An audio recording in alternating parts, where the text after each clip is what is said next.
Good morning, dignitaries, participants, and my dear students. Welcome back to day 2 of Ecofluence. Let's dive into a day of innovation, inspiration, and impact. Today we open with a panel discussion on public finance and governance. And the speakers for the day are Dr. R.K. Mishra, Director, Retired, Institute of Public Enterprise, Hyderabad.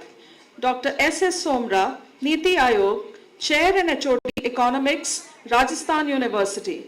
Dr. K. Gayatri, Professor Retired, ISCE Bangalore and Faculty, Fiscal Policy Institute, Government of Karnataka. Dr. Yashwant Kumar, Principal Accountant General, Government of India, Chhattisgarh. And the session chair for today is Dr. K. Gayatri. Dr. R.K. Mishra. Dr. Ram Kumar Mishra is a distinguished scholar in management and public policy, currently president of the Management and Social Science Research Center and former senior professor and director at the Institute of Public Enterprise. A graduate of SDA Bocconi Milan, he has held prestigious chair professorships in corporate governance and CSR. With a global academic experience across the UK, Europe, Asia, Africa, and India, he has served as the visiting professor at several renowned institutions. He has worked with the United Nations, iAsia, and leading organizations such as DFID, Deloitte, ABD, UNDP as a management consultant. Dr. Mishra has advised key government bodies, including the Niti Aayog, finance commissions, and various ministries, and served on board of major public sector enterprises. He has trained thousands of IAS officers, contributed extensively through research, publication, and editorial roles. His interests include leadership, ESG sustainability, corporate governance, and public policy. I extend a very warm welcome to you, sir. Request, sir, to please come and grace the dais.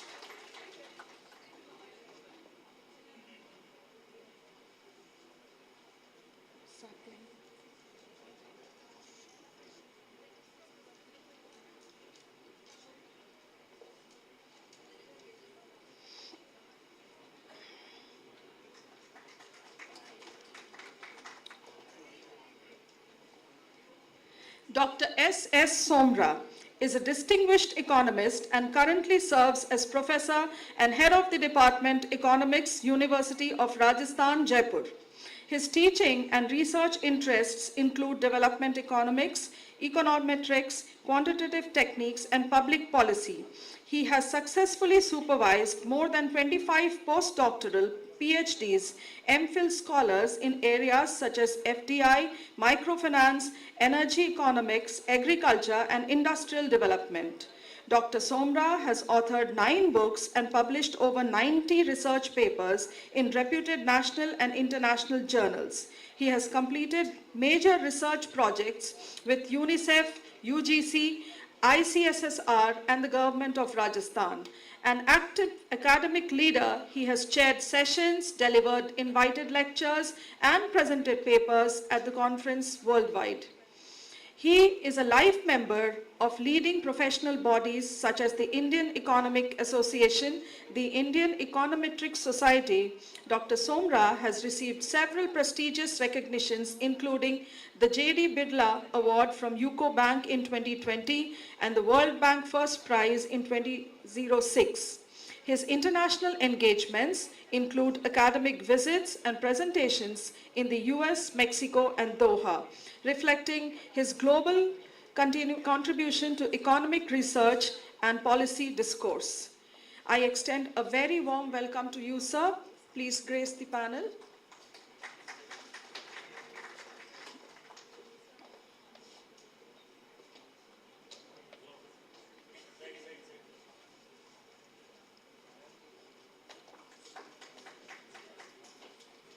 I now request Dr. Gayatri to take over.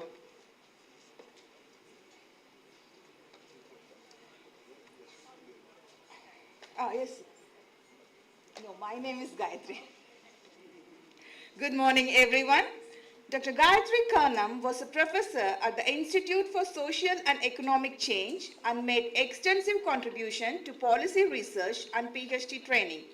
She specializes in the areas of public economics, industrial economics, and public policy studies. She has conducted extensive research in the area of state fiscal studies, public expenditure planning and management, budget reforms, and fiscal incentives. She has served as an advisor on a number of state government committees and a consultant to international donor agencies like the USAID and DFID for state-level fiscal studies. She has been a recipient of Shastri Indo-Canadian Faculty Research Fellowship twice to undertake comparative fiscal studies at the Carleton University, Canada. She has also participated in the Executive Education Program on Public Financial Management in a Changing World at the John F. Kennedy School of Government at the Harvard University, Boston. Served as a senior consultant, Fiscal Policy Institute, Government of Karnataka, and currently is serving as consultant, UN Women. We are honored to have you here, ma'am. Please grace the occasion.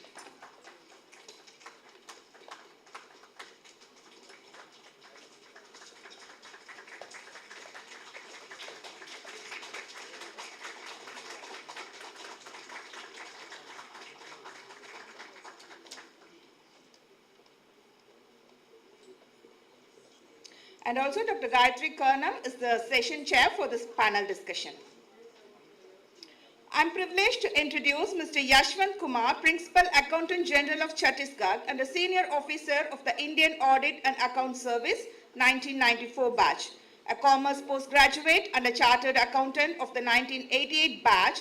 He brings rich expertise in public auditing, accounting, and financial governance.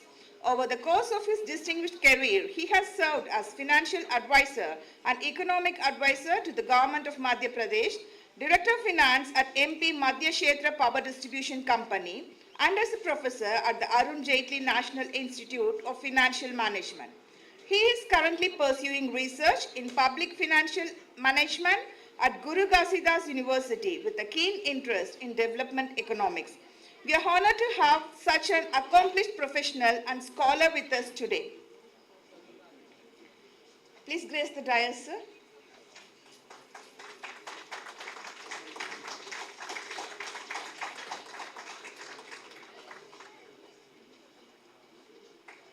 So the forum is now open to the panel discussion for the panel speakers.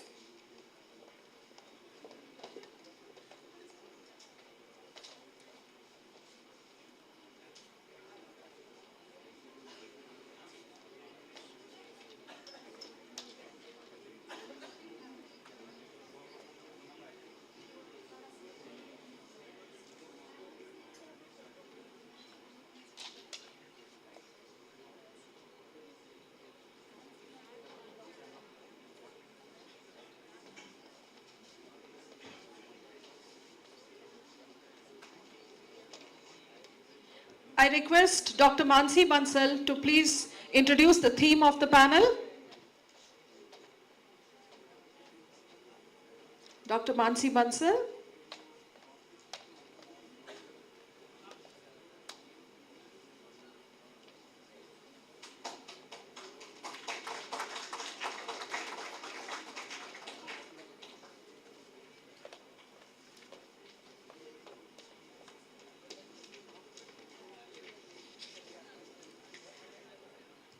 Good morning, everyone. I welcome you all to yet another powerful panel on public finance and governance. In today's rapidly evolving economic landscape, effective public finance is closely tied to strong institutions, transparent governance, and forward-looking leadership.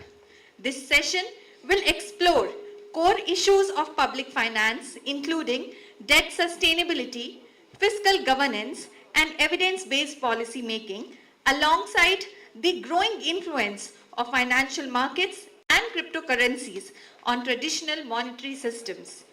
We will also reflect on the intergenerational impact of policy decisions and how fiscal choices today shape equity and opportunity tomorrow.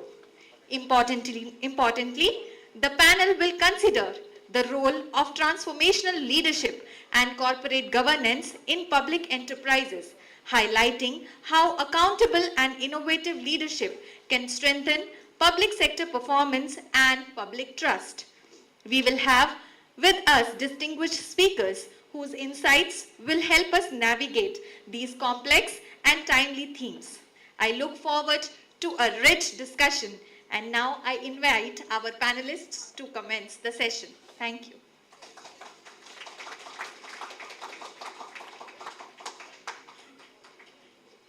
I would like to call upon the stage the session chair of this panel, Dr. K. Gayatri. Please welcome her with a huge round of applause. Dr. Gayatri.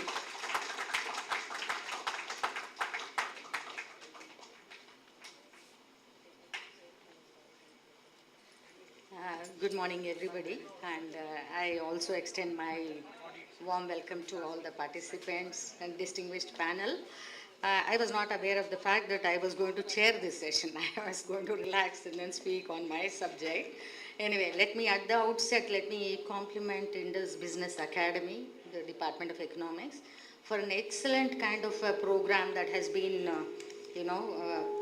organized, which will actually go on till I think tomorrow. I see that very big, contributors in terms of very big kind of policy makers, policy names have been associated with this program. None other than the Economic Advisory Council Chairman for the Prime Minister. I'm so glad that you have such distinguished academicians and the policy makers who have made a part of this program. And definitely I look forward to listening to all of them. And of course, we have a very distinguished panel today. And I can't say that in this public finance and governance couldn't have come at a more opportune time than now. We have just had the Government of India's Union Budget, which was presented by the Finance Minister, which actually had a lot of strategic shifts in the public finances of the country as such, the strategy to manage the government finances on February 1st. And closely followed, we also had the 16th Finance Commission, which again, like a commission which every 5 years, there is an opportunity to take a re-look at the cooperative federalism related issues and then bring about the necessary changes to bring in a kind of an allocation of resources between the center and states and among the states, and what kind of support services by way of grants and aid will be provided by the Government of India. What are the kind of major public finance related problems? So two major kind of public finance developments. One, the Union Budget, which was just presented by the Finance Minister, which had major changes announced in the public finance strategies that are going to take forward the country in the next few years, not just this year, but also in the next few years. And also the 16th Finance Commission, which basically provides recommendations for the next 5 years, from starting with this April till 2031 as such. So major developments, and so we have a lot to discuss on the public finance related issues. So I think we're starting this session almost 30 minutes late. So I presume the organizers, if anybody is here, we can go on, extend the session by 30 minutes. Can we do that? Yeah, please check, so that otherwise we'll have to compress the kind of time that is assigned to each of them. So I'll not take much time other than this, but only thing is we have a lot of issues which need to be discussed. I'm so glad that a lot of students are here who need to really understand the dynamics of public finances, because public finance is one field. If you have learned from your textbooks what was written, you will find that there are many more changes which have happened. Okay, so I think it's very important that you keep updated yourself about the recent developments, because public finances tend to have a major impact on the overall economy as such, be it in terms of allocation of resources, distribution of resources, growth, okay, inclusivity of development, okay. So, and a lot of macroeconomic variables. Public finances tend to have their macroeconomic impacts. So it's very, yeah. That's okay. 10 or 15 minutes. Yeah, because we're starting almost half an hour late, so we'll just have 15 minutes buffer can be given. Thank you so much. So accordingly now, without wasting much time, because now the organizers say that we cannot really extend by half an hour the lost time, but then we will try and then make sure that our discussion is completed within the stipulated time. Can I request Dr. Mishra to make his observations in the beginning, and then I'll come back in the end too. Thank you.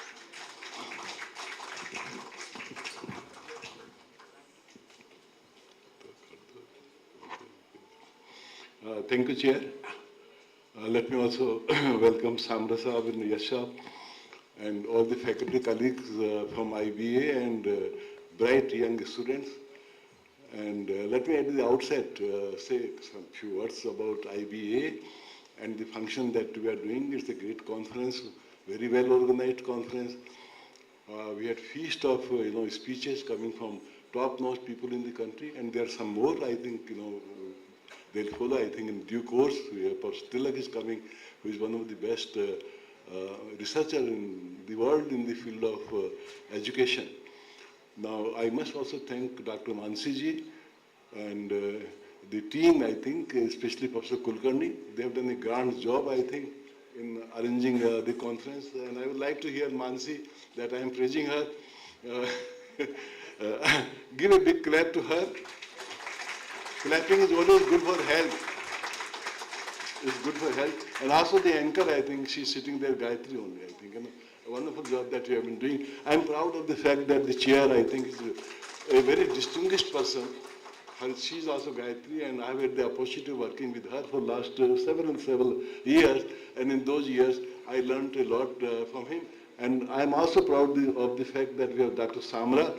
We came from the same department, and the present Finance Commission chairperson of 16th was 2 years junior to me in the same department. We had illustrious teachers like Professor Rajkrishna and Professor Chaliya. And when we're talking of public finance, the first book on public finance from India published by a British publisher was Professor Chaliya, who taught in my university and also at Usmania University.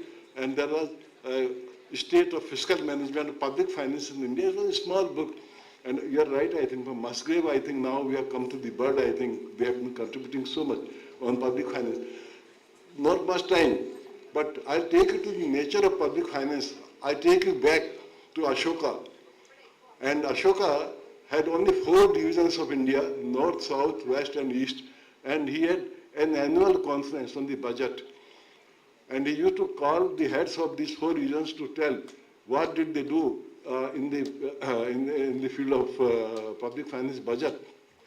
So he asked the head of the Western Division, what is your position? Then he told, sir, whatever was allocated to me, I have spent not only that, I have saved 3/4 of that. Then he asked the head of the Eastern Division, so what is your position? Then he told, sir, I have saved 75%. Then, he came to, west, south. What is your position? Then he told, south people, they told, sir, we have not only spent 100%, but we have taken a loan and spent under 50% also. The first prize went to whom? Can anybody guess? As they have given something to us, Ashoka used to give a big prize to the person who managed the budget the best in his region. Can you imagine who could be that person? Who could be the head of that division? It was South, because overspending is not a bad thing. Overspending is good, but as somebody told yesterday, there must be a public purpose. Coming, I think, I have a few parts, but I'll talk about the budget that was presented yesterday, a couple of days back. The budget has gone at a snail's pace because, the socio-political, economic conditions of the world, they are terrible, they are not good, and nobody can have a budget, which can be very ambitious budget. At the same time, number of programs we have announced, but if you go through the budget, you don't find a rupee allocated to that program. So that's the second thing. That shows that we have to go a lot, more we have to do. The third thing is, number of programs that we announced in the last budget, including I think all of you are students, and I'm also a student in a way because I'm sitting with you and I'm a teacher. The government announced, a scheme of internship, and they wanted to allocate 5,000 crores. And we did a study and we found that hardly government has spent 500 crores on that, and government wanted to have 2 lakh people as interns. About 70,000 people applied, about 30,000 people, they came for an interview, about 15,000 people were selected, about 5,000 people confirmed that they'll join, and today I think we have hardly 5,000 people. So 5,000, 2 lakhs. So what I wanted to say was that India, I am a Telugu also because I have spent 45 years in a Telugu state. Therefore in Telugu, we say chinna chinna and pedda pedda. Okay, if you are a small child, you can take a baby step. But India is not a small country. India is a big country. I think we are just next to China. I've been to China not once, I think several times. And the way I think China is growing, I think India has to have ambition. A very tall ambition, I think, unless we have a tall ambition. Because everything in the world, I think, my dear friends, everything in the world, that depends on mind. What you think here, that becomes action. And action becomes success, I think, in life. Given that, I think, if you have very small budgets, if you don't have ambitions, if you don't chart out, you don't have a great vision, then I think the question of taking an institution, you and I as person, in life or society, that becomes, I think, very, very difficult. Now, given that, I think one thing that I found was that our power sector, we require in the power sector, energy sector, we require a transformative leadership. In my view, I think, because I work with all the oil sector companies as part of the government of India, I have been on their board, and we find, I think, the success of these oil sector companies is minimal, I think. If you compare our oil sector companies, and also I think the emission benchmarks which have been created in scope 1, scope 2 and scope 3, we don't have much time, therefore I will not elucidate what is scope 1, scope 2 and scope 3. We find that we are way behind. We are way, way behind. I know, I think, a company, and I'm working very closely with the company which is Shell, I think, and also, Total and Petronas. We find that we are far behind, not only in terms of gas, reducing the direct action that we can take.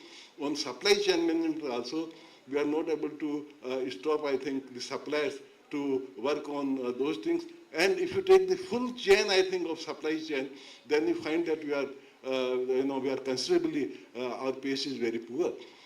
Given that, I think, when you talk of oil, I think oil sector alone can wash away your fiscal deficits. But you see, ONGC, I think, ONGC has not been able to have a new discovery after 1975. The first chairperson of ONGC who did this job was Dr. Bhanu Prasad. In 1975, we had that oil discovery. After that, oil discovery has not come into being. Therefore, we have to concentrate more on oil sector. Coming to the oil sector companies, we find that their corporate governance is very, very, that's something I think they need to enhance, I think, improve their corporate governance. And we find there that, they have put more number of, when you take ONGC, the kind of work that one person does in Total or let us say in other foreign companies, about 11 people are doing, I think, the same kind of work when we talk of ONGC. So the question is, I think, overstaffing. The question is redundant labor. The question is poor R&D. The question is a market interface which is not very good. And the question is composition of board, I think, and also the vision and mission statements, I think, of the company. All of them, I think, they require a greater look. So the problem, I think, in the oil sector, and the problem, I think, with the private sector and public sector enterprises, insofar as budget and public policy and governance is concerned, is basically, I think, they have to do much more. They have to improve their corporate governance. They have to improve their reporting systems. And they must do some benchmarking. Benchmarking of how they operate with benchmarking of similar companies. As I told you, I think we have HPCL, we have BPCL, We have several, about 10 companies, I think. In the public sector, we have Reliance also is there.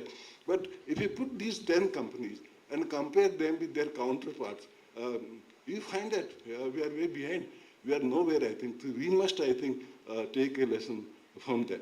And I'll stop there, and I'm very happy to meet any one of you here and afterwards. Thank you so much.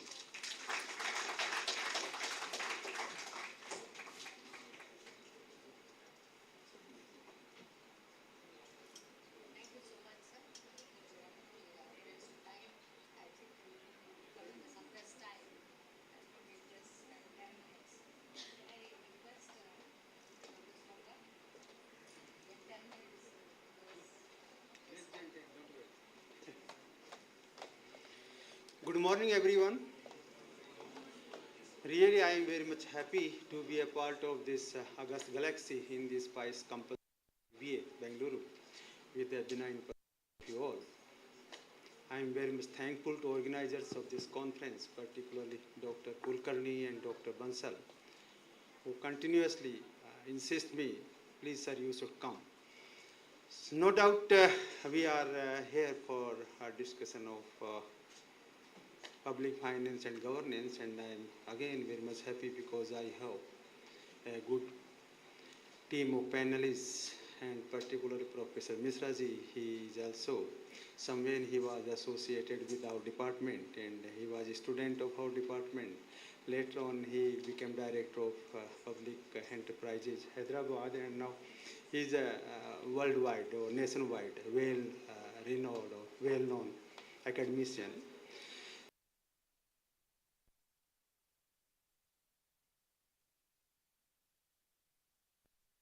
I would like to say the word public finance, popularized by J.M. Keynes.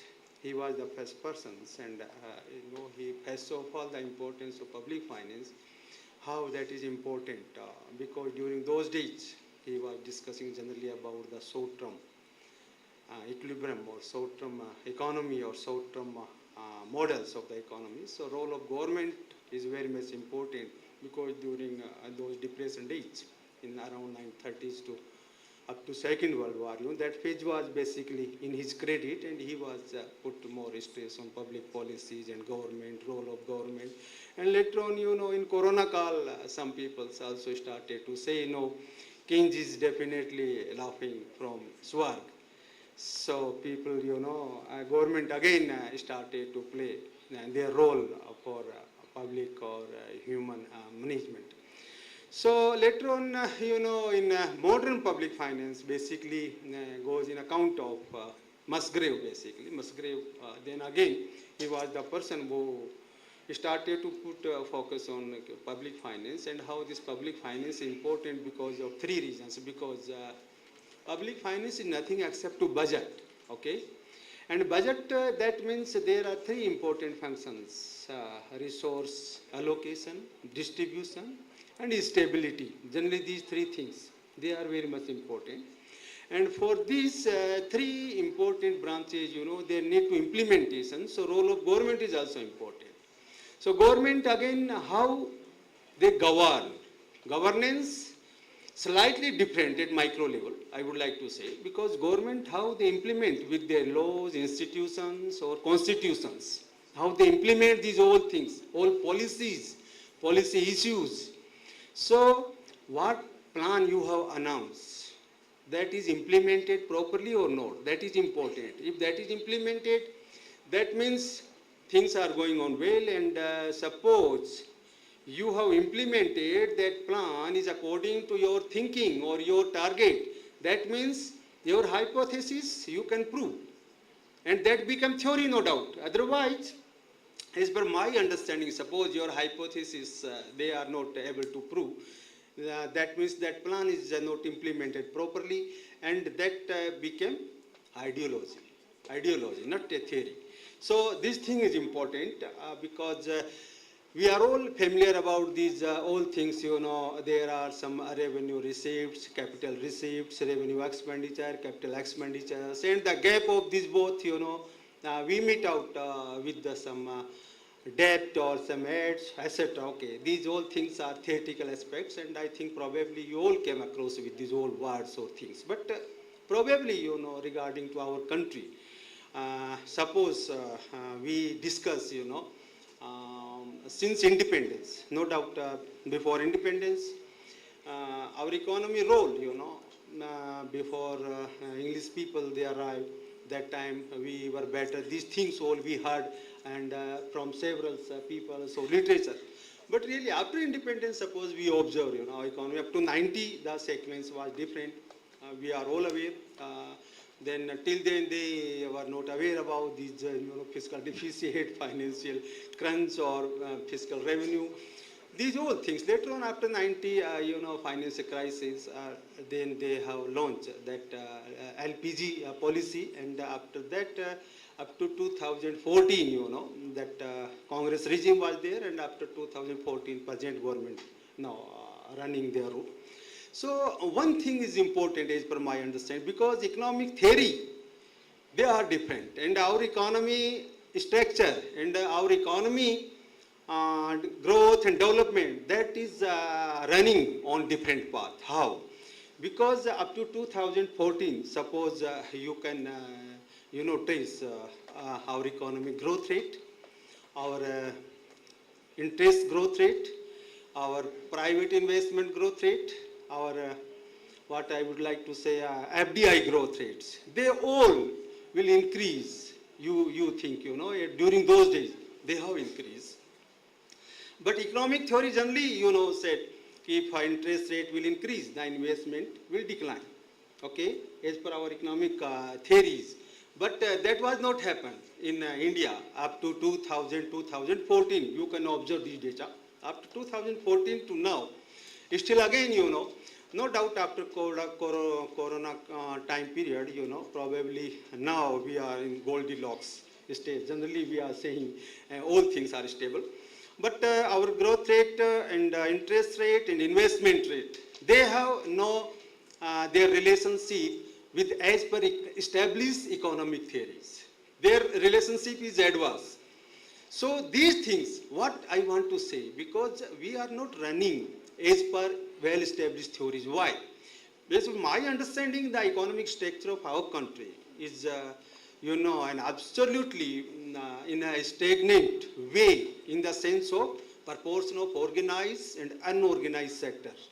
Because around 1960s to now, I think we have only 6% organized sector of the economy, and remaining 94, still we have unorganized. So I think you can better imagine what happening at here. Our economic structure never support to economic theories. So we always, any government that may be earlier and now, no doubt after during these 10 or 20 or 25 years, we have a stable political stability in our country, that we can say. Otherwise, government will come, they will change the policies, they will change the policy platform. So all things, we are not able to maintain the accountability, transparency in the policy implementation. That is why there is a huge gap or leakages in the policy implementations. And till now, what happened? We are not able to reach up to target that we have decided. Now, one CAG officials, he is also sitting with us, and later on he will put more focus. But recently I came across with a CAG report, and I have seen, our government announcement, budget announcement, we are not able to implement more than 30 to 35%. I think we can observe very well how much success rate of our policies in our country, because we have announced a plan and we are not able to implement that up to 30 to 35%. What about remaining proportion? That means it is not possible we can achieve these decided targets. So this is the big lacuna in our policy or policy implementation part. So these things should, I think, strictly adhere, for our policy makers or governments. Then I think that things can move in the right direction. For example, again, I would like to say, suppose I'm saying we have, 94% unorganized sector economy. Construction industry, in our country, I think per year, their turnover is around 125 trillion rupees. and that is still unorganized. I think you can better understand how much leakages are there in our economy or in our country. So these things should, control, but how they can control? Only through transparency, only through technological updates, no doubt. There need to consistency or implementation of these policies. If suppose these things we could able to manage or mobilize, certainly I think we can perform far better, because recent time the usage of AI and learning machines, I think big data, we are all aware. Their challenges are also for us, and their usage for beneficiaries or beneficial, they are also important, because technology sometimes maybe play any adverse role, because the 19th century technology of the European country was not in favor of Latin American, African or South Asian countries. That is why at that time we move backward. So these things are also important. We should strictly adhere the usage of technology. If we could able to explore then in favor of us, definitely we can move far better. Otherwise things maybe will move on advance, So thank you once again to you all with these words.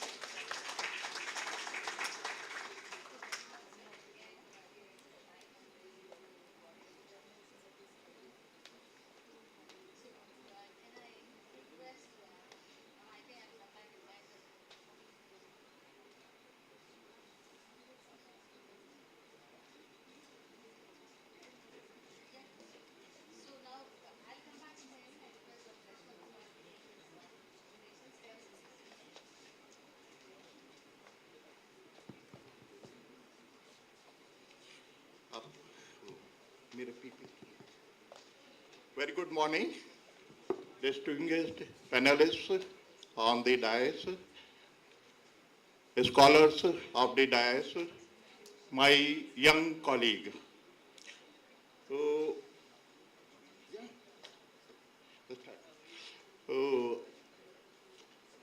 I would cover from the perspective of my young colleague, what is the corporate accounts and corporate finance and how it is different from the public finance. Then you can relate what you are studying majorly in your business administration classes with what we are discussing today in this panel. That before that, I start with an anecdote. One day I received a visitor in my office, and I was surprised because the visitor was from the American Library of Congress, American Congress Library. And why he had come? That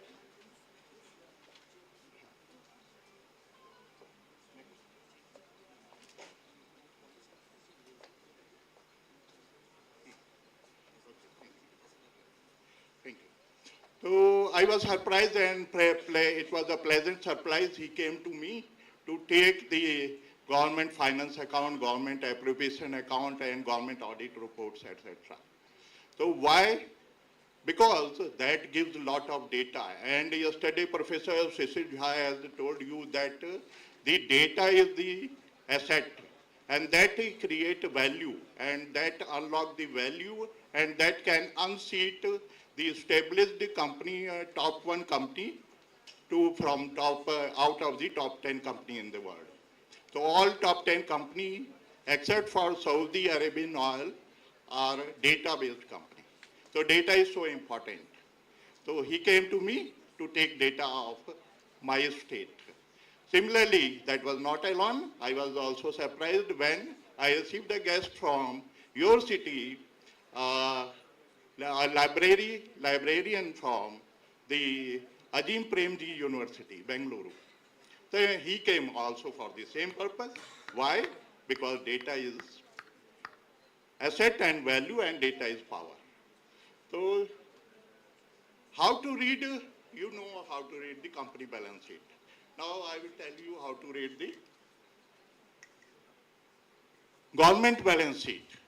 So there is one major difference you should keep in mind, that you cannot purchase the share of the government of Karnataka. You can purchase share of a company, you can purchase share of a power distribution company, but there is no capital for that capital reserve of a government. So you cannot purchase a share of government of Karnataka. One major difference. Keep that in mind when you evaluate the balance sheet of a government. Then, but many things are common between the balance sheet of a government and balance sheet of a company. Many other concepts are common. So one observation from the data analysis we get, and then one more observation I would like to make is that good economics is good governance and good financial management is also good governance. Okay, so from data you can find out from data evidence that after implementation of GST, the growth rate of state finances, state-owned finance was less than the growth rate after the implementation of GST. So that proves that good financial management is good governance also. Here also, if you read the balance sheet of all the state governments of India, then you will find that there is a lot of committed expenditure. More than 50% is the committed expenditure. And that reduces the flexibility of the government to make a plan and to make investment for physical capital formation and human capital formation. So that gives a check on the flexibility in planning for the government. When committed expenditure are higher, granting aid to autonomous bodies also, especially for the administrative purposes, also give a check on the flexibility of government finances. And when you read the balance sheet of a government, you should also, just like you read the balance sheet of a company, you see, what do you see first? You see the auditor's comment. So if there is some misclassification in corporate balance sheet, you make an adjustment for their profit as well as their equity. Similarly, you read the balance sheet of a state as well as balance sheet of the government of India and see the auditor's comment. If there are some misclassification, then you make allowance for that while doing the public financial study. One of the indicators of evaluation of the strength of the government finance is that there should not be revenue deficit. One of the fundamental principles incorporated in the FRBM Act is that each year at least there should be some surplus, but the study of the data we find that in 12 states we find recently, and for some states continuously, they are in revenue deficit. It means, what is the meaning? And this revenue deficit is not good for a company also. Why is it not good? It is neither good for the government, neither good for the company. If you spend revenue expenses, make revenue expenses out of the borrowing, either in company or in government finance, then you are eating out the finances for capital formation of a company or a government. And similarly, other welfare expenses. So that is a bad financial practice. So these are the states in which we are finding continuous revenue deficit. And they are in grave financial stress. RBI has also pointed out in its report that some of the states which are having continuous revenue deficit are having a grave liquidity crunch and financial stress. And that is reflected by the continuous ways and means advances by the state governments from RBI. This is also another principle of public finance that if your total liabilities are too much high as a percentage of GSDP. That creates financial stress, and repayment of that liability and repayment and payment of interest create a financial crunch for the government. Like we can classify the states in India in three parts, where 30 in high indebted state which have more than 35% of their liability as GSDP. And in medium group, the GSDP, the total liability of these states are between 25 to 35% of GSDP. And better managed state have low financial stress, like Maharashtra, Gujarat, Odisha. They are having less than 25% of their total liability as percentage of GSDP.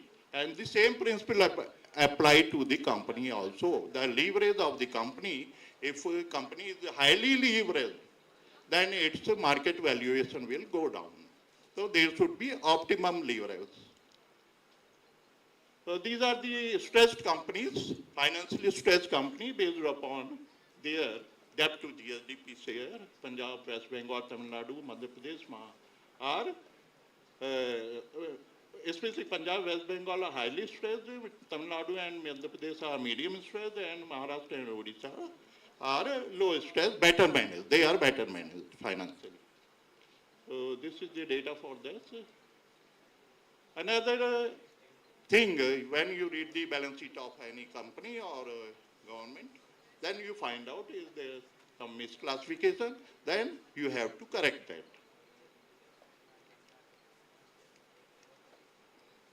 Another financial stress matter for the company as well as for the government. Why did Enron fail? Because they had a lot of off-balance sheet transactions. So similar principle apply to government also here, whether state government or central government, that if they are having lot of off-budget borrowing, then in practice there is a grave financial stress, but that financial stress is not getting displayed by their accounts, finance account and appropriation account. So these are the states having grave or budget borrowings like Telangana, Kerala, Andhra Pradesh, Karnataka, Punjab, Tamil Nadu, Uttar Pradesh and West Bengal. They are having a lot of budget borrowings which are stressing their finances. Here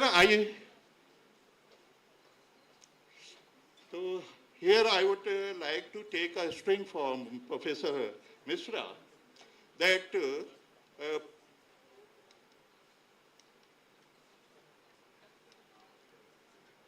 so power sector. So this DISCOM, distribution power sector company is part of the energy scenario of India.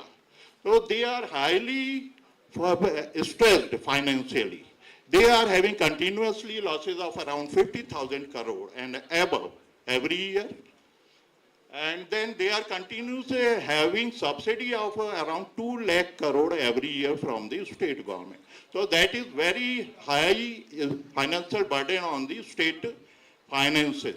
And because of this, their finances of almost all the state except for a few better managed states like Gujarat and Maharashtra, all other states are very highly financially stressed and faces liquidity crunch. And this is one of the major factors that 2,50,000 crore per annum is the drain on the state finance of our distribution companies. And impact of this drain is that the finances of power transmission company and power generation company is also adversely affected. And the power transmission company is not able to make a capital investment for transmission of power which our renewable energy sources have already generated. And Government of India, Ministry of Power have stopped a 52 gigawatt project. That you keep that on hold because there is no transmission capacity. And why is there is no transmission capacity? Because finances are highly stressed. There is no finance to invest in the transmission, in the power sector, and we have to keep hold on the very important energy source of renewable energy, which is our award, our promise in agriculture.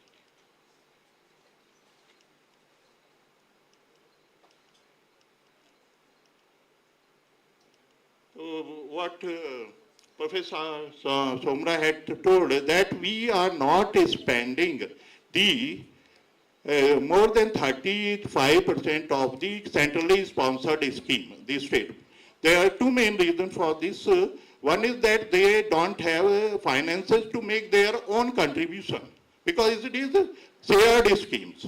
So state also has to give 40%. They don't have finance to contribute that 40%. Though so central government is also not releasing. So we have unimplemented, unutilized budget around 30% of centrally sponsored schemes. And another source is the freebies of the state government. This we can compare with the welfare schemes of OECD companies. So what is the difference between freebies and OECD companies' welfare measures, the social security measures, is that they are spending according to a well-defined, structured model based upon their policy and planning, which can be estimated in the long term. But the freebies, we are not according to any structured economic model, and that cannot be predicted in the budget. So that is a great strain on the finances of the state. So what is the job of you as a consultant of the state government to convert those freebies into a model which can be a predictable actuarial based model of the beneficiary and converted into a social security scheme like OECD countries.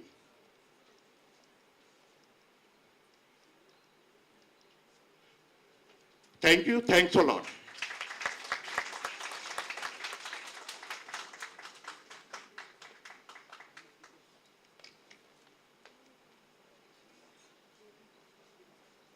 Thank you very much, all the panelists. I really appreciate their the time management because, as I said in the initial remarks, we started almost half an hour late, and it was told that we should be completing as per the scheduled time. So we really do not have much time.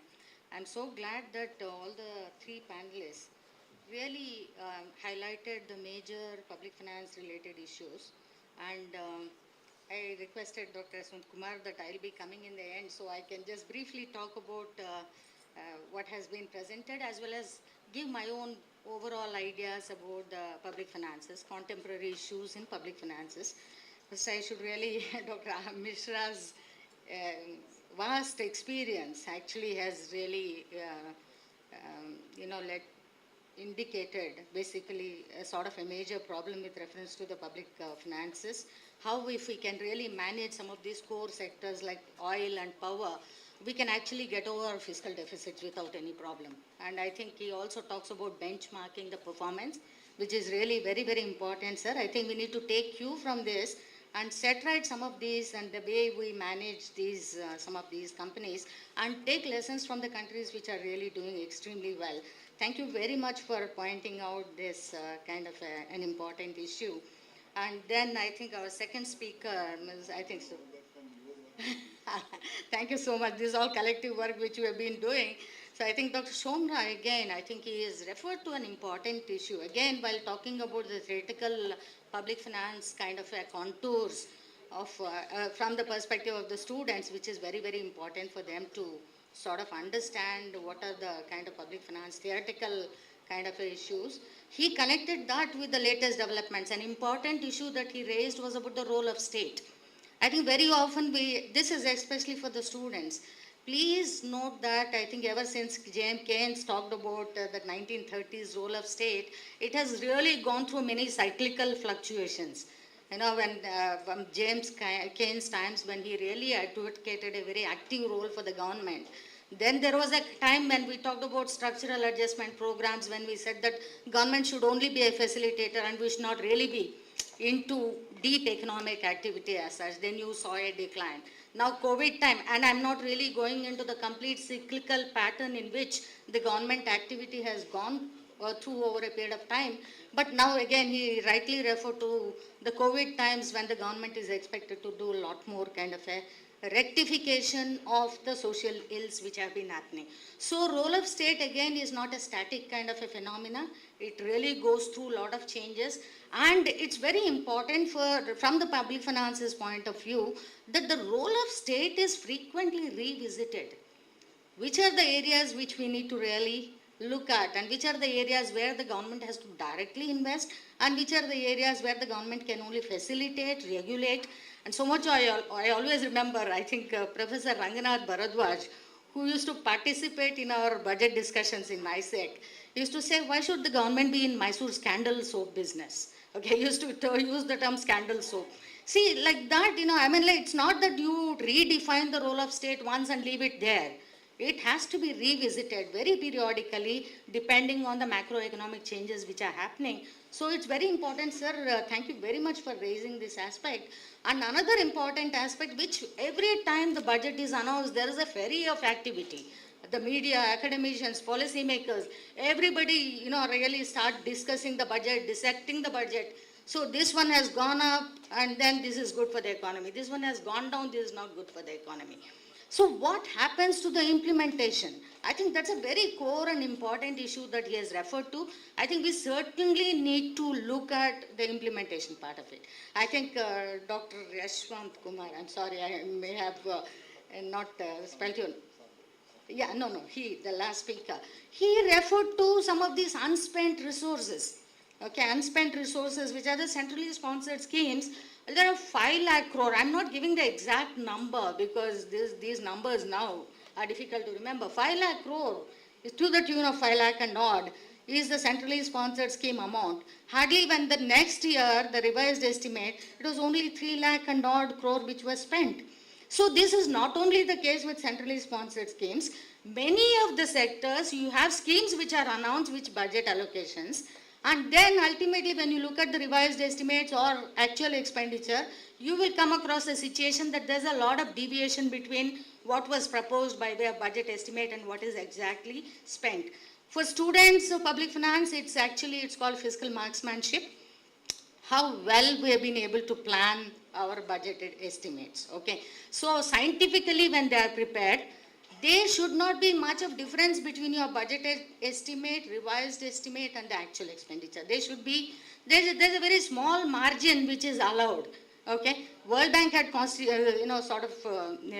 this term, and they did some calculations also, and they also do that for many governments, where they try to estimate what is the fiscal marksmanship. So to that extent, sir, I think the point that you made, I'm in fact very happy that this group has, in addition to academicians, AG, representing, I think, CAG has a major role in keeping a watch on the finances. Just yesterday, we were at the Karnataka State AG, this is the State Level Advisory Committee. Some of the problems that you talked about, they're very much observed, and then, so many of these issues are being studied by the AG also in your state finances report. The kind of issues which are pointed out, and how the PAC, even the PAC is there, there's a lot of time lag between the audit paras which are prepared and then when they are discussed. And what is the ultimate action taken? Okay, this is all very, for students it may be a little over and above their textbook syllabus, but then these are all very, very important issues. Now coming back to so I'm thankful to each of the panelists for raising very, very apt themes or apt issues for this particular session. I'll not be very elaborate, I'll be very brief because I understand that we don't have much time. Unfortunately, our scheduled time is over. I'll just take 10 minutes to make my own points of view. I'm not really going into very detailed discussion of public finances, but all that I want to say is the discussion that we're having today is very contextual, and as I said, we just had the budget presented. Union budget was just presented and most of the state governments will be presenting, some might have presented already. And the 16th Finance Commission has, 16th Finance Commission submitted its report, I think October, November, but the results or the recommendations were discussed along with the budget. It came into public domain only very recently. So it is in that background that I would like to raise some important issues in the context of public finances. The first and foremost is the fiscal consolidation. Fiscal consolidation is something which has been highly debated, and you will so much see that the stock market immediately reacts to the kind of, the measures announced by the government as such. This time it fell, and there are many theories which talk about it. So what's happening to fiscal consolidation? I think our Sharma sir basically talked about some of these fiscal deficit and revenue deficit, okay? So ever since 91, I think in India we never used the term fiscal deficit until 1991. It was only when IMF put the conditionality, then that's when we started using the term fiscal deficit, okay? So fiscal deficit, we have a, according to the Fiscal Responsibility and Budget Management Act, we have a target for the fiscal deficit and also the revenue deficit. Okay, it was, the target was 3% of GDP at the national level, and for each state also it's 3% of GSDP. So what's happening to this? I think I would like to, I'm not really going to look at whether this is being adhered to, what are the macroeconomic impacts of this high fiscal deficit. No, that's a very detailed discussion, we don't have time for that. So what has been the latest thinking on this? I'd like to say based on the 16th Finance Commission report and also the recent budget, we find that, and also the numbers, you find that the fiscal consolidation gradually is really falling in place. Although there have been temporary disturbances to this, 2008 we had a problem, global financial recession, and COVID, there was a major kind of a problem that we had for fiscal consolidation. Subsequent to that, I think the government, especially at the union government level, has been able to taper it down and bring it down. It was as high as 9% during COVID times. Now the last year revised estimate, they said, budgeted estimate, they said 4.4% of GDP. They adhered to that. And now this year it is proposed to bring it down to 4.3. And eventually now the 16th Finance Commission has said that by 2030 this has to be brought down to 3% for union government. And both, 3.5%, sorry, for union government. And for state governments, 3% by 2030-31. So what's happening here? So there is a major shift in the focus of the government when they talk about fiscal consolidation. It's not just fiscal deficit. Now they call it as an operational deficit, okay? Operational target. Okay, fiscal deficit is only an operational target, but they're looking at a medium-term debt to GDP ratio, which is taken as a kind of a fiscal indicator which has to be achieved. So the finance minister says that by 2030-31, the debt to GDP ratio of the central government will be brought down to 50%. Okay, I think which is a very kind of a good decision announced by the government as such. And hopefully, and what they say is that in the medium term, they will be in a position to make adjustments to their fisc and then bring about the capital investments which are required. I definitely welcome this, and then this is something which is a welcome kind of a measure, and I hope the government will be in a position to achieve this. While the union government has talked about it, unfortunately what is happening at the subnational level, at the state level, we have a scenario where the state's fiscal deficits are on the increase. Okay, the state's fiscal deficits which had come down in between have increased, and more seriously is the problem that sir was referring to about revenue deficits. See, the most important kind of a responsibility on the government is to make sure that the borrowed resources are used only for capital investments. Unfortunately, what has been happening, both at the union government level and now recently at the state government level is the revenue deficits are increased. Actually, as per the FRBM Act, the governments are supposed to maintain a revenue surplus. Okay. While at the state government level, the states, most of the states had achieved that post their FRBM stipulation. Very recently after COVID and I think 2017-18, most of them have been slipping back to revenue deficits, which is a very kind of a unfortunate development. I think sir was referring to this, that you should not be using the borrowed funds for revenue purpose as such. So this is a very kind of a serious problem, which has been acknowledged by the 16th Finance Commission, and they say that the states have to definitely improve their finances. And I think economic survey of 2025-26, the latest economic survey, also addresses the issue of the state finances and their slippage to lower kind of a fiscal status as such. So I think this is where one important thing is, while the central government level, one good thing about central finances is the quality of fiscal deficit. Okay.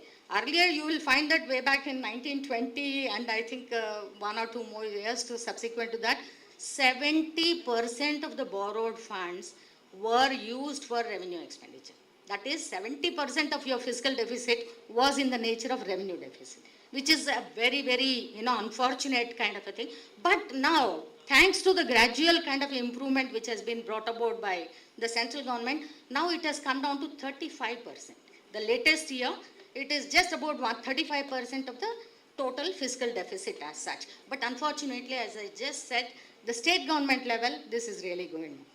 And one more positive development that we have at the central government level is the capital spending by when you look at the quality of expenditure, again talked about by I think our third speaker, about the quality of expenditure, you will find that at the central government level, definitely there is a considerable improvement in the quality of expenditure because the share of capital expenditure has significantly increased. Okay, significantly increased, and they talk about effective capital expenditure, which is close to 4% of GDP, which has increased substantially both in absolute amount and also in as a percentage to the GDP as such. And most importantly, what the central government has been doing, they are increasing support to the state governments also by way of interest-free loans for capital investment. I think it's close to 2 lakh crore. Again, I'm sorry, I'm not giving you the exact numbers. These numbers are available in public domain. You can get the exact numbers. But the support which is given to the state governments for capital investment is substantially increasing. And as a result, I think the overall capital spending is increased. I think as students of economics, we all know that the multiplier effect of capital investment is much higher as compared to that of revenue expenditure. So I think that is where I think if we are looking at Vikasit Bharat and we are trying to achieve a particular rate of growth, the nature of investment by the government matters a lot. Okay, so the trend that has been set in the recent past, and hopefully it continues in future also, definitely will be in a position to, hope to reach the goal targets that we have for our Vikasit Bharat as such. While I said all this, there are certainly certain important aspects that have to be taken care of. When I have given all this rosy picture of the finances, there are certain aspects that have to be borne in mind before we say that whether our goals will be achieved or not. So I was just reviewing a study published by IMF very recently in the sense 2023. They talk about the efficiency of capital spending. They make a comparison of countries. It's across the globe, countries in the globe. So what you find is in India, the capital investments are 34% inefficient. Okay, the inefficiency level is 34%, which is something which has to be taken care of. See, while we are very happy that the government is increasing its focus on capital investments, but the kind of this thing that, how efficiently the resources are being used, how efficiently the investment is made, or in simple terms, getting the bang for the buck, we are 34% inefficient. We definitely need to work on this, and I'm happy to say that the sectors in which the capital investment has gone in majorly, all the roads and bridges, and then you have the railways, and I think defense also, okay, and some of the centrally sponsored schemes also, there has been a substantial increase. And hopefully, we'll have a good multiplier, this thing working on this. So the second kind of a issue that I wanted to talk about was outcomes. So we've been talking about outlays. I just talked about inefficiency of capital spending. But then an important issue when we're talking about public finances is certainly not to bypass our focus on outcomes. Okay, what have been the kind of outcomes that are being achieved with these huge increases that we have in the allocations by the governments, both at the central government level and also at the state government level? We certainly need to look at, like outcomes. We need to really examine whether we have the data, relevant data to track our outcomes. Okay, that's one important area. The third important area I wanted to refer to was unspent kind of allocations. One is, we're really poor in sort of having all the allocations, spent by the departments. There are some problems. I really do not want to go into the problems. I think one of the speakers did refer to how the departments are not really, they don't have matching funds to contribute. Okay. So I think that is where we need to really work on. And there are many more issues, but I think I will stop here.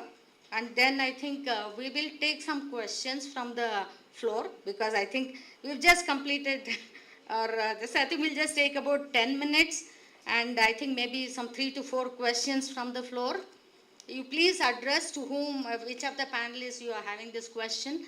I'm thankful to the India Business Academy, Dr. Mansi Bansal in particular, who has been keeping close kind of a contact with us, and thank you very much for this opportunity. So can we take some questions from the floor, please? Are there any questions from the students in particular? Yeah. Please use the mic and announce your name.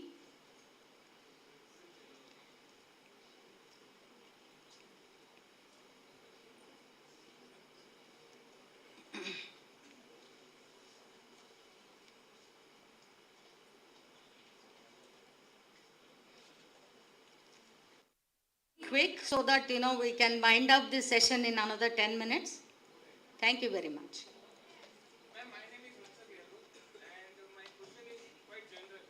In case of public finance and governance, how budget sectorial is determined, and what fiscal pay?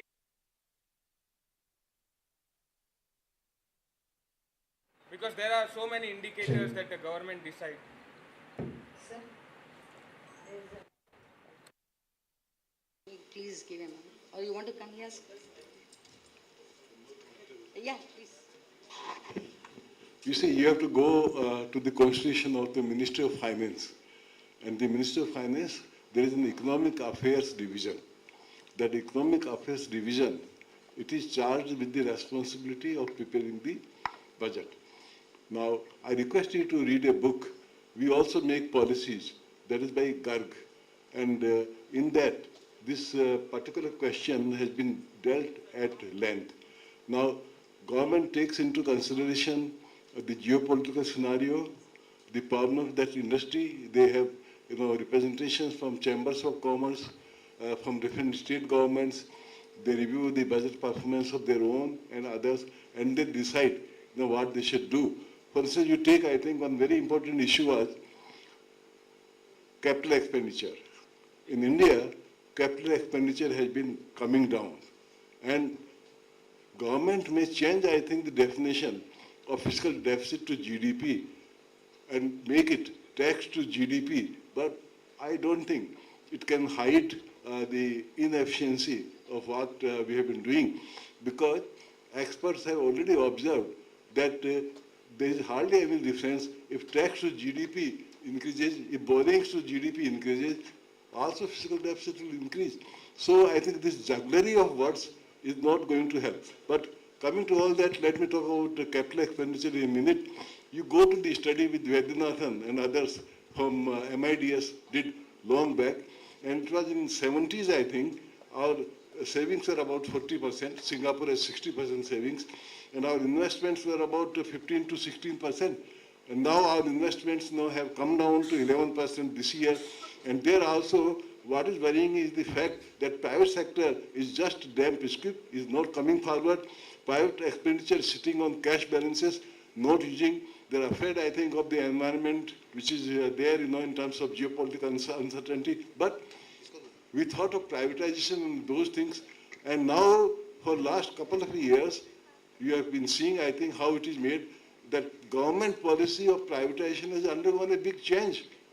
Earlier, they're thinking that privatization will make inefficient public enterprises work better. But what has happened is that inefficiency is there in the private sector, because when you talk of tariffs, I think, you take tariffs, who is afraid of tariffs? We have been protecting the Indian industry for very long, and many of us, I think, have sacrificed our incomes, I think, to inefficient private sector industry in each and everything, whether it is Birlas, Tatas, you bring, I think, any number of people. Now, private sector, its capital investment is going down, sitting on cash balances, rich cash balances, whereas public sector capital spending is going up. And public sector is also giving dividends of very high order to the government. This year, I think, as per the budget estimates, is 1,75,000 crore. So, how I think, government keeps all these things in mind, also the programs that they have, also the representation that they got, their own assessment is done, and based on that, budget making is a very interesting exercise. We do 3 or 4 or 5 drafts. After that, that halwa ceremony, we call it, halwa ceremony, is done, and the people who prepared the budget, they just can't come out, I think, from where they are for 3 weeks. They can't even talk to their faculty, their family, even I think, their children. They have to be there. It just can't be leaked out. So it's a very, very interesting exercise. But I told you, if you want to do in detail, please read this book. All of you can read this book. That's a very interesting book on public policy as such, because we have been discussing public policy day in and day out. How far Indian public policies, they are evolved, how they are implemented, and and then the last thing is corrections. We have seen, I think, we have acts. In the acts, we say you do this or you can't do this. But once the act is approved by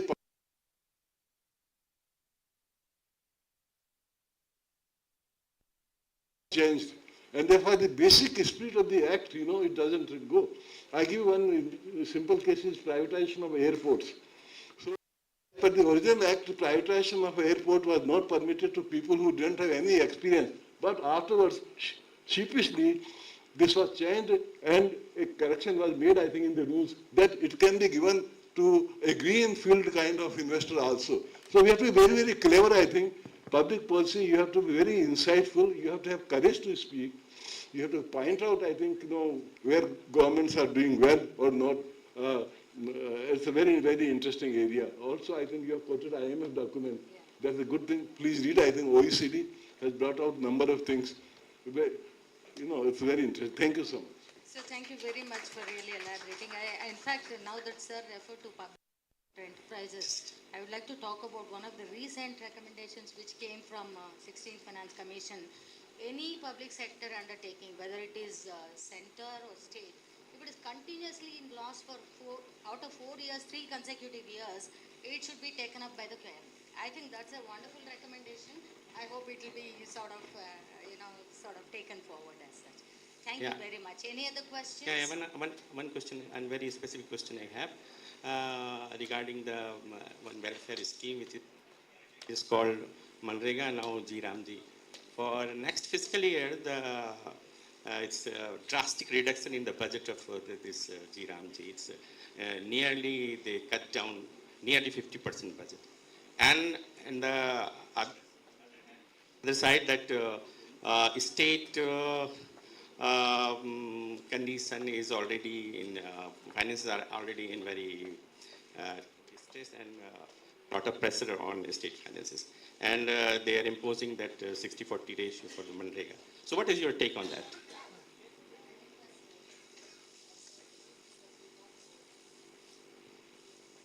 A very important question. that earlier it was the central sector scheme, Manreka, now it has transferred to centrally sponsored scheme. And we have seen in several audits, in several that the fund of Manreka have been diverted to other purposes also. So that the ownership of the fund is not there in the state. That because it is coming from the center and how it is utilized, how effectively it is utilized, and whether it is actually utilized for capital formation in villages. If it is just for giving the dole, just for sustenance purpose, then there is no need to name it a Manrega. We can give a simple some pension scheme or unemployment scheme. When we are naming it as a Manrega, it should give some concrete asset in the villages. But that was not happening.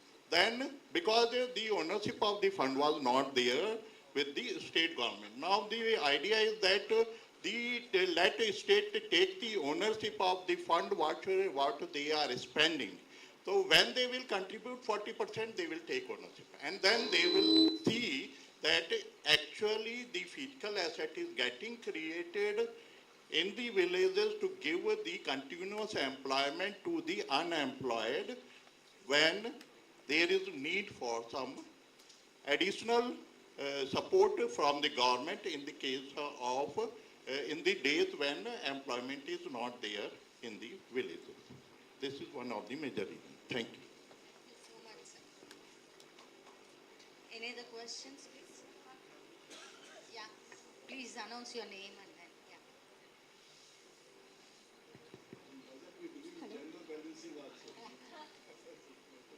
Good morning, ma'am. Good morning, sir. Session. Actually, I have a question to Dr. Ashwin Kumar, sir. Actually, sir, we all know that Chhattisgarh is the main power hub of India. There are Adani, there is Balco, there is JSP and others companies, and all the companies are showing positive revenue. But in your balance sheet, the state showing that they are borrowing more than their revenue. So why is that? Why actually the state is developing states, or what is the reason for that? Good question. And the answer of this I made when I started my talk, good governance. There is good financial management is good governance. So unfortunately, we are not seeing the good governance in state power sector companies. But in private, the question depends upon the ownership. Who is taking the ownership of the fund being spent in state power companies? There is nobody to take the ownership. The manager who is working in the state power companies is not an entrepreneur. But in Balco, as you said, they treat them, the manager working in the field, they treat that they are an entrepreneur on the field. If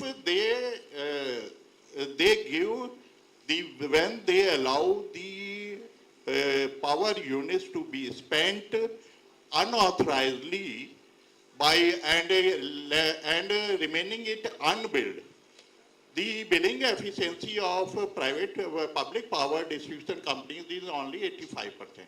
It means the 15% of the unit being consumed is not, the invoice is not getting raised. And when invoice is not getting raised, where will these revenue come from? So 15% of the power getting utilized by the consumer of the public power distribution company are unbilled, and therefore 15% is a huge amount, and that is one of the major reasons of the losses. And in private it doesn't happen because they don't allow. The unauthorized consumption of power is not allowed by the private distribution company. Thank you. My boss was an IS of 1975 batch, and he prepared the first paper with World Bank of privatization of power. That was 1991, But coming to Telangana, Andhra Pradesh were one. So I'm talking back to that. So he became chairperson of the Andhra Pradesh State Electricity Board, a very bright IAS officer.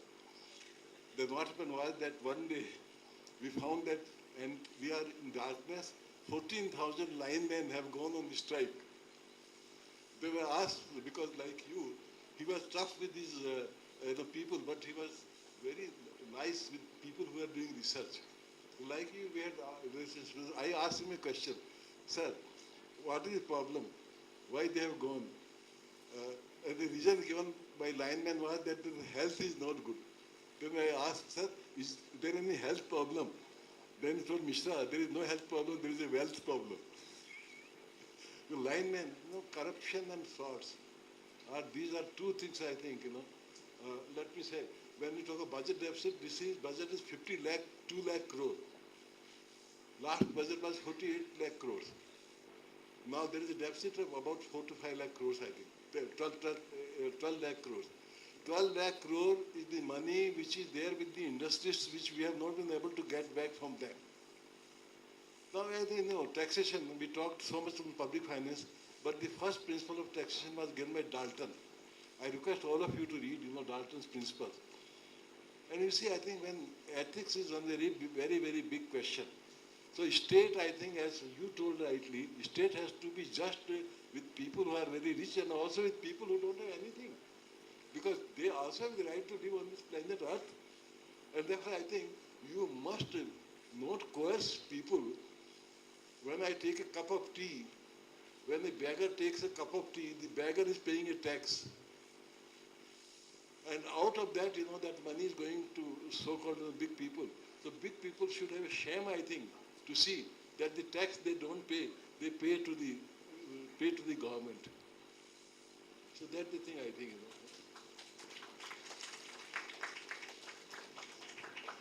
We'll take one last question, and I think after that we'll close. Please. Okay, good morning panel. My name is Satyendra KR, UGC NET JR from Yanapoya University, Mangalore.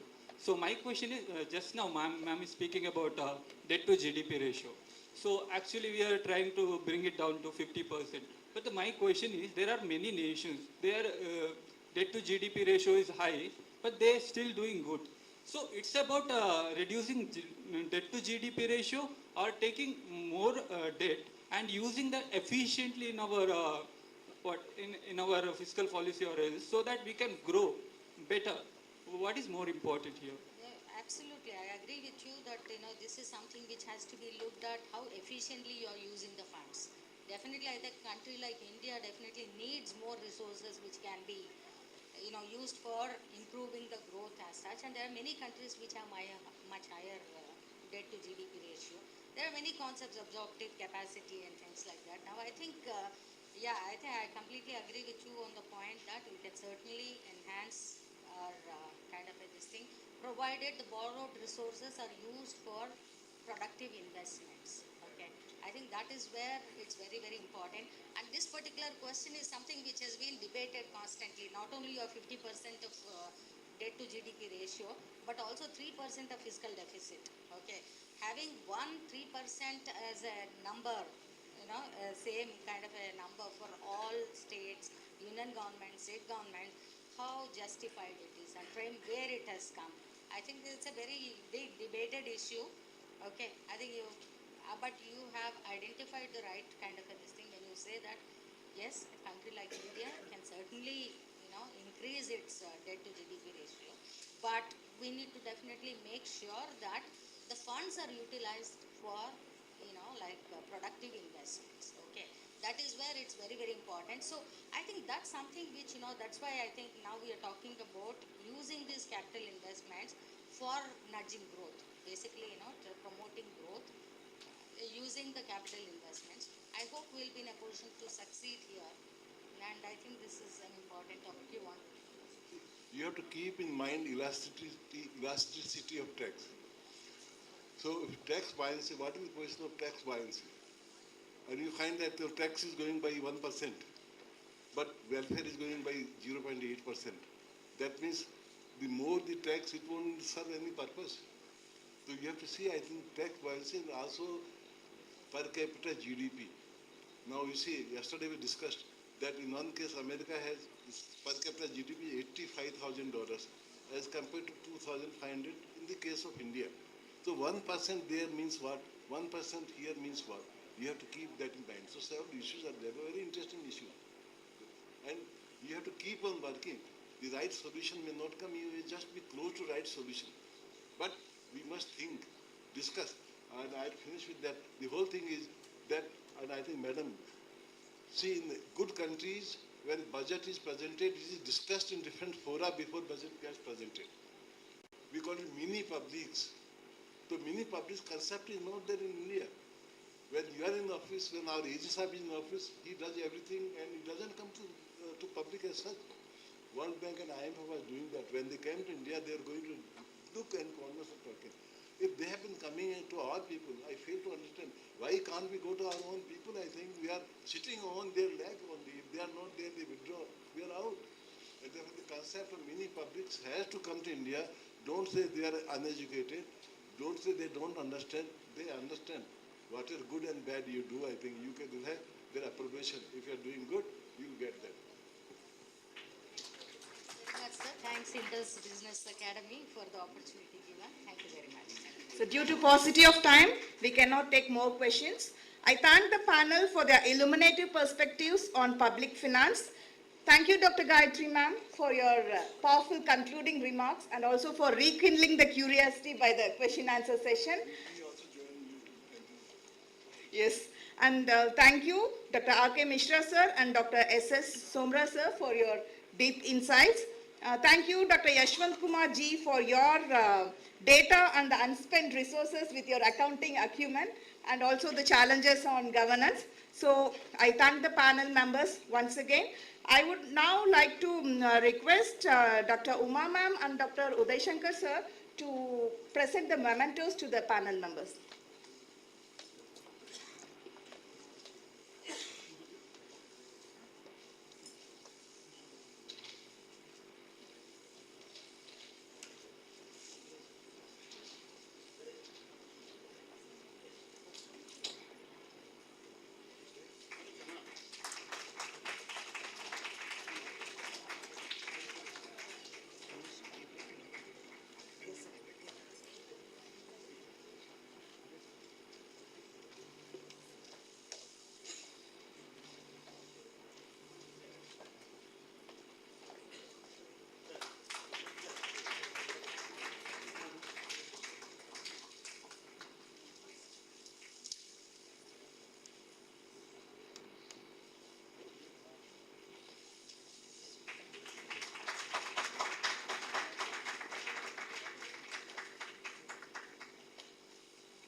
Ma'am, you give to...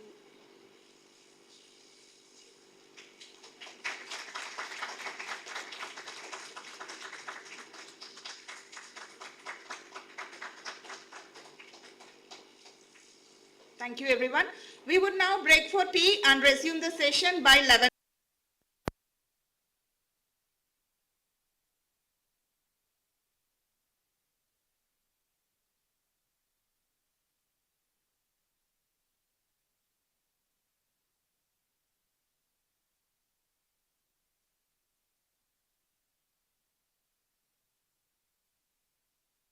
Professor at the Council for Social Development, New Delhi.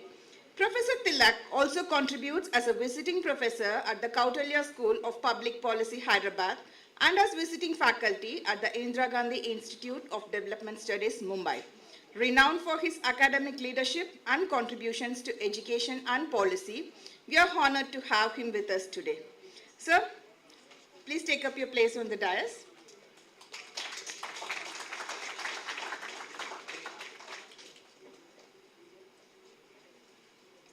I now request Dr. Mansi to brief on the session.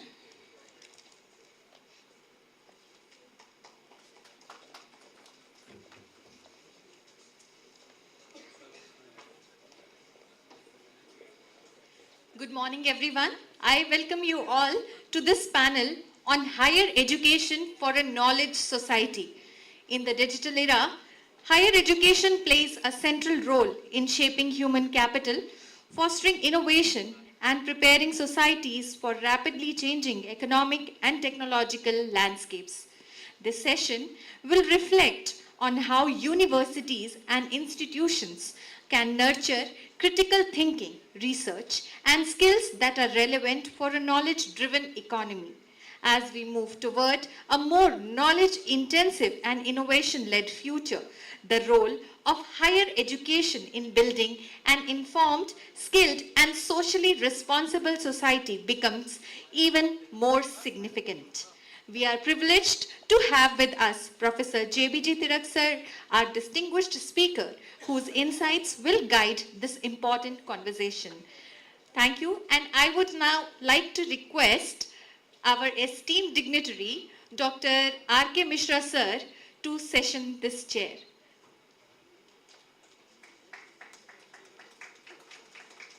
Thank you, sir. The stage is all yours.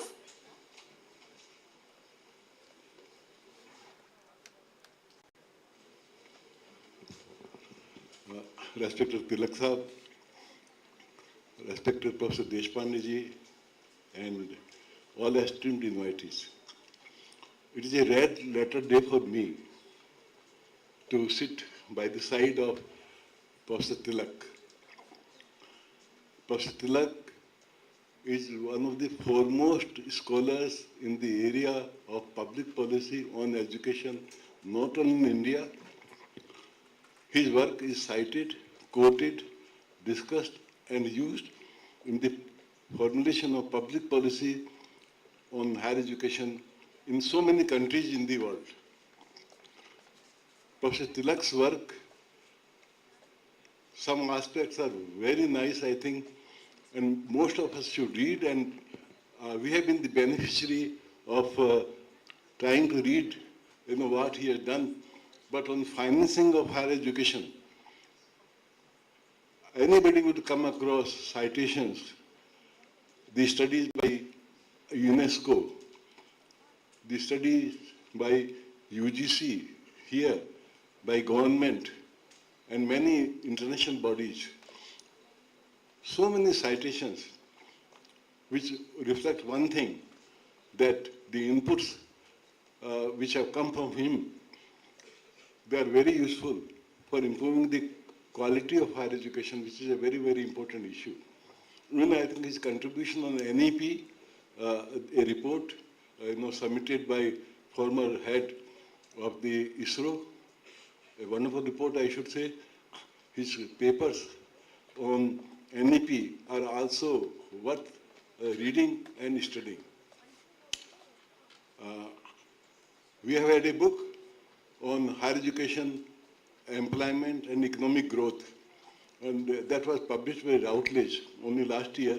And we are very fortunate that we had the opportunity of having his paper in the book. We have seen the reviews of the book by several authors in India and abroad. There are 23 papers in the book, but most of the reviews have mentioned the contribution, the concepts, the ideas, the philosophy of education, I think, the innovations that have been done in the area of education, and that paper was by Professor Tilak. He was also Vice Chancellor of NIPA, and I'm very happy to say that because my teacher was also possibly the first Vice Chancellor, M.E. Mathur, of NIPA. He succeeded there as the Vice Chancellor. He is a frequent visitor, I think, requested. We have IAS programs that we do, and Administrative Staff College of India does. 3,500 IAS officers have benefited, I think, from the papers and the studies by Tilak sir. I don't think anybody can describe him fully. We know a little bit of what he had done. He had done so much, I think. I was in UNESCO for some time, UNESCO Paris. And in UNESCO Paris, we had a lot of discussion, I think, references to the work that Tilak Sahab did. So I would request you to please join me in giving a big clap to welcome sir. I must compliment the organizers, especially Professor Kulkarni and Mansi ji, and the other team members that they could bring Professor Tilak, I think, to this conference. By bringing Tilak to this Professor Tilak to this conference, we only add, I think, the vitality and also the thought stream of this conference. We have Guru, Professor Deshpande is there, I think, we need, I think, our gurus who have been in the forefront and who have created, not only created, but also nourished, I think, and also protected, I think, people like us who were not having any contact, to be very frank, but we survived because of the kindness and the blessings of such senior people. Thank you, sir, and I request on behalf of all the friends here to kindly deliver a speech.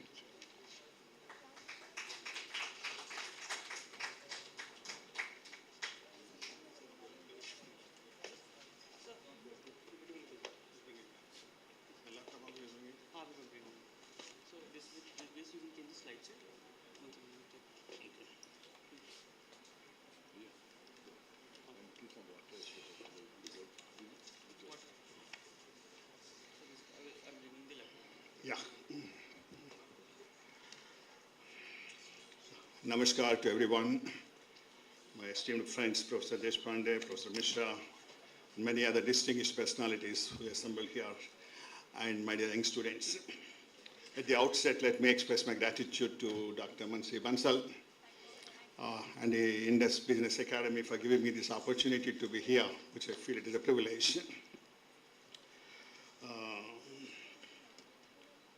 And I'm thankful to her particularly for giving me a chance to come to this campus also for the first time, which seems to be a lovely setup in the heart of the Bangalore city, which is a little bit unthinkable coming from the clustered, congested areas of the central areas.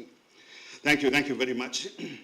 I chose to speak about knowledge society and what is the role of higher education in the knowledge society. Oh, it's there.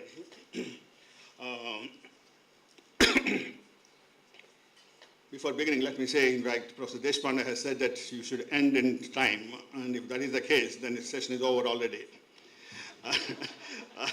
So I take the liberty that we are beginning the session now, and the clock starts clicking from now onwards. Okay. I think in the context of the knowledge society, we often confuse with three terms. Information society, knowledge society, and the knowledge economy. I briefly refer to the fine distinction between the two, even though if you use them interchangeably, there is no much harm done. Then I specifically go into higher education sector and look at the role of higher education in building a strong knowledge society, largely based upon the evidence from other countries and also our own visionary thinking. And in that particular context, critically look at what is the present status of higher education, and more specifically refer to the National Education Policy 2020, which has proposed quite a few revolutionary measures for the reforming of the entire education system and also higher education in particular. And I can't be exhaustive, but certainly I would like to refer to a few important aspects.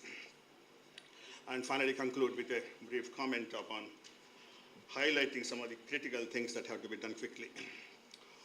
I think information society, knowledge society, and knowledge economy are, as I said, are quite often used interchangeably.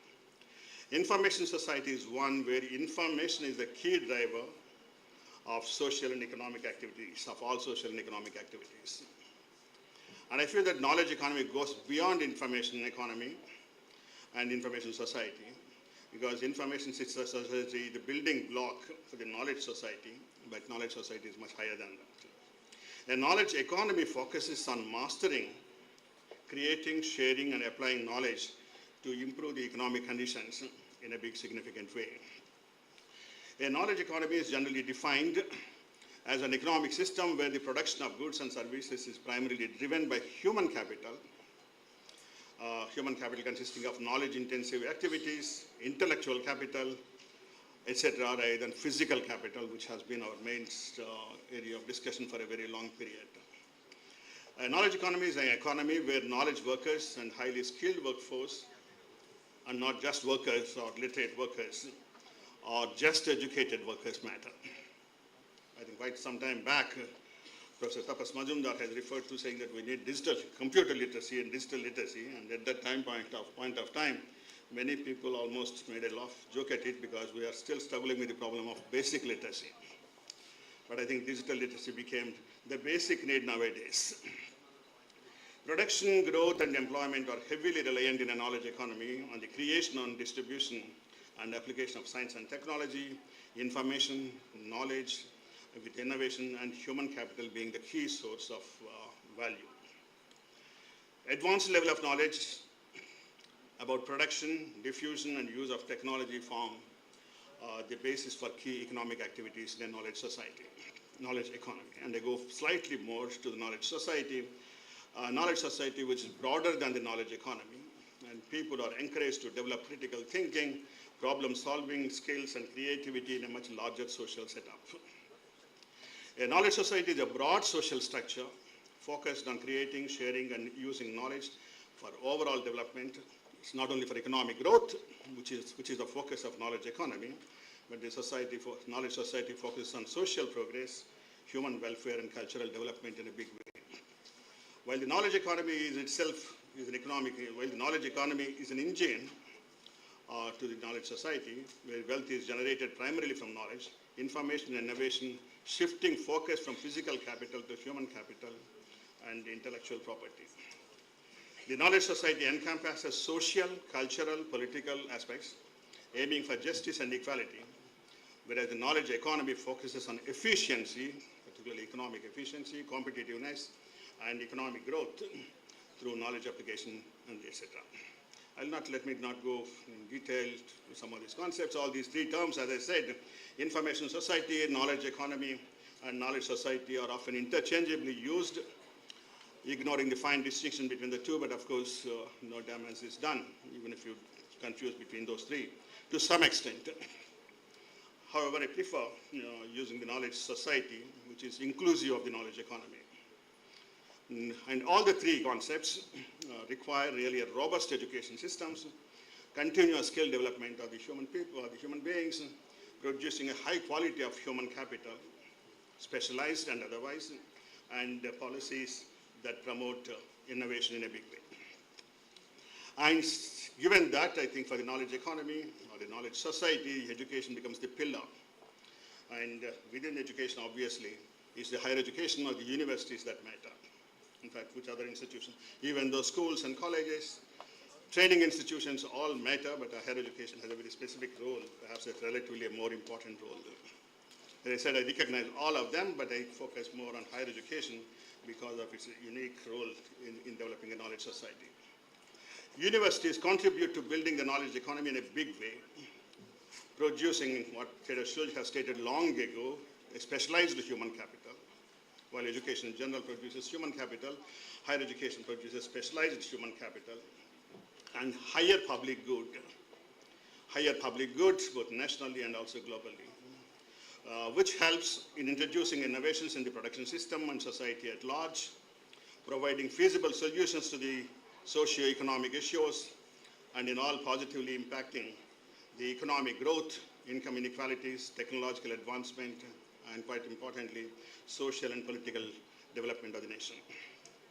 Education is a pillar of the economy, and universities have a specific place, and it was widely recognized and said that when we speak about the role of universities in the knowledge society, when I say universities, higher education institutions in general, it was clearly stated that almost every aspect of higher education matters very significantly. The quality of education, the equity in education, the access to education, the access to higher education, funding of higher education both by the public and non-public sources, public subsidies, autonomy of the higher education institutions, the management and governance of the institutions, teachers who are the pillars of the education system, their academic careers, their academic growth, and nowadays, of course, we also speak about the internationalization of higher education, research, innovation, and many other aspects. And also, of course, dissemination of knowledge or diffusion of knowledge, forging strong linkages with the labor markets. Now, given this background, what is the current status of higher education in the country? Very quickly, we go through perhaps a few, maybe 3, 4, 5 dimensions, and then refer to quite a few issues that are important for the development of the economy. Number one, I think higher education system in the country has expanded quite significantly over the years, and that's a big achievement. It's a big achievement in the sense that today we have something like 1,200 universities, 46,000 colleges, with more than 4.4 crore students. And these numbers are really very big numbers compared to many other parts of the world. In fact, the 4.4 million students is perhaps larger than population of some of the countries in the world. And as a result, the system became the second largest system in higher education in the world, enrolling something like 1/6 of the world enrollments in higher education. It used to be the third after China and United States, but now it is larger than the United States system. We have also improved over the periods, over the last 7.5 decades, made significant progress with respect to reducing inequalities in education, in education in general and higher education in particular. But I refer to inequalities of two kinds, essentially gender inequalities. I think with respect to gender parity in higher education, we are almost at a highly satisfactory level, where the number of girl students almost equal the number of boy students in higher education institutions. We have also made quite important progress with respect to reducing inequalities between the scheduled and non-scheduled population. Partly credit goes to the reservation policies, but also many other welfare policies that we have, and made even though there is still difference, we made a lot of progress. We have also, in fact, have very good high-quality institutions in the country, like some IITs, IIM, central universities, centers of advanced research studies, in a good number. Not really a very large number, but in a good number. Some of these high-quality institutions are a matter of envy for many of the developing countries and also some of the developed countries. And more importantly, it is important to note that these institutions were set up when the economy was not in a very strong position, not as strong as it used to be, as it is now. And over the decades, we could still maintain the quality and brand value of those institutions, both nationally and also globally. That's also not an achievement, not a small achievement for a developing country. And all this growth in higher education has a very positive effect on social progress, economic growth, political maturity, technological advancement, and almost every aspect of human development. In fact, in terms of social harmony that it has created, in terms of political maturity it has created, is really remarkable compared to many countries where any change in the political system was followed or preceded by bloodshed. And that's not the case with respect to India. So whatever may be the features of our democracy that we have, I think still that's a very well-functioning democracy. And at least part of the credit for the well-functioning democracy and many of the social institutions goes to the higher education sector. There are quite a few other achievements that we can really speak about, but I thought we'll focus also some of the major challenges or major problems that we have. One, even though we have something like 4.5 crore children in the higher education institutions, the level of higher education is still found to be not sufficient enough to realize the goals that we have set for ourselves. There is a phenomenon of massification, and massification phase of higher education is defined to be starting when the enrollment ratio in higher education, that is the number of students of phase group, number of youth population of 18 to 23 years group go to schools and colleges and universities. That's the enrollment ratio. That enrollment ratio reaches something like 40%. And we are still much below, we are around 28% now. And more importantly, as I said, to become a Vikasit Bharat, to become an Atmanirbhar Bharat, to become a Vishwa Guru in higher education, I think it's necessary to expand our higher education system much higher, at a much faster pace, of course, improve the quality of education. But unfortunately, we also find that the quality of higher education is lacking in a large number of institutions. We have high-quality institutions, but those institutions are very few in number, and they do not have much effect on the rest of the system. As a result, we have a mediocre higher education system, producing low levels of skills and poor unemployable graduates. And we often find the reports that 30–40% of our graduates are employable and the remaining ones are unemployable, not only with respect to engineering and sciences, but also with respect to other disciplines. So we have high levels of graduate unemployment, open unemployment, and also hidden unemployment. And these rates of growth, these rates of unemployment are higher at higher levels of education, graduate and postgraduate levels, which was not the phenomenon much earlier in 50s and 60s. Once you go to graduate level, the curve used to come down and say, and mean that unemployment rate at graduate level used to be smaller than the unemployment rate among the matriculates, etc. But now it is still linearly, steeply increasing trend. This quality is also reflected in both nationally and also globally in terms of ranking of institutions, global ranking of the institutions, whatever may be the limitations of those rankings carry with. I think they at least reflect some dimensions of higher education, and we fare very badly. Not a single institution figures in the top 100 institutions, even though we have more than 1,200 universities. There is not a single world-class university. I said that we have improved our inequalities with respect to gender, and also we have improved inequalities between scheduled and non-scheduled population, but still we have a high degree of inequalities between rural and urban regions. The availability, access to higher education in rural areas is much less than in urban areas. There are interstate inequalities. There are inequalities between eastern region, western region, southern region, etc. The southern region being slightly much better than the other regions of the world, other regions of the country.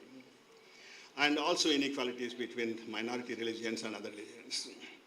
But I think of all the dimensions of inequalities, I find the inequalities between the rich and the poor in higher education are the widest ones.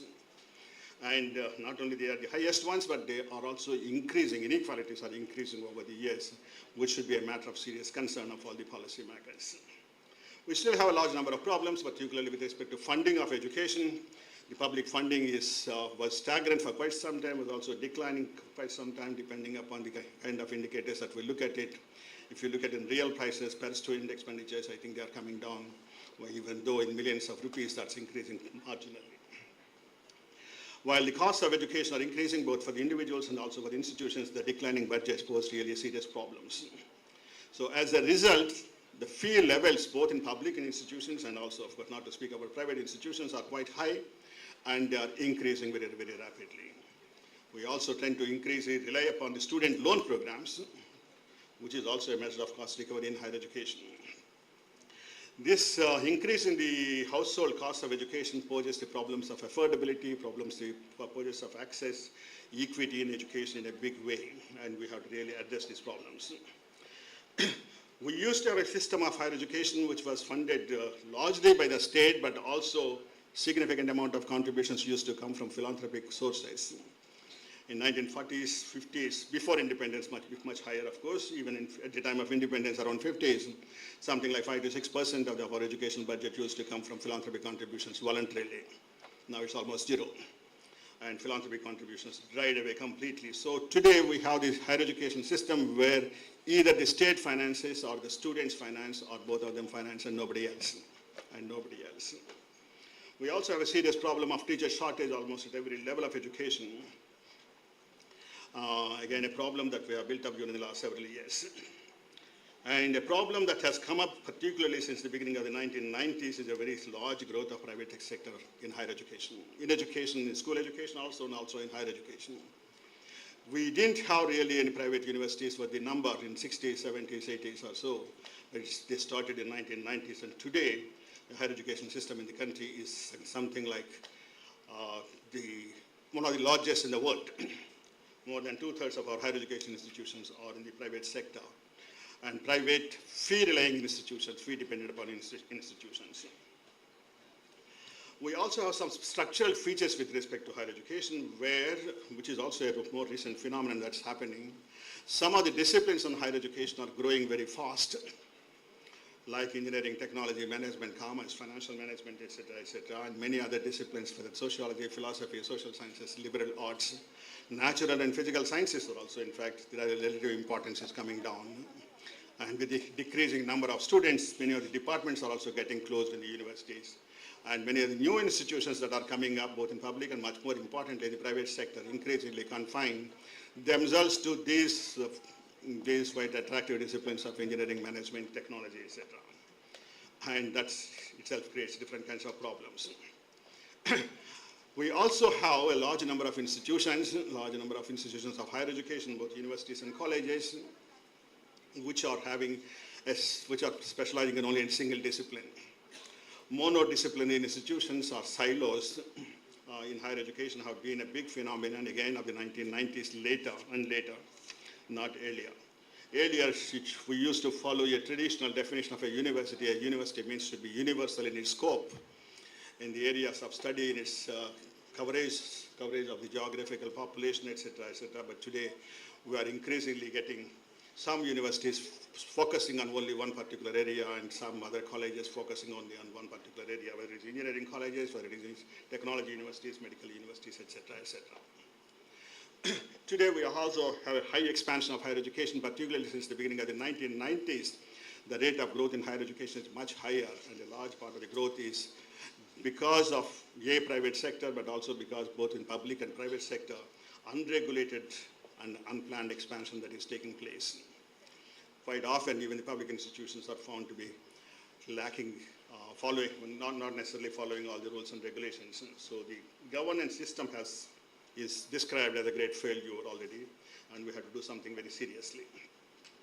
Another important feature, of course, that has been there for us for a very long period is our higher education system consists of largely the undergraduate education or first degree education. 85% of the enrollments in higher education are only in undergraduate level, and around 12% or 13% are in postgraduate education, and hardly 1-2% are in doctoral and research programs. While we need a strong higher education system at all levels of education, because it's the postgraduates which provide post-graduation doctorates, who provide teachers, who become scientists, who can make innovations, etc., in a big way.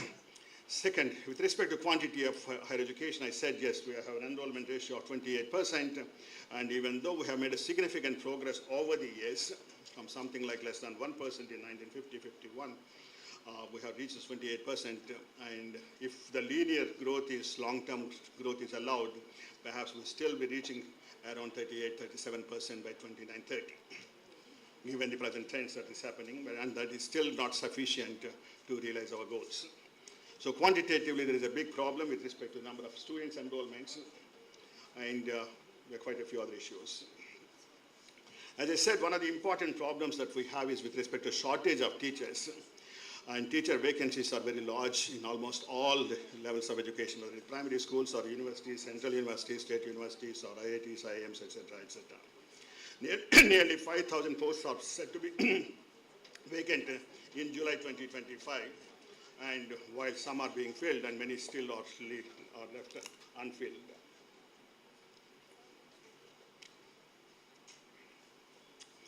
That's a phenomenon, as I said, with respect to IITs, IIMs, central universities, and perhaps with respect to undergraduate colleges, the phenomenon is much severe.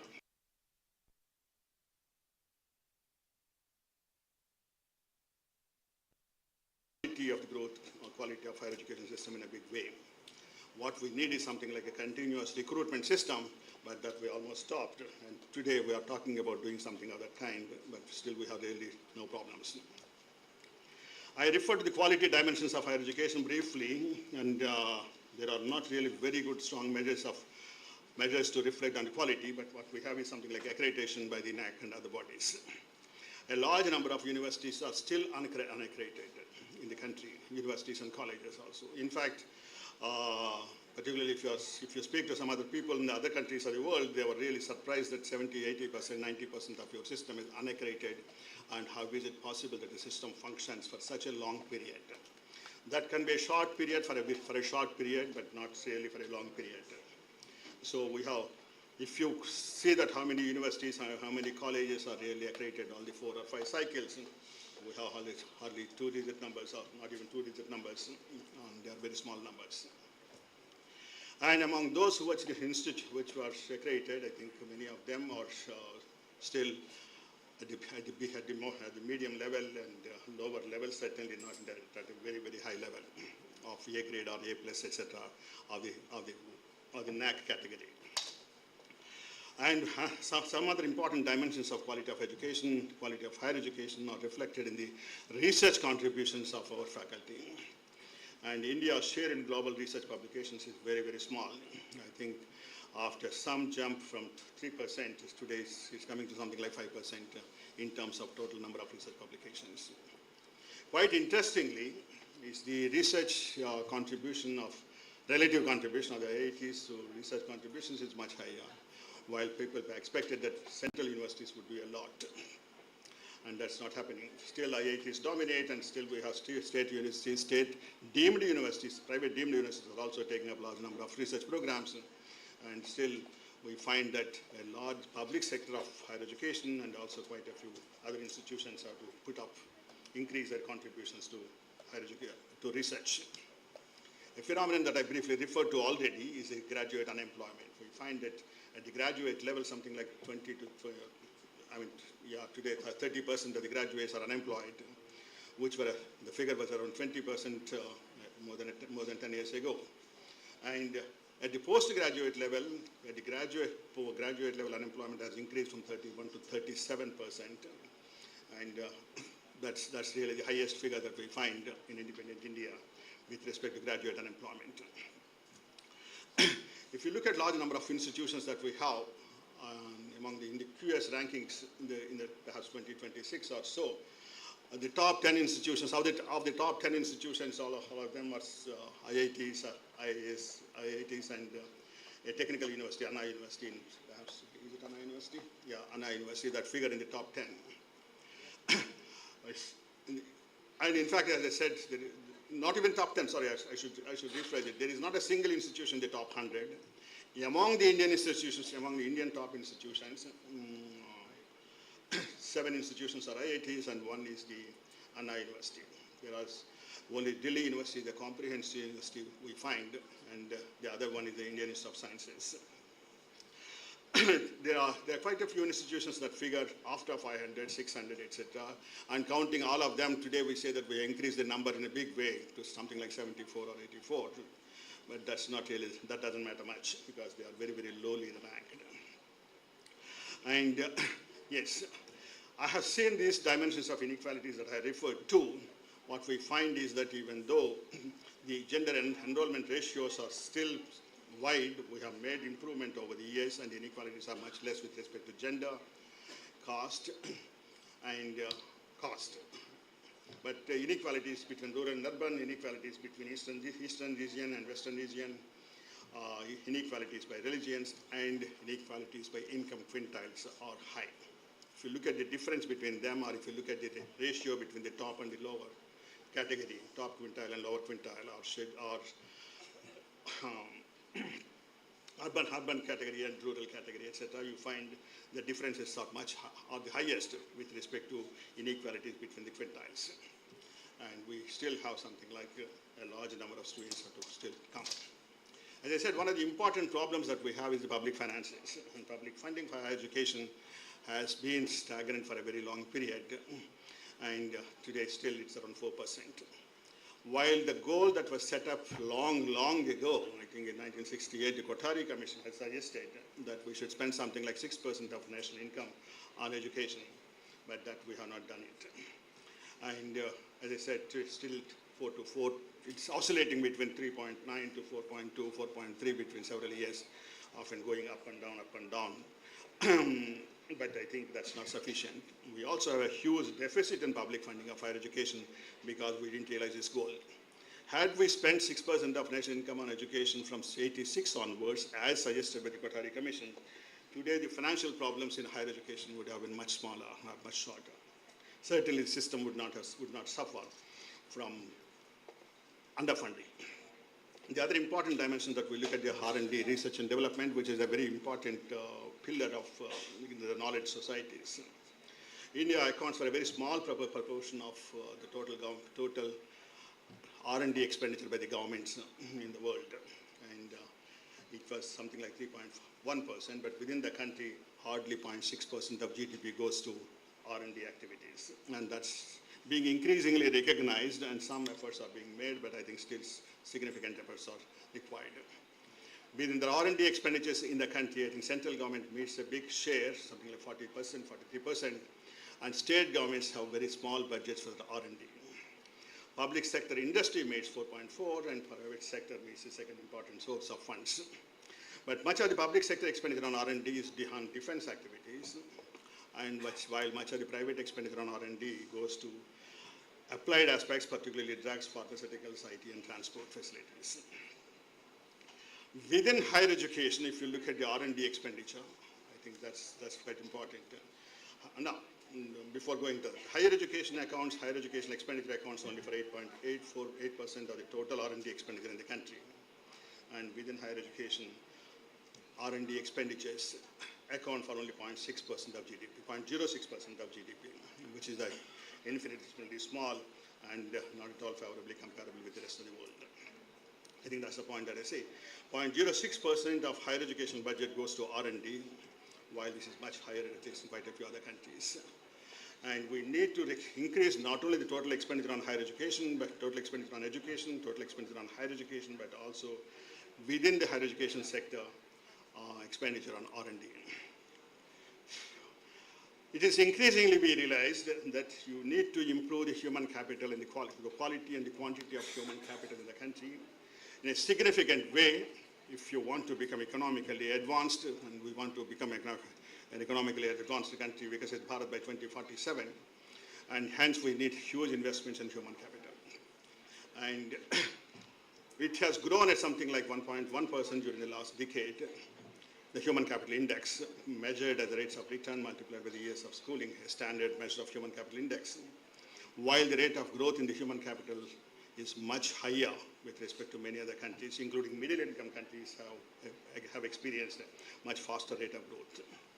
It was also estimated that something like 2.5% should be the minimum rate of growth for us to become economically advanced in the next 20 years or so, a goal that we have set for ourselves. The total factor productivity is considerably influenced by education and higher education in particular, and that's highly influenced by the public expenditure on higher education. And it's also important that all people, all educated, all workers are having really good higher education and good quality of education. At this particular stage, I look at the national education policy, how it addresses quite a few issues that we have raised and how meaningful they are, etc. I think I find that there are quite a few important opportunities for the government now, for the entire country now, to make significant reforms in higher education, because almost everybody wants to go to higher education nowadays. Compared to the situation in the 1950s and 60s, very few people used to aspire to go to higher education, but today everybody wants to go to higher education. Whether they can or not is a different issue, but they want to go to higher education. So there is a huge demand for higher education all over the world, and the London Economist describes this as a phenomenon of world goes to university. And that's the same case with respect to India. As I said, everybody, whether it is in rural and urban areas, whether it is minority religions, whether it is girls or boys, everybody wants to go to higher education because they recognize that higher education is the passport for future development. We have also a huge young population, and that is considered, that would be turned into a demographic dividend if we have really good policies with respect to higher education and skill development. And we have another important avenue, that is the digital technology that we have. In fact, the overall technological revolution that has taken place during the last 10 years is unimaginable. As we never imagined 20, 30 years ago that the kind of technology that we have today would be possible, but that we have, and that can be used for developing higher education, developing the entire system, of course, both qualitatively and quantitatively. But what all we require is the careful policies. So how these policies are being proposed by the National Education Policy in 2020. One, it clearly says that we should expand our gross enrollment ratio, which is only around 28%, so it should increase to 50% by 2030. And that itself is a big task, even though many governments, many universities have taken up this particular issue because this is quantitatively easily measurable, and but without at the same time realizing that then this 50% rate of growth automatically does not increase the economic growth, but we need much more policies also along with us, improving quality of education, improving the access to education, etc., etc. Second important major suggestion, in fact there are quite a few major suggestions apart from this quantitative suggestion. You see, I feel that the quantitative suggestion is also very important because the National Education Policy almost for the first time made a quantitative target for the expansion of higher education. Except in the 11th five-year plan when we stated something like higher education enrollment has to increase to 15% of the population or the relevant population. So the enrollment ratio was to be increased to 15% from 7% in the 11th five-year plan. Except that particular quantitative target with respect to higher education, we never found any quantitative targets in the entire post-independence period, even of course the pre-independence period also. And this is one major quantitative target that was clearly specified in the national education policy, and efforts are being made to reach that particular one. Now, at the same time, we have to expand the enrollments in higher education, and at the same time, we also find that if we have too many universities and too many colleges, we have a variety of institutions, of course, but also in large numbers. As I said, we have something like nearly 1,200 universities, perhaps more in recent information will put up more than 1,300 universities, and 47,000 colleges. Central universities, state private universities, and open universities, deemed universities in a big number, and government-supported deemed universities and private deemed universities, etc., etc. And what is important is we are expanding the number of universities and colleges in a big way over the years, during the last 10 years also. But a large part of the growth is taking place with respect to private education. What we find during the last decade is something like every year we have 50 new universities coming up. That's a really big number in the history of independent India, in the growth of universities. Yeah, and with respect to colleges, we are setting up of almost 3 colleges every day in the country. That's really, again, a very big growth. But as I described earlier about the growth of universities and also in terms of colleges, the growth is somewhat unplanned, unregulated, and also show that they are unsustainable numbers. Essentially because we have many of these universities and colleges which are very, very small in size. Many universities are having enrollments of less than 100, 200, while quite a few universities have 7,000, 8,000 students in the campus, excluding the affiliated colleges. And 70% of our colleges, nearly 70% of the colleges have enrollment of less than 1,000 students each. While some of the private schools or private secondary schools in urban areas have more than 2,000, 3,000 students, to say that a college which has less than 500 enrollments for a very long period, it really shows different kinds of aspects of higher education development that is taking place. Certainly, I think there is a lot to speak about it.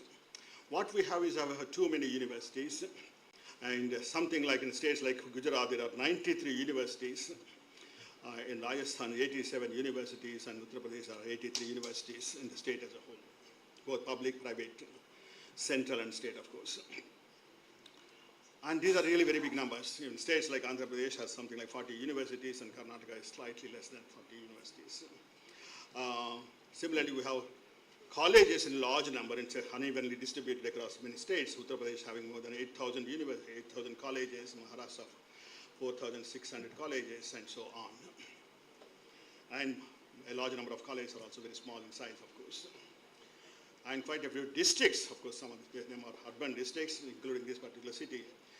The urban district has something like 1,000 colleges. And we also have standard measures in terms of relative to the population, etc. But these figures are much more telling, are much more clearer, etc.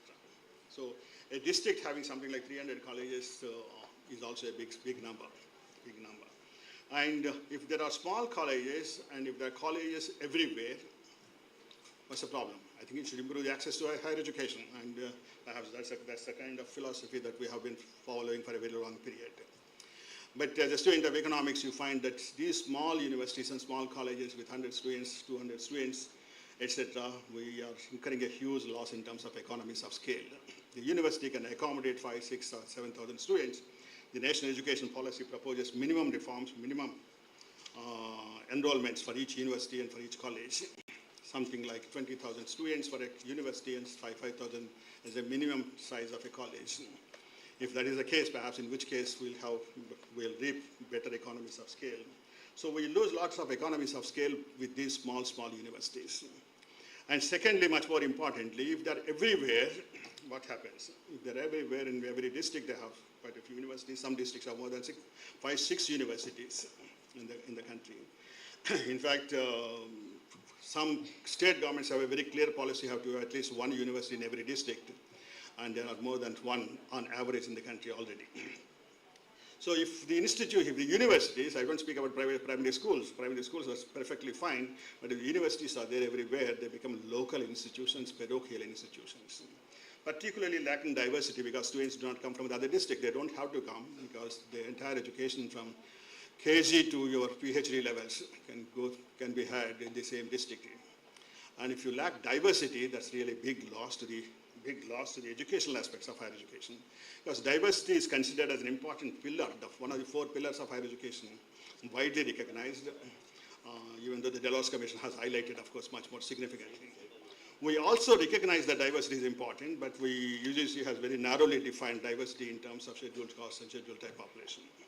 And I think we need regional diversity, we need linguistic diversity, we need the cultural diversity, coming people from different parts of the country and different parts of the world.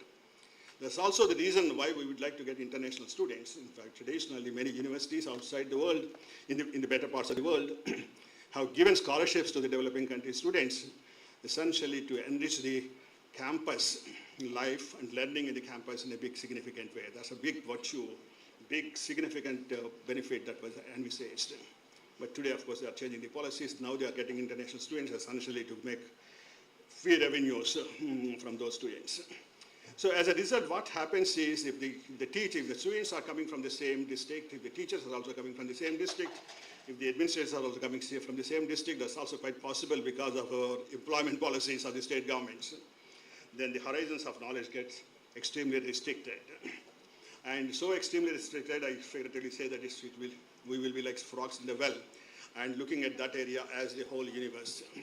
And that would be really seriously, much more serious cost to the higher education institutions, even though economies of scale is also a big cost, but this is much more important, that the academic institutions would lose the academic advantage of having big universities and big colleges. Along with this, national education policy has also suggested that all single faculty universities and colleges, time limit, all single disciplinary institutions should become multidisciplinary comprehensive universities, and we should also offer, in fact, comprehensive programs. And again, we have a large number of universities and colleges which are single faculty institutions. Something like more than 40% of the universities and another 40% of the colleges are single disciplinary, whether it is engineering colleges, medical colleges, language colleges, medical, agricultural college, universities, colleges, etc., etc. And they have to become comprehensive, essentially, because monodisciplinary institutions reflect fragmentation, cubicalization of knowledge. That's what Yeshpal has recognized quite some time back, and the present policy has also recognized. And that's the reason why I said every institution should become a comprehensive institution. The silos, particularly in terms of knowledge development, we would be having a serious cost with respect to having too many silo institutions. As I said, in fact, these institutions go against the philosophy and the concept of the university itself, because universities are expected to be universal in scope and universal in geographical coverage and relevance, of course.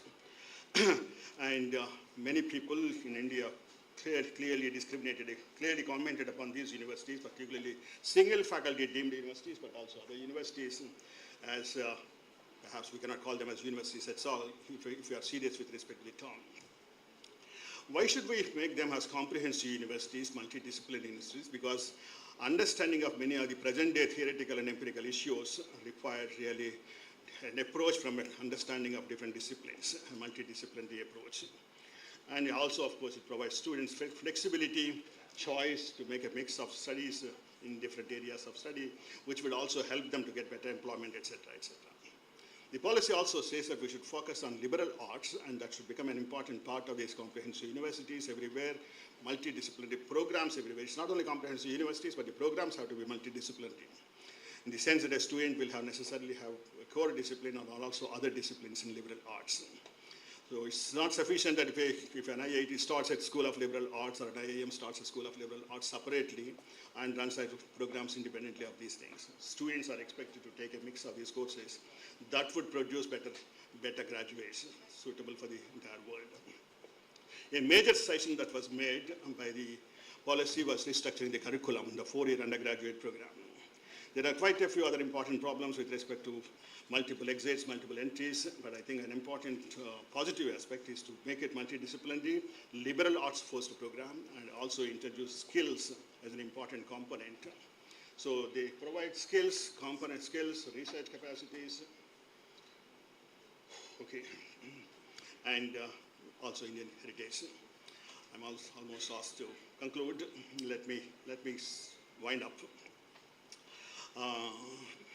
Okay. Let me highlight two important aspects. One is autonomy, which is an important issue. The policy has suggested that we'll have autonomy, we'll provide graded autonomy to the institutions, but I think we should recognize that autonomy is important for the universities and higher education institutions. If you are thinking of making innovations, making experimentations, and create new knowledge for the new knowledge societies. And full academic autonomy is really very important for all higher education institutions, and research institutions, or at least partial with respect to academic aspects is necessary, while with respect to administrative and other aspects, it could be slightly more, lesser degrees of autonomy. And an important feature that we should recognize that earlier, public funding was not linked to the autonomy and the control, but nowadays it is being increasingly related. Public funding is related to the control that the system has, the government has, etc., etc. And almost saying that if you want autonomy, if you want less controls, you go on your own funding rather than depending upon the government. So let me conclude saying that what is necessary to do is that recognize the critical role of higher education in a knowledge society, in creating a new society, new developed society of new humane society. Accord high priority for higher education research, and the specific measures that were clearly mentioned, I think we should take up very seriously. Large-scale teacher recruitment as a regular system of recruitment, promote research in all areas, consolidate higher education institutions, and improve infrastructure in a big way. Develop comprehensive universities and multidisciplinary programs, and have significant curricular reforms that also India value-based ones. At the same time, we should also recognize some of the dimensions of inequalities that were referred to, and above all recognize that liberal funding is the most important one if you want to develop strong higher education systems. There are no strong, vibrant higher education systems in the world which were not completely or heavily publicly funded. There can be a good number of private universities of their own, but the system as a whole, if you want a national system as a whole, that needs to be heavily publicly funded. I'll stop here, and thank you very much for the time. I'm sorry. I got a couple of reminders, but I'm sorry I immediately didn't take it up. Thank you very much for the patience given to me. I'll close it.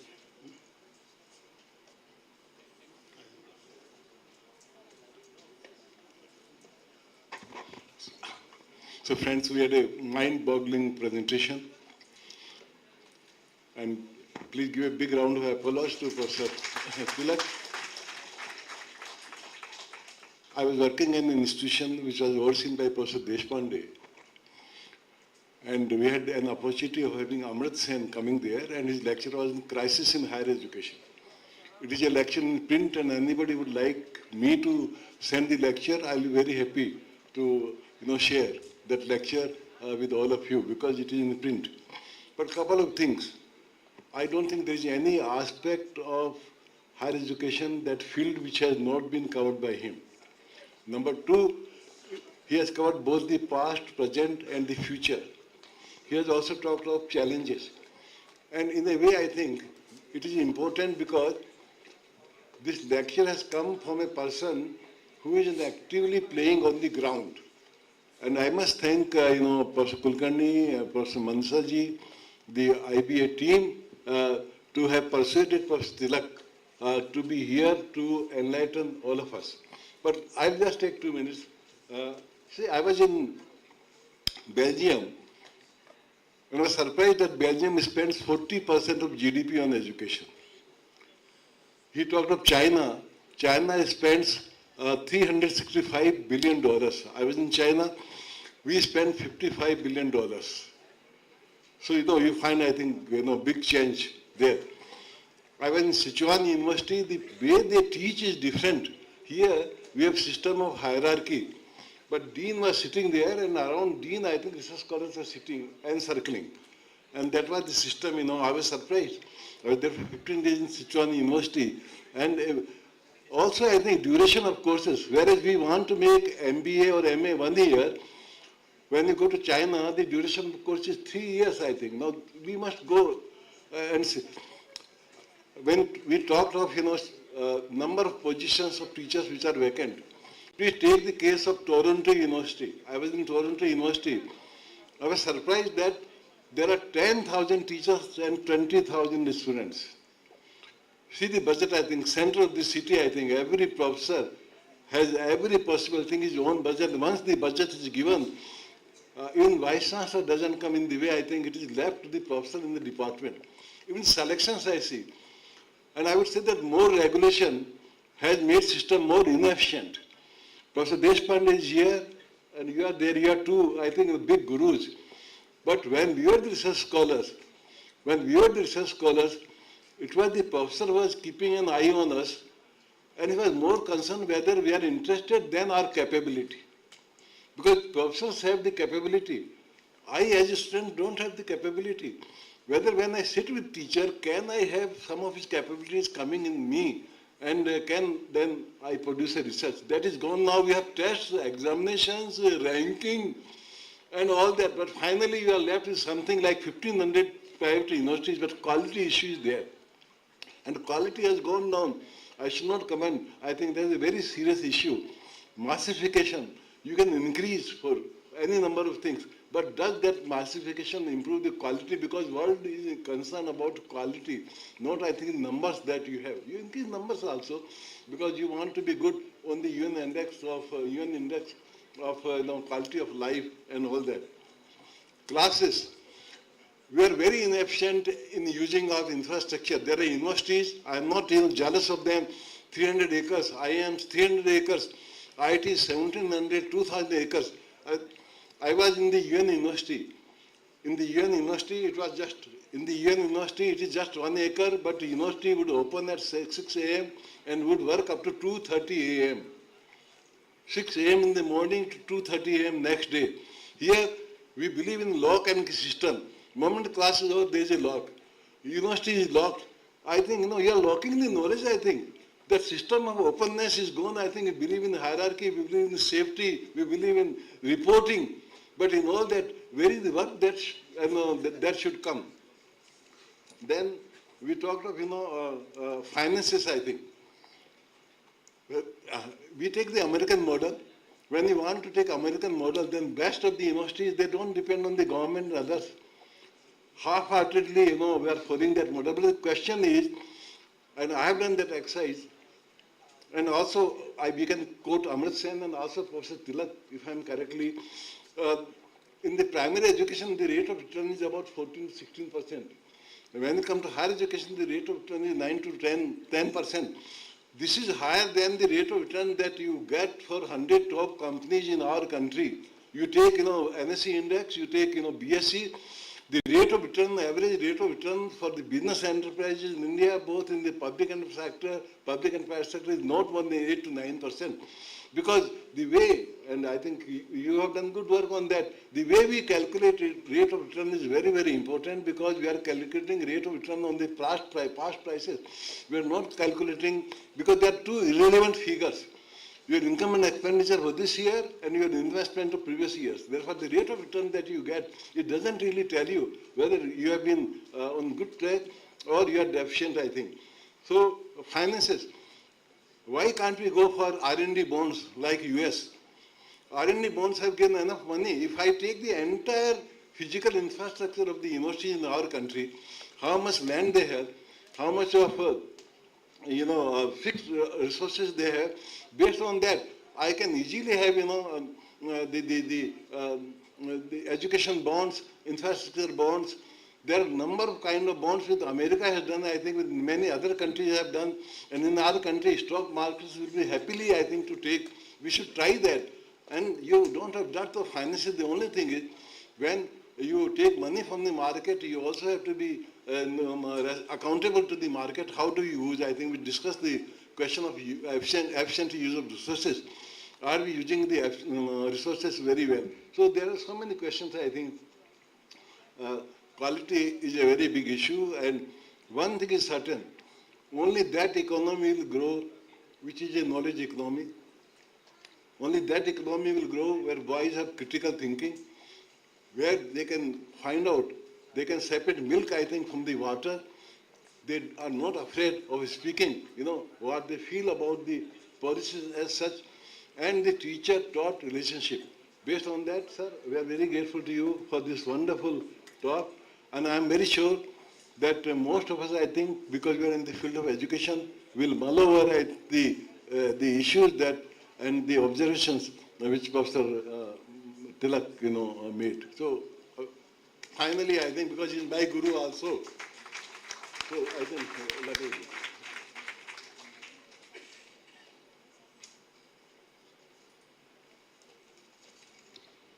Thank you, Professor Tilakji and Professor Mishraji, for setting the rightful tempo for the next panel discussion. I now request Professor Ramana Acharyalu sir to present the memento to JBG Tilakji.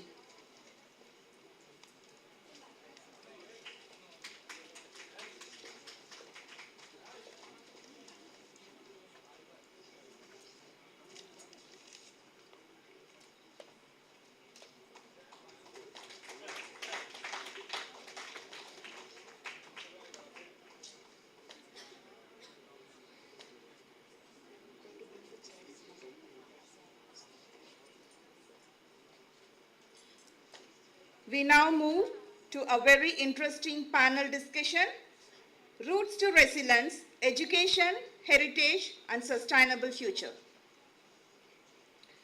Let me introduce the panel members and present you.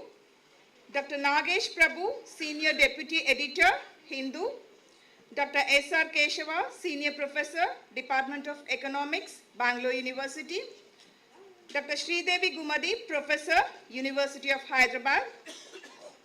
And the session chair is our own professor from Indus Business Academy with the perfect blend of rich industry and academic expertise, Dr. Acharyalu Ramanaji. I now request the panel speakers to take their position on the dais.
It is my privilege to introduce the panel members. Dr. Nagesh Prabhu is a senior journalist and author with more than 3 decades of experience in political and economic journalism. He is currently the senior deputy editor at the Hindu Bangalore, where he writes extensively on Indian politics, public policy and the economy. He is the author of 3 books published by leading academic presses, focusing on political economy, media and development in India. Dr. Prabhu holds a PhD from the Institute for Social and Economic Change and has pursued higher studies at institutions including Jawaharlal Nehru University. His work has appeared across leading national publications and he has conducted in-depth interviews with a wide range of policymakers, economists and political leaders. In addition to journalism, he has taught postgraduate students, participated in national and international academic forums, and currently guides doctoral scholars in journalism. Sir, it is a pleasure to have you here. Thank you. I now introduce Dr. S.R. Keshava, who is a senior professor of economics at the Postgraduate Department of Economics, Bangalore University, with over 27 years of experience in teaching, research, and academic administration.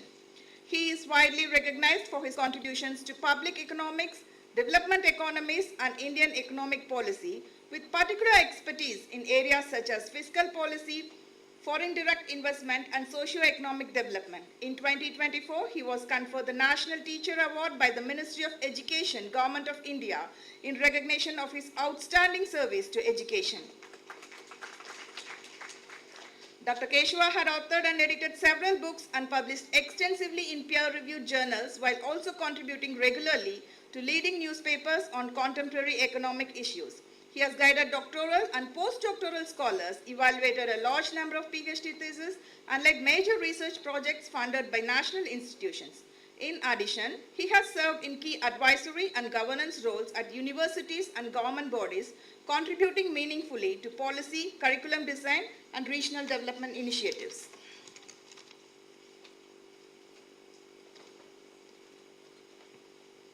The entry on the panel is Dr. Sridevi Gummadi. She is a professor at the School of Economics, University of Hyderabad, with over 2 decades of experience in teaching and research. Her work lies at the intersection of economics and critical social issues, including food and nutrition security, gender and poverty, and the economics of discrimination in law, in labor and agrarian systems. She has led several funded research projects supported by ICSSR and the University of Hyderabad, focusing on climate change adaptation and the governance of commons in Andhra Pradesh and Telangana. Dr. Sridevi has edited and co-edited books published by leading international and national publishers and has co-authored work on access to healthcare among marginalized communities. She has published extensively in national and international journals and has provided sustained research mentorship to PhD and MPhil scholars. A warm welcome to you, ma'am. The next person on the panel is our very own Acharyalu Ramana sir.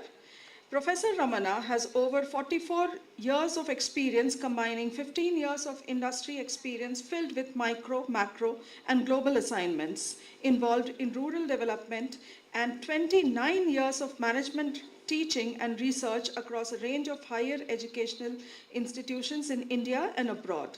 His experience may be summed up in 3 distinct domains. The first, the rural grassroots level institution building. The second,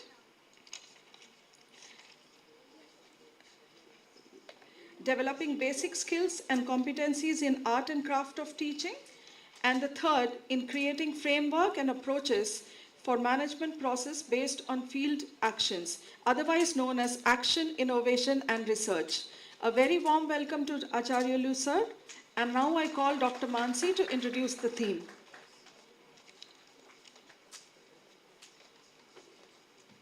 Good afternoon, everyone. I welcome you all to this panel on Roots to Resilience, Education, Heritage, and Sustainable Futures. As we navigate rapid economic and technological change, it becomes increasingly important to draw from our cultural and ethical foundations while shaping a sustainable and inclusive future. This discussion will reflect on the idea of dharma and institutions such as Dharmasthala as models of community-led, inclusive development and social responsibility. We will explore how traditions and values can inform contemporary approaches to sustainability and collective well-being. The panel will also consider the role of education and the NEP, National Education Policy, in building a knowledge-driven, value-oriented society aligned with the vision of a Viksit Bharat. By connecting heritage with policy and education with sustainability. This session invites us to think about resilience not only as an economic strength but as social and cultural continuity. We are privileged to have with us distinguished speakers who will share their perspectives on these vital themes. Now, I invite the session chair of this panel to commence the session. Thank you.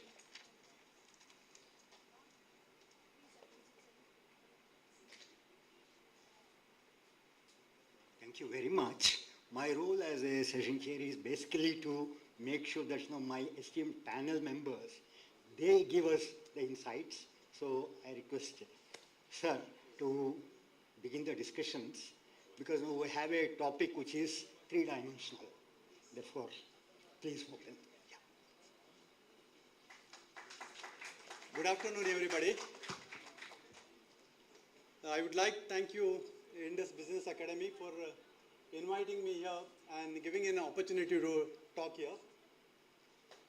I'm really delighted today for two of my gurus are here. My first guru is Hari Kumar. He gave me a job in Jagannath when I was jobless in early 1990s. And I'm really fascinated to read three of his articles recently in Deccan Herald. And my research guru is Professor Deshpande. Because of him, I'm able to write few books. Now, besides that, coming to the topic, I am speaking on a symbiotic relation between Dharma, development, and sustainable development in the context of Dharmasthala. So everybody asks, what is Dharma? There is no simple definition for Dharma. It is a multifaceted concept and very comprehensive and broad concept. So generally, Dharma means a moral duty, discharging duties without harming anyone. There is no violence. So it is performing one's duties with social obligations, social responsibilities. Dharma is not a religion, and in fact, all religions embrace Dharma. So Hinduism, Buddhism, Sikhism, all religions have embraced Dharma because it teaches moral virtues. Now, how you perform duties? Best example is a teacher. Now, teacher Dharma is to enable students to learn in the class, conduct the classes, and complete the syllabus. Now, this is the Dharma, but if she is teaching the students on the basis of religion, on the basis of caste, on the basis of gender, then it is adharma. Similarly, with the case of a doctor should treat his patients for his well-being without any discrimination or gender or religion. So one has to follow Dharma to become a good, happy life. There will not be a happy without Dharma. So Dharma largely comprises truth, ahimsa, compassion, and duties and responsibilities. And it embraces the principle like Sarve Jana Sukhino Bhavantu, Vasudevai Kutumbam, and Ahimsa Paramo Dharma. Now, what is the relation between Dharma and development? Now, we have one side a Western model of development, and other side we have one Dharma-based model of development. Now, all these ancient texts from Vedas to Upanishads to Bhagavad Gita to our Amartya Sen to Gandhiji, all teach us about, including Kautilya and others, speaks about Dharma-based development. And that means we are earning our wealth within the framework of Dharma. We should not cross the boundaries of Dharma. So Dharma is completely in contrast of a Western model of development, which is largely a profit-centric, whereas in Dharma model, there is a people-centric model. It is a cooperative model, whereas a Western model is largely market-driven, whereas Dharma model is largely people-driven. Now, the best place is to understand Dharma and development is Dharmasthala. Dharmasthala, everybody knows, is located on the foothills of Western Ghats in Dakshinagana district, which district I also belong. I have visited multiple times to Dharmasthala and also written a book on Dharmasthala. Dharmasthala is a Hindu temple administered by Jains. There is no discrimination at all in Dharmasthala, either on gender basis or religion basis. Anybody can go to the temple and have their prayers. Dharmasthala, therefore, is an indigenous model. Dharmasthala has two major institutions. One is SKDRDP, Sri Kshetra Rural Development Project. Another is Root City, Rural Self-Employment Development Institute, largely provides skill training to unemployed youth. Now, Dharmasthala is largely a homegrown model. It is not followed any Western model of thinking. Dharmasthala Virendra Hegde had not hired any IITians or IIMs to in the staff or in the faculties of SKDRDP or any of his institutions. Dharmasthala runs 70 colleges and institutions. It has a blend of both modernity and tradition. We have one side yoga, naturopathy and yoga. Another side we have medical colleges, engineering colleges. And SKDRDP, a large institution, one of the microfinance institution in the country, and which has SHG members to the tune of 5.5 million. It has transactions of over 20,000 crore per year. And all the employees of Dharmasthala SKDRDP are penetrated into all villages of Karnataka and neighboring Kerala. So it is one of the model which is indigenous, which is Bharat-centric, which is people-centric, and largely a indigenous one. So what SKDRDP do is largely rural development work. It largely provides forms groups, which is largely a trust-based, gives lending to these groups through its microfinance organization and make them empowerment. So unlike government welfare schemes, Dharmasthala micro institution is largely an empowering approach. It largely provides credit and bank linkages to empower the people rather than adopting an approach of welfare, which largely government schemes do.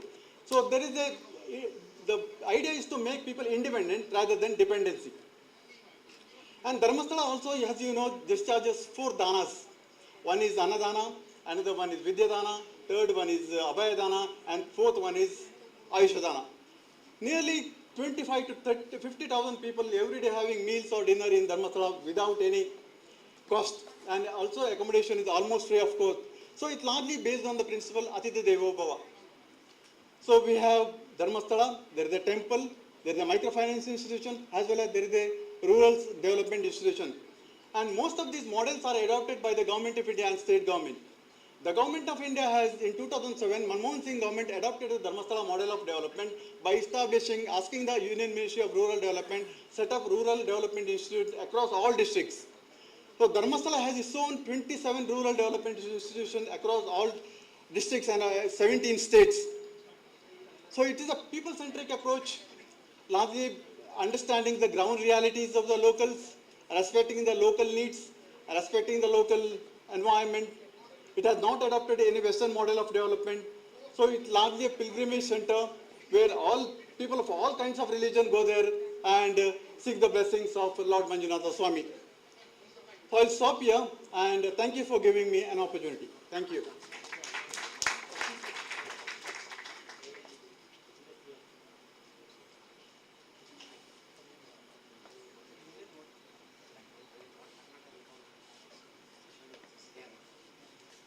The topic of this panel is Roots to Resilience. And we have touched upon a wonderful model of education that has been, inculcated and, developed by the Dharmasthala Society. Okay. Now, if we have to look into what kind of role it makes, we need to see a totally different perspective that Professor Keshav will bring. And we would like to see where do the dots get connected in the course of this panel. Thank you, sir.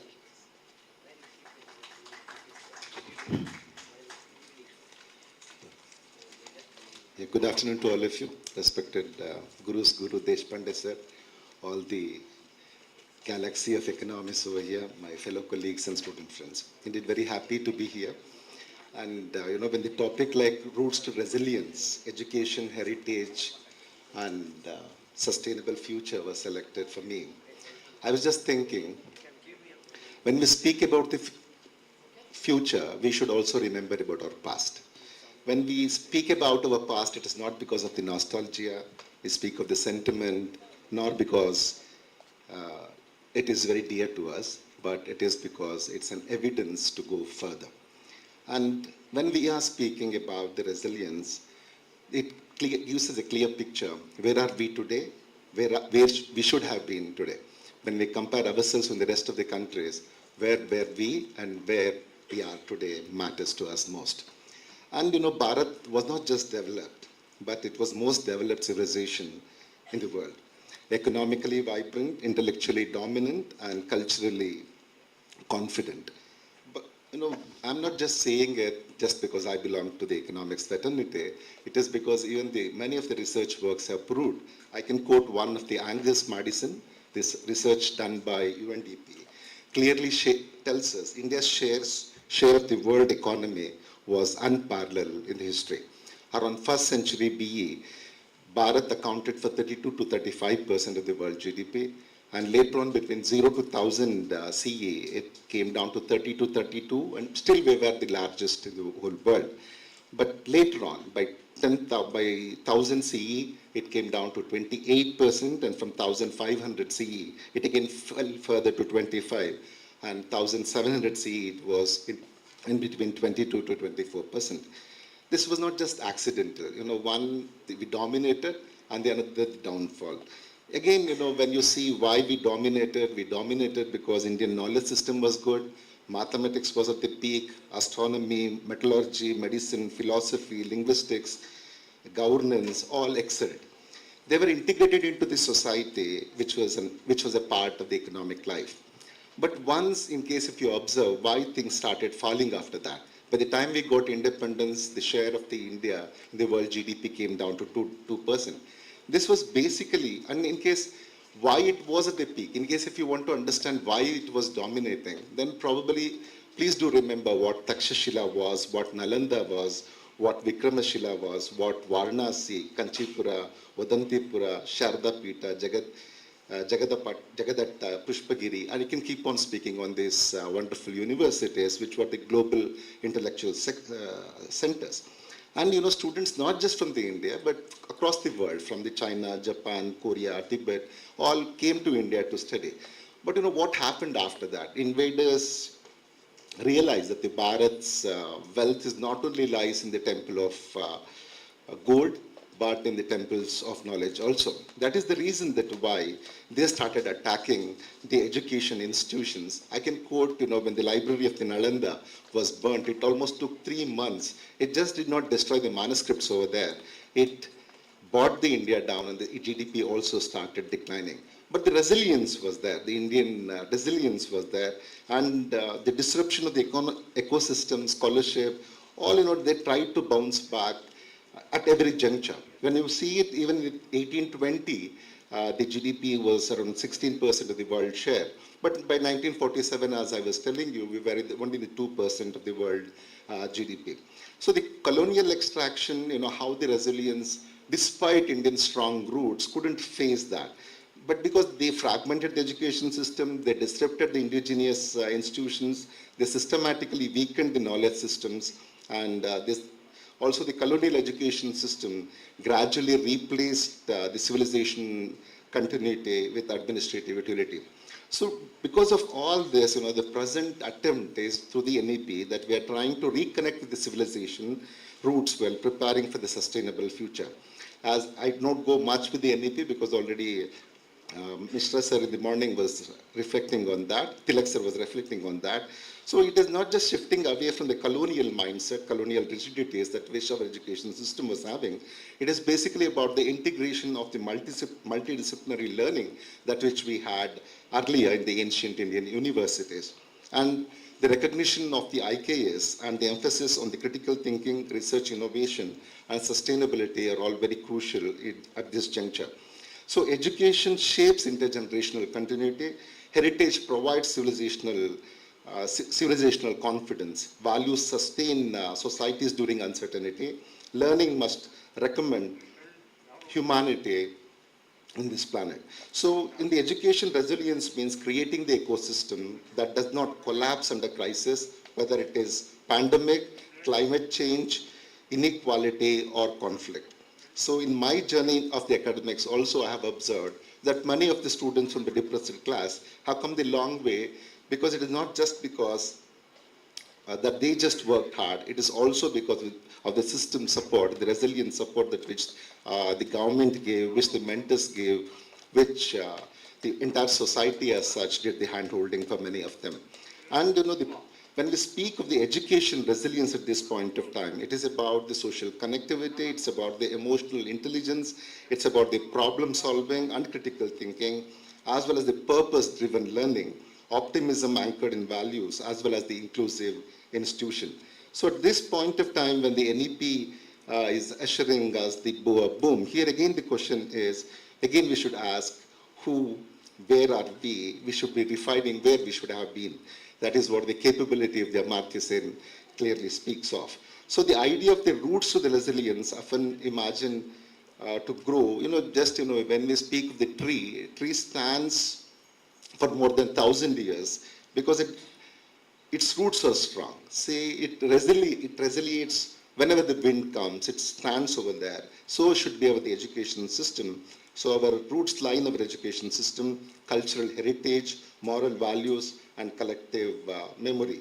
Education is not about degrees, it is about the identity. Heritage is not just about the movements, it's about the meaning. Monuments, it's about the meaning. So when roots are strong, resilience will also happen. It can face even when there is a Trump's tariff. Of course, now Supreme Court of US has done something to it, but still, any tariff for that matter, when the resilience happens, we can face that. Even if it is a war, we can, God willing that there will be no wars, but still, we should be prepared for it. And in this case of pandemics, climate change, or technological disruption, right now the AI is the one. So all that the factors, the strong education system can resiliently face all that. The recent UNESCO Reimagining Our Future Together reminds us that education must rebuild our relationship with each other, with the planet, with the knowledge, and with the system.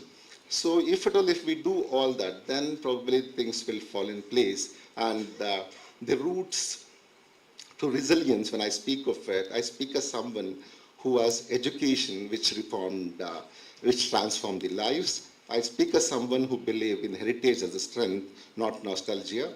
I speak as someone who believes in sustainability, which is not optional, but which is existential. Our cultural depends on whether we choose competition or cooperation, extraction or exploitation, or division or solidarity, or reorientation, or short-term gain, or the long-term sustainability. When we speak of this, again, the fundamentals to the rejuvenation should come from the education. And yesterday also when I was speaking in the Mysore University, one of the faculty members raised a pertinent question. It is the educateds who are more corrupt and who are more casteist. And I do believe and I do agree that this is a fact. And when we speak of the Indian heritage, Indian culture, unless and until this education makes us more solid and feel that at least all Indians are one, forget that the whole world is one. Until then, all these kinds of things will not fall into place. And in the present scenario, teachers' vacancy list also, Tilak sir was explaining, and the lack of integrity among the teachers, among the students, they're also the major issues. And if the education should act as a resilience, and probably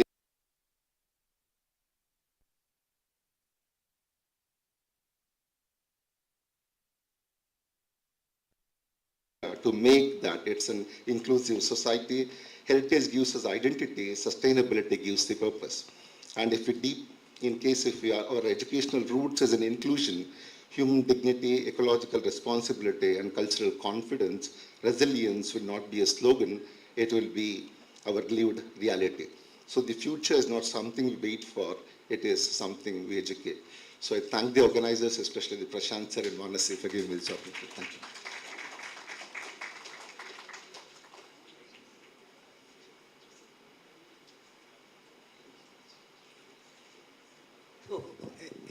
A wonderful panel where we started off with a beautiful model of education that is built on the pinnacle of dharma, which Dr. Nagesh was talking about.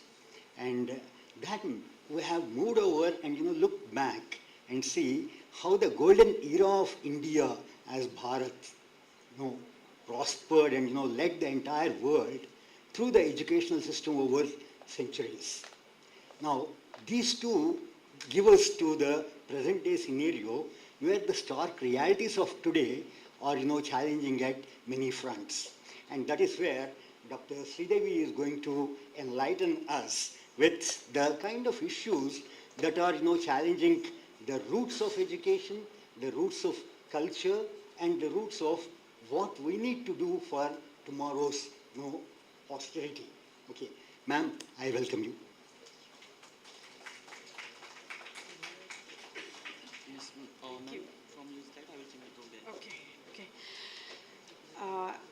A very good afternoon to all. I take this opportunity to thank Professor Kulkarni and Dr. Mansi for inviting us to be here with you all. And I'm actually, it's stressful to present in front of my mentor and the supervisor, basically because he always have the lot of comments on whatever we say, basically. But today I hope I'll end up meeting his expectations. Basically, Professor R.S. Deshpande was my research supervisor as well as my mentor throughout the research career. The two of the panelists have already spoken about Dharma and the need for the education for the resiliency. And Professor Tilak extensively has given the role of the education and what are the major issues and the challenges India has been facing it. So keeping all this as a background, I am going to speak about the social exclusion and the existing inequality in terms of the social groups as well as in terms of the gender also. Because when we talk about the roots actually gives us the culture, and from the culture we actually supposed to lead to the resilience, but resilience comes through the access to the education. Without education we will not be able to have the resilience. So in that context, why certain social groups and genders are left out in the given culture of the Indian society? So my main contention is that the social exclusion is one of the important reasons for the economic discrimination in the labor market as well as in the discrimination in the accessing the higher educational institutions also. So with that background, when we talk about the inequalities in accessing the education, when it comes to the question of the gender, the female has the triple burden because intersectionality along with the emotional dependence of the family and the neighbors makes her to be more vulnerable when we compare it with the upper caste woman or the other gender. So we are also talking about the alternative gender now who do not have access to the either higher educational institutions, although we have the transgender laws which says that they should have access to the higher educational institutions basically. So now the question is the roots or the culture of the society has already given the social discrimination in the form of the caste and the gender. So whatever social discrimination we are seeing it now, is it because of the past experience or is it because of the present experience basically? But the current disparities are the hangover from the past basically. It is not the current day discrimination. And when we look at the how do you reduce the social discrimination, Ambedkar basically says that it is the intercaste marriages or the interdining access to the education plays an important role providing the economic access in the labor market. And when we look at the Gary Becker's economics of discrimination, he also says that discrimination is at a cost and that is because of ignorance the labor market faces the discrimination, but it can be reduced by increasing the level of the education. But over the years, we have not seen that kind of a change in the economies. And when it comes to the intercaste marriages also, it is less than 2% of the total marriages. And then we also see that there are various villages or the states who practice even now the untouchability. So culturally, the social disparities remain very strong in the Indian society. So that social discrimination is seen when it comes to the access to the education, access to the employment or access to the various resources also. So the various studies have seen Professor Tilak has already spoken about the education and the poverty basically. And it is very clear from the existing literature that an increase in the number of years of the learning will have a 10 to 15% impact on the labor market, higher wages basically. So the inequality in number of years of education in terms of gender, social groups has always reflected in terms of the labor market inequality also.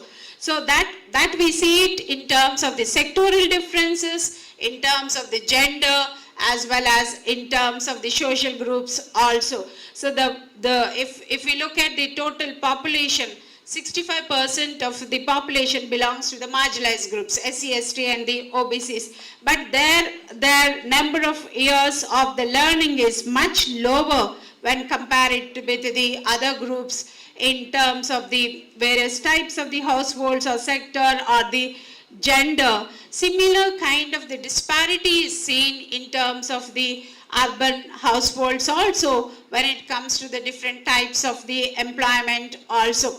So when we look at the workforce participation rate of these marginalized groups is very high. The labor force participation rate from these groups is high, but where are they placed basically? Majority of them are placed in the informal sector, which is basically in the agriculture sector, and the low quality jobs, which is very clearly seen from the various rounds of the NSSO and the employment data. So if you look at the affirmative actions, how far affirmative actions played a positive role, without any doubt, the state has played an important role through the affirmative actions in providing the access to the education as well as access to the employment. But with all that positive affirmative actions, still we find that the access to the education as at a higher level and access to the jobs at a higher level is discriminatory towards the marginalized groups, even with the so-called the 50% of the reservations, because that is what the MHRD also tells us, that majority of the higher educational institutions, IITs, do not have in certain categories the faculties at the assistant, associate or the professor level. Majority of the institutions have the zero faculty from these groups. So then if you look at the changing context of the digitalization and then the emphasis on the technical skills, but the data clearly says that the 70% of the labor force who are employed belongs to either illiterate, primary level education, middle or the secondary, rather than coming from the graduation above or formal occasional training and the technical training. So that actually tells us why the Indian labor force is still at a low paid jobs occupied rather than at the higher level of the employment. Then when it comes to the gender, we see that the so-called debate of the U-shape in terms of the labor force participation, given the stagnant fertility rate of the women. But where are they employed? The so-called created 8 million jobs are actually in the agriculture and the informal sector, not in the service sector. So it very clearly tells us that the 31.7 million who are employed in the current labor force, majority of them are in the informal sector rather than the service sector. So the U-shape is not taken a structural shift the way it has taken in the rest of the world, but in the Indian context, actually the U-shape is reversed back to the agriculture sector. And the composition of the agriculture labor now, the female, are majority of them are actually higher secondary or the intermediate passed out, or what I say, they had at least 9 years or the 10 years of the formal education. Then the question is, why actually they are looking at the agriculture sector rather than the other sectors is the question mark. Then with the given all these inequalities, we also see very clearly there exists the wage gap between the gender as well as between the social groups also in terms of the various sectors also. So although the wages in money terms has gone up, but in real terms there are more or less, they remain to be stagnant. So this actually reflect in terms of the asset holding capacity also, because when there is a growth is taking place, it should lead to the equal distribution, if not equal, a fair distribution of the resources to all the members of the society. But when we look at the household share and the asset hold, it is very clear that the number of the households coming from the SC, ST and OBC is much higher than what actually they hold in the form of the asset.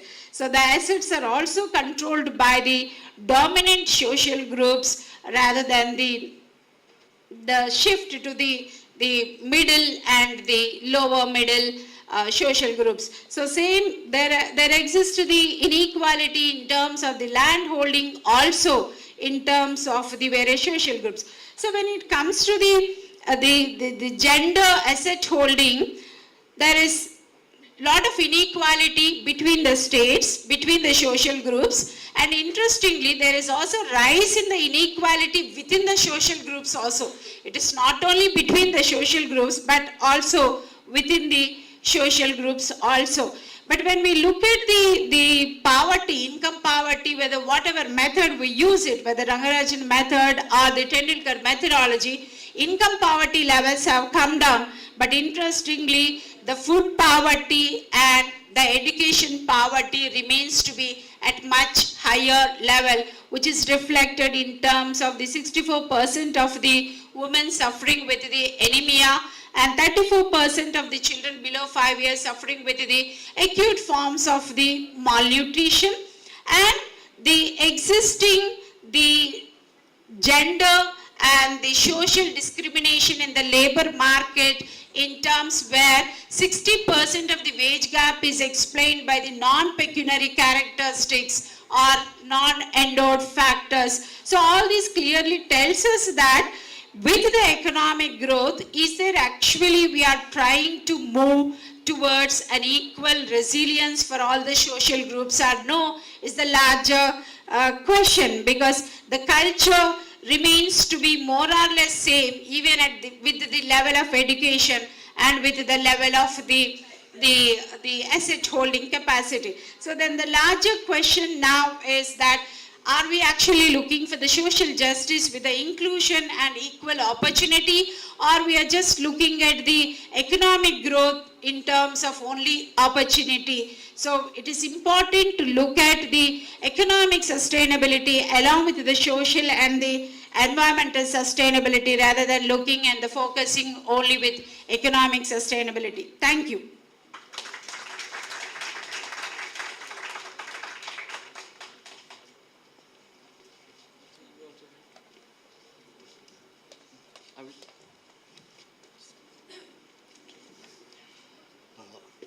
A very brisk panel, and if we once again recap, we started off by looking at a wonderful model that is a beacon to India's future education on one side, and we tried to appreciate it by looking at the kind of golden era we had, and we also looked at how various aspects of education were first thought about in India than elsewhere in the world, which has been very lucidly illustrated by Professor Keshwar. And suddenly we look at the beauty of an economics conference. I see that it is a spiral way of learning and discourse. We look at the macro issues, and at the same time we also look at the micro issues. And Dr. Sridevi has very elucidatively talked about the kind of aberrations that we have in public policy with regard to the outcomes of education. If the social justice, if the problems of inclusivity, or if the economic prosperity of various sectors within the social system of our country, they have all been very well highlighted by ma'am.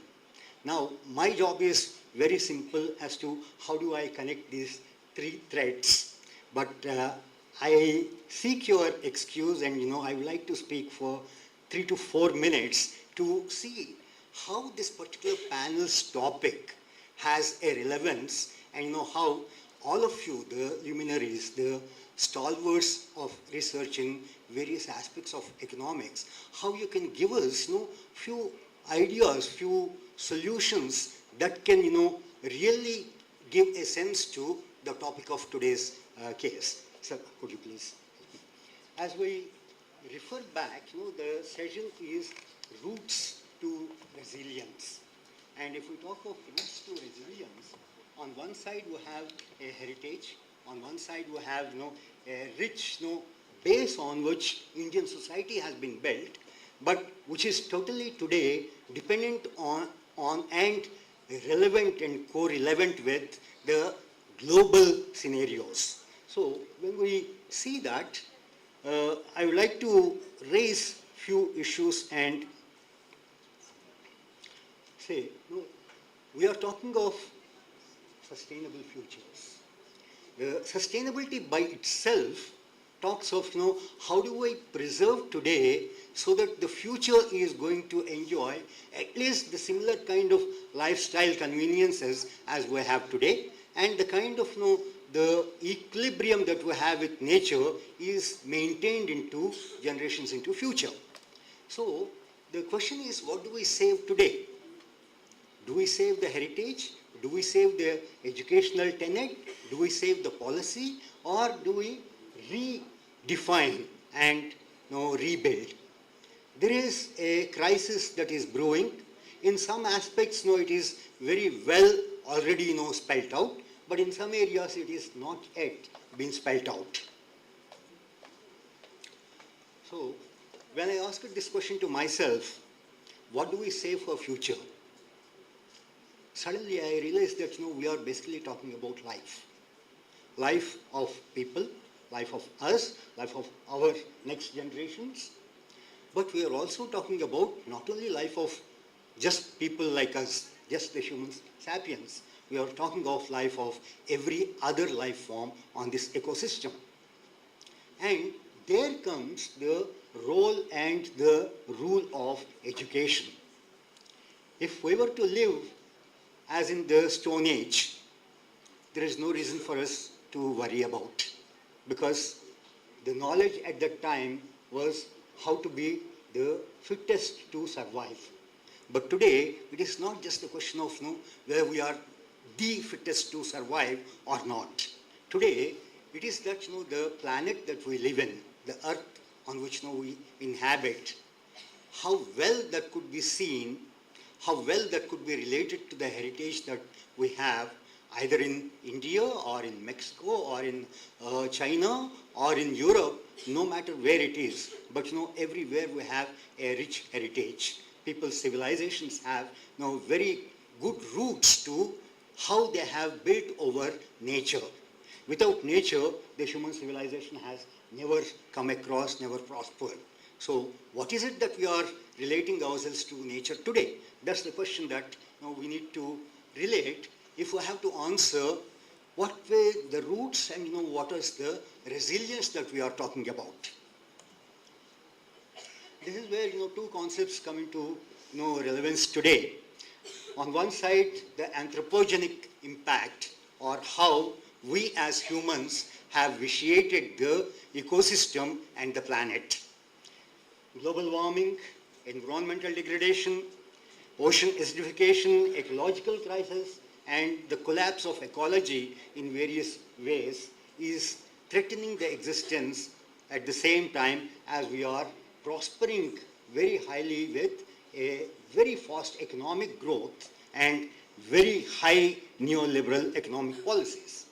So this is where, if I pick up a few stray information sets, when the world has crossed the population mark of 6 billion, Wilson has expressed a concern saying that the total biomass of all the human beings is 100 times more than the entire biomass of all the other living forms that exist today on Earth. It's a very startling kind of a signal. And if I relate that to another statistics, the humanity's current demand, that is our total demand for consumption, is 70% higher than what Earth can regenerate by all kinds of natural resources. That means there is a imbalance that is getting, exacerbated. If I further support these with few other very silly statistics, the developed nations are consuming 32 times faster than anybody else the entire set of resource that is available on Earth. In the previous presentation, Professor Tilak very lucidly talked about human capital. But today, when we talk of management, we talk of human resources, we talk of natural resources. We never talk about human capital, we never talk about natural capital. So, if we can only change our attitude from using resources to building capital, a lot of change can be brought in. A couple of very silly statistics. The total number of chicken that we grow and cultivate as part of meat production is 3 times more than all the aviation, all the avionic ecosystem has today. If I talk about the other protein source, the meat from domesticated cattle and pig, their total cultivation is 14 times more than the natural wildlife that we have today on Earth. If I go further down to the last one, 87% of all the oceans and 77% of all land, excluding Antarctica, have been altered by human activity. That means only 23% of the land mass on Earth is not yet being vitiated by human economic action. Now, I contrast this with what is happening for the last 3 days. The world is going gaga about the way we are leading a technology sector called artificial intelligence. But when I was looking at the kind of growth that's happening there, the World Resources Institute has given a very small tinkering warning signal. The IT industry itself is consuming around 800 terawatts per hour kind of electricity, and which is around 3% of the total global electricity that is generated. And within the next 7 years, AI alone is going to consume 90% of all the energy consumption of IT industry. And not only that, the density with which they are going to consume electricity is going to be 30 times more than any other manufacturing industry today consumes electricity. What does that mean? We need to increasingly look at, are we producing energy that is sufficient for the Earth, number one? Are we producing energy which is clean? Clean in the sense that we do not deplete natural resources to produce 1 more kilowatt hour of electricity. Are we doing that? These are the questions that come up. Yeah, I know. The problems of these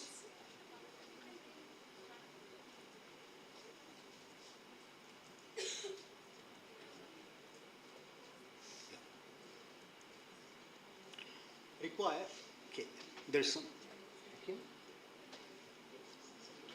Yeah. The exercise that we have tried to do during this panel discussion is, can we relate our roots to building a society which is resilient? Whether the heritage that we have, whether the educational system and the educational policy that we have, do these answer questions that are being raised by anthropogenic activity. That means, can we build a way of growing up through a very conscious education of life and a curriculum that builds on environment education? Here, I am not talking of grow more trees. I am talking of an environment education that will help us build a planet that balances between our consumption and production. That's number one. Can we create and develop an educational model which helps us to balance between the greed and the need that we have? Maybe if I borrow Mahatma Gandhi, there is enough on this earth for everyone's need, but not for everyone's greed. But we increasingly keep forgetting about that. And that is where resilience is hard to come by. And if I further say, can we be subtle in our way of life rather than being grotesque? I refer to this word by picking up a small campaign that was launched by Bombay Natural History of Society in Mumbai in 2010, Save the Sparrow. And 2.5 years of concerted effort by more than 10,000 apartment complexes led sparrows to come back and chip once again in the heartlands of Mumbai. But if I contrast that with what is happening in Bangalore today, this year in February, sparrows have not yet come back to any of the roosts. Why so? A microanalysis shows that the life cycles of the insects and the life cycles of the birds have increasingly getting distanced apart. If the insects population, if their rebirth cycle, their egg production cycle and the larva generation cycle is shifted by a mere 15 days, the sparrows which give birth to eggs, when those eggs hatch, they will not find food because all the larvae are getting burnt. And this is a result of an increase in 1 degree centigrade of temperature across the last 12 years. Now, how do we address that? Is there any educational system that is helping us to address how to reduce global warming? Now, this is where the issues of resilience become, more staring than, what otherwise it would look like. So, I can only say, thank you so much for listening to me. Besides giving me an opportunity to work with 3 of my esteemed colleagues and listen to 3 totally distinctly different aspects of how Indian roots, Indian education and Indian heritage is leading us to rebuild an educational system into future. Thank you so much, sir.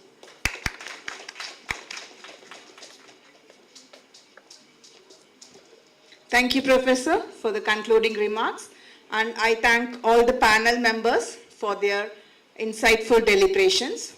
I now invite Professor Kuhu Beos and Krishna Kumari ma'am to present the mementos to the panel speakers.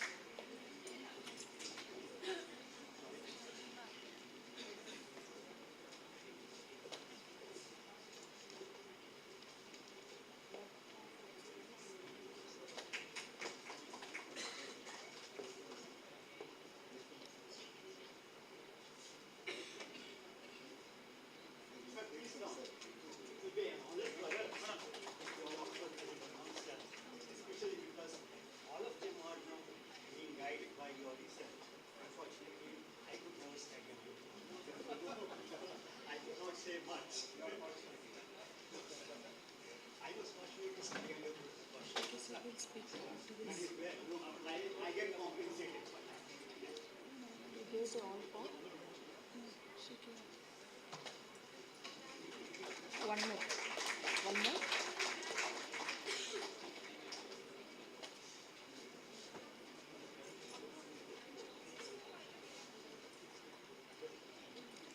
I now invite Kulkarni sir for the concluding remarks of the session. Before we will be basically now discussing for lunch, and then we'll be coming back into the session on the session on the Viksit Bharat and the global trade. Meanwhile, it's also an occasion that we thank our General Secretary of the Indian Economic Association, Dr. Ravindra Kumar Brahme. Ever since he came to us, visited us in 2023 for the first edition of Ecofluence, he has been a great pillar of support. In fact, it's been very nice having the cooperation of IEA throughout these 3 editions. I request Dr. Ku to please felicitate Dr. Ravindra Kumar Brahme.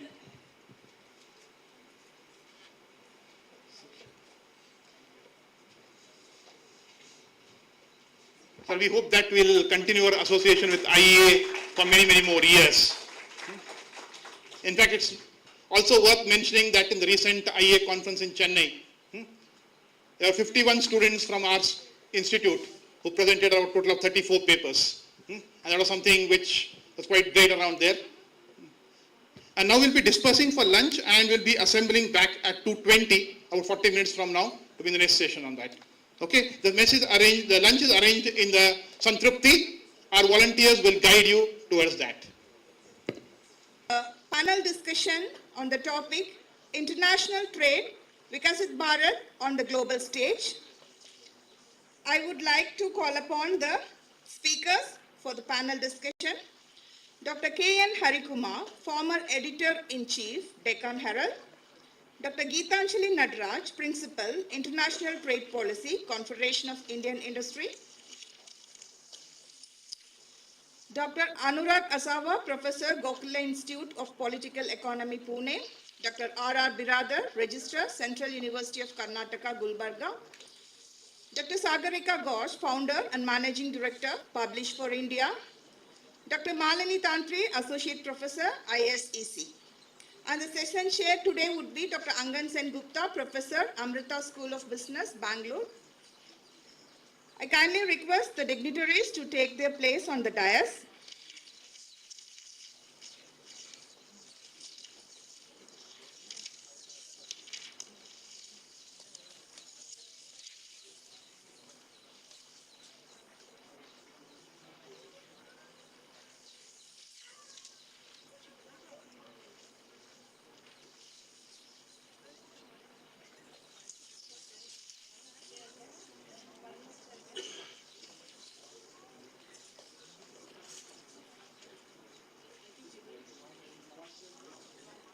One more check.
It's my privilege to introduce the panel members.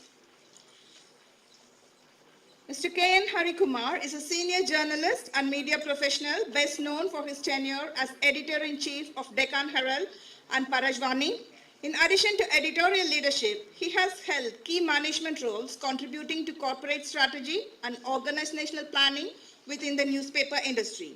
He has also served as Director and Chairman of the Press Trust of India and as President of the Editors Guild of India. Mr. Harikumar has written extensively on current affairs with a sustained focus on national issues and the socio-political landscape of Karnataka. His career reflects a deep management with journalism, institutional leadership, and public discourse. We welcome you here at IBA, sir. Thank you. I take the opportunity to introduce Dr. Geetanjali Nadraj, who is an economist with over 28 years of experience in research, teaching, and policy engagement on the Indian economy and international trade. She currently serves as Principal and Head of the International Trade Policy Division at the Confederation of Indian Industry, New Delhi. Prior to this, she was Director Policy and Research at the Services Export Promotion Council under the Ministry of Commerce and Industry, Government of India. Her work focuses on WTO-related issues, regional trade agreements, foreign direct investment, and trade policies of developing economies, with particular attention to South Asia and economies of Japan and China. She has also been associated as faculty with several premier policy institutions and business schools in New Delhi. It's an honor to have you here, ma'am. I would like to introduce Dr. Anurag Aswa, an economist with extensive experience across academia, policy research, and industry, with a strong focus on applied economics and data-driven analysis. He has been associated with leading institutions in teaching and research roles, contributing to areas such as macroeconomic analysis, financial markets, and economic modeling. Dr. Aswa has worked closely with industry and policy stakeholders on projects involving economic forecasting, market intelligence, and strategic advisory. In addition to research and teaching, he has been actively involved in mentoring students and professionals in quantitative methods and economic analysis. It is a privilege to have you with us today, sir. Welcome.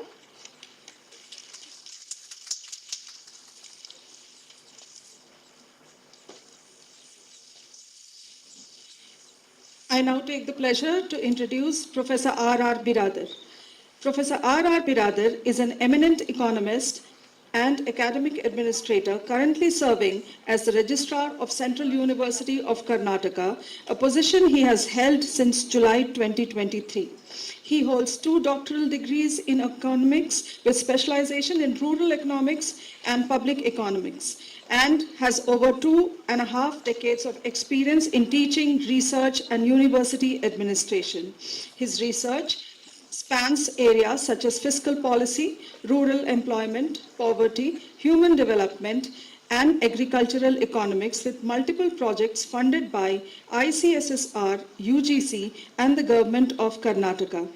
I extend a warm welcome to you, sir.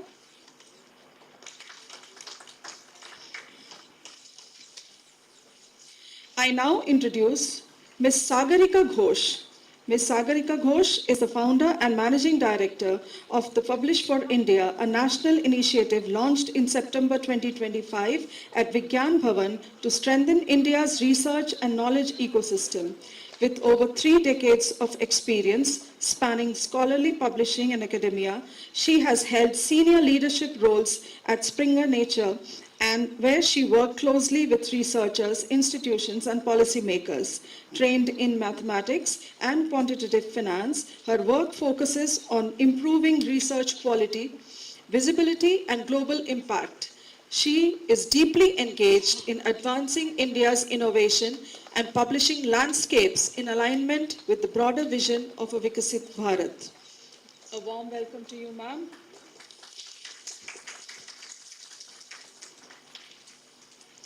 I now take this opportunity to present Dr. Malini Tantri.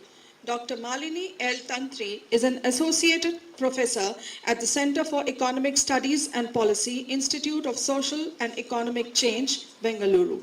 Her academic and research work focuses on international trade and development economics, with particular emphasis on special economic zones, trade facilitation, agriculture and trade, gender dimensions of trade, and food security.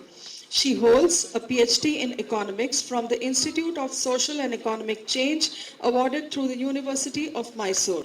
Dr. Tantri is the author of the influential books and monographs published by Cambridge University Press and ISEC. A warm welcome to you, ma'am. Thank you. I now introduce the session chair, Dr. Angun Sengupta, who serves as the Vice Principal and Research Head at the Amrita School of Business, Amrita Vishwa Vidyapeetham, Bengaluru. An alumnus of Calcutta University and the International Institute of Population Sciences, he earned his PhD in Health Economics and Policy from Masters University in collaboration with the Institute of Social and Economic Change, Bangalore. With over 18 years of research and 13 years of teaching experience at the postgraduate and doctorate levels, he has mentored several PhD scholars and contributes to the national platforms such as NPTEL and Swayam Prabha in the domain of health economics. A recipient of the prestigious TFAC Young Summer Scientist Fellowship, he has conducted research at IIASA Austria, and has been a visiting fellow at Harvard University. His work spans health economics, maternal and child health, migration, aging, business demography, and technology adoption. A very warm welcome to you, sir. I now request Dr. Sen Gupta to take the dais to proceed with the panel discussion. You could also use the hand mic for slides.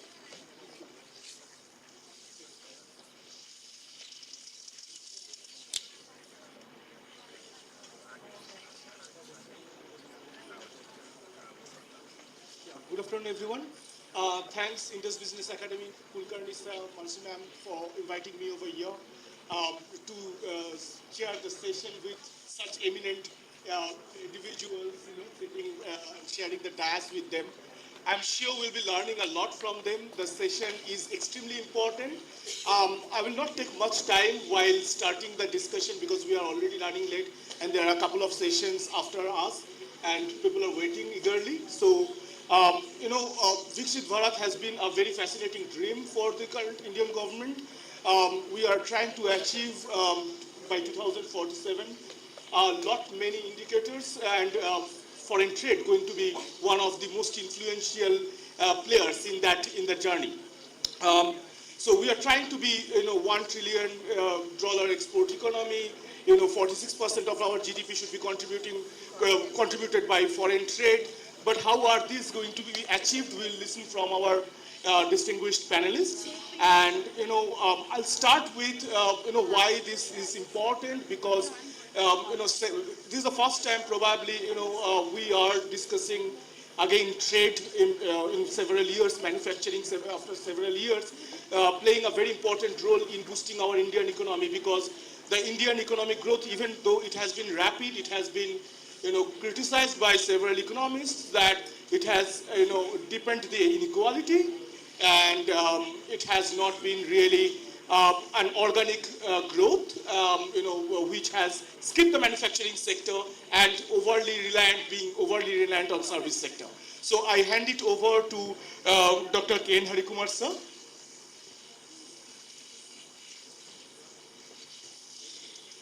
Thank you, sir.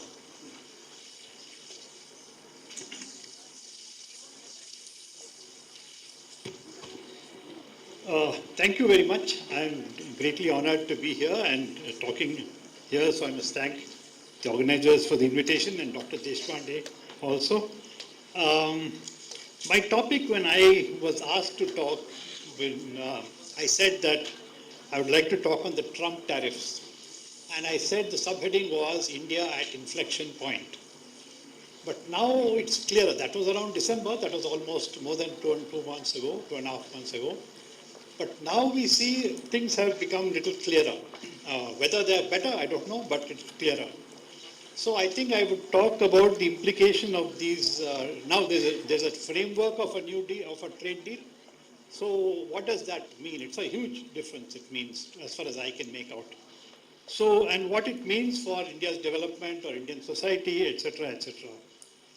So the changes become a little slightly different. That is, we have to talk on the impact of the trade deal that India has with the US. But the other point at issue is that, of course, in terms of tariffs itself in the United States, as you see today's paper, Supreme Court has struck it down. So these are some of the new developments. And we have also signed a number of trade deals with other countries.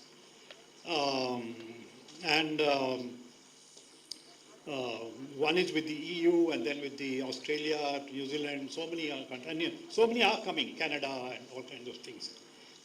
So we have to see what was happening. There we have to see how these Trump tariffs, what is the basis for them and how it affects us. And the trade deal also.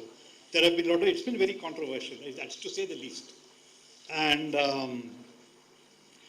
so what is the Trump tariffs? Basically around April last year, right from the time that Trump actually came to power for the second time, and he has been having this idea for a very long time, that the United States has been ripped off, has been cheated, people people have they maybe stolen or something like that, the allies with or their trading partners. That means they are sacrificing and the trading partners are all losing. I mean, gaining.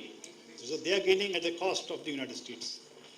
So this has been a very long time, maybe 30, 40, 50 years, 40 years certainly. And, but now it has come to the real kind of, come to the head, you can say, and he has actually implemented this.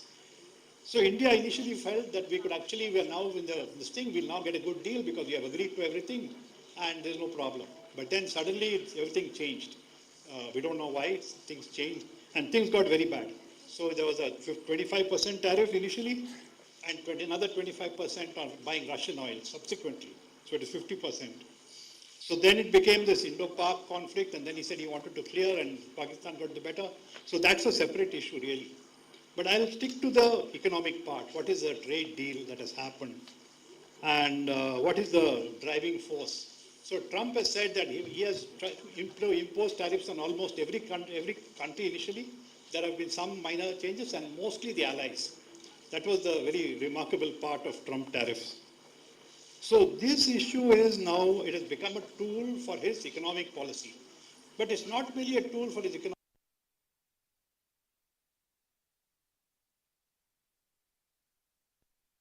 basic, in addition to the economic part.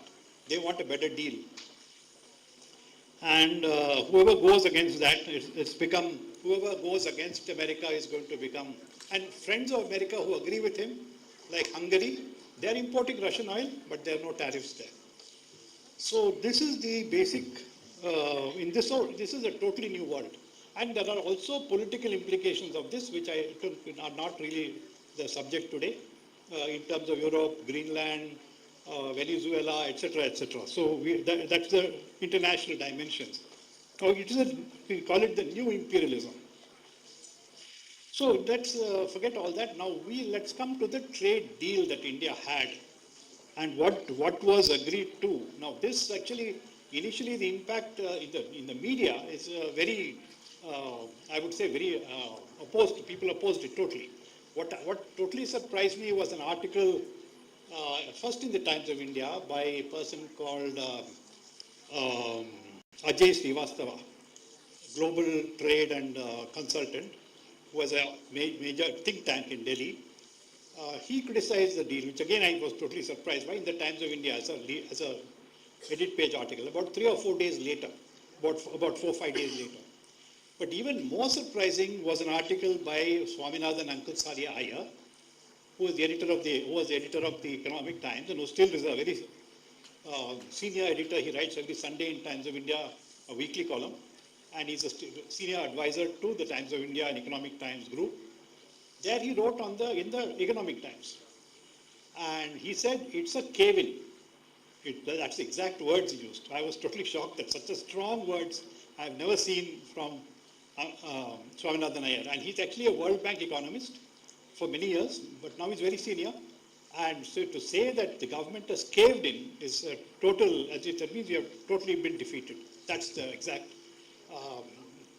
that totally took me off balance, and I never expected that somebody would be so strong in the, it's almost like saying you have surrendered. It's like saying you have surrendered. So why is this issue, and it need not have been so, because it is actually, then of course Prime Minister Modi wrote a piece, gave an interview to the PTI after this controversy broke out, saying that the trade deals are for the development, that we are going to develop. But in between, the farmers especially started agitating. The farmers said this is totally unacceptable. They are the strongest. Even in UP, I was reading in the business line, there's a massive movement of the farmers against the deal. And they also participated in the strike a few days ago, last Friday or so. Oh no, when was that? Yeah. So this is against this background, what does this thing deal? So the other agreements, what has happened is, the non-US agreements, it is because US has targeted everybody, that everybody other than the US have started coming for agreements, like the Indo-EU deal. Basically, that has been pending for 10 years or 12 years or 15 years, something like that has been going on, but nothing has happened because there were too many differences. But now Europe, on one hand, was being targeted by Trump, so they came here. We were targeted by Trump, so we also went there. So they arrived at a compromise almost immediately, the mother of all deals, and so it is based on that. So all nations have started coming to India, and India has been going to all nations for trade deals. So what is still driven by the Trump tariffs, that is the main driver. If Canada is there and now Lula has come from Brazil, he has taken 250 executives from 250 companies, biggest companies of Brazil, and he has come with the whole team. Because he's been more targeted, and especially Venezuela is just a neighbor. So if Venezuela is there, next is going to be him. They're going to overthrow him, take him there and put him in jail. So this is the background. So what is the trade deal and what is the... I myself was totally surprised with the trade deal from one point of view. That is, that even though these tariffs started in April or something like that, around that period, March, April, May, the figures by December, Indian trade had not suffered.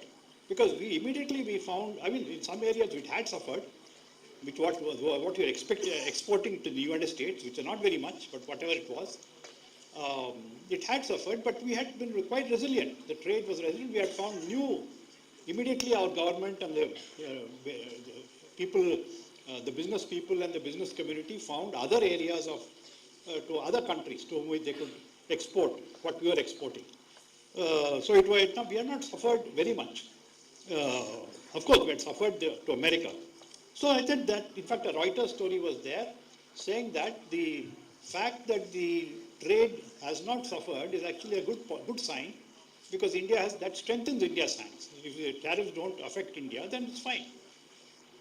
So in this context, the trade deal having given away so much, and in fact, one more thing, today's paper in the Times of India, I was reading on my mobile, Trump has said that the Supreme Court decision has nothing to do with all this. Tariffs will continue.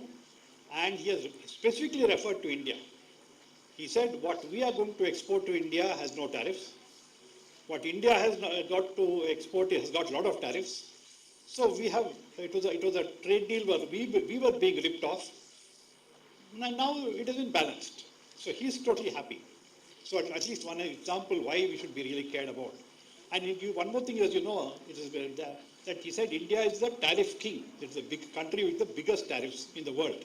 So that was his original target, even in the first term. So what I'm saying is, why did the government have to go so far? And what are the prospects? Why did this tariffs does not affect software, for example. Software does not have tariffs. It's also merchandise. There's goods. And I don't think that would have gone anywhere, because how are they going to transfer all these enormous business that we have got, which will affect the corporations?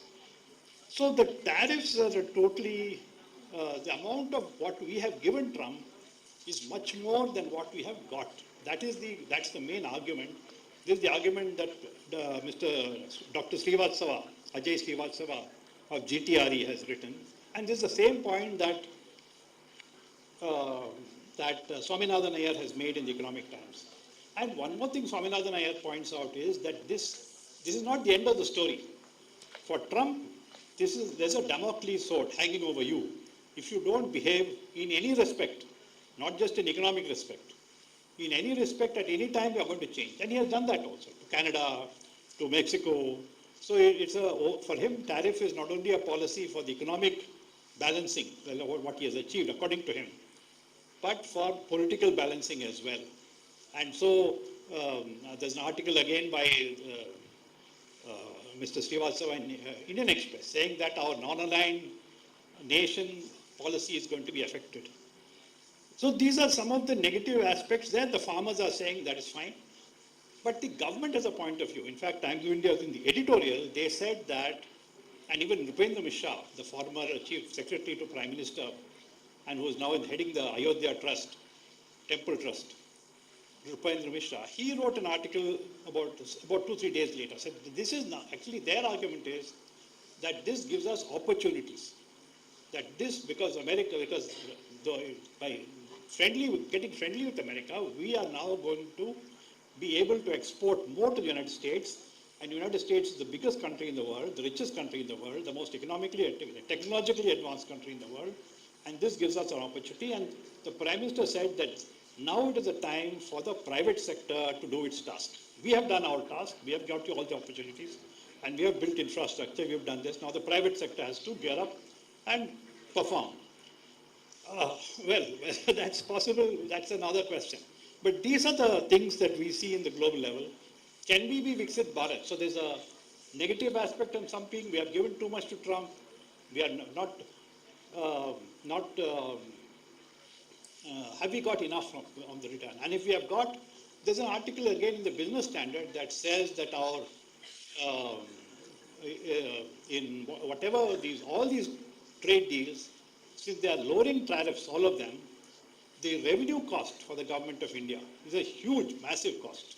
I think $500 billion or something over a period of time. So I didn't originally think of that. So how much is the loss of revenue for the government and how are we going to make up?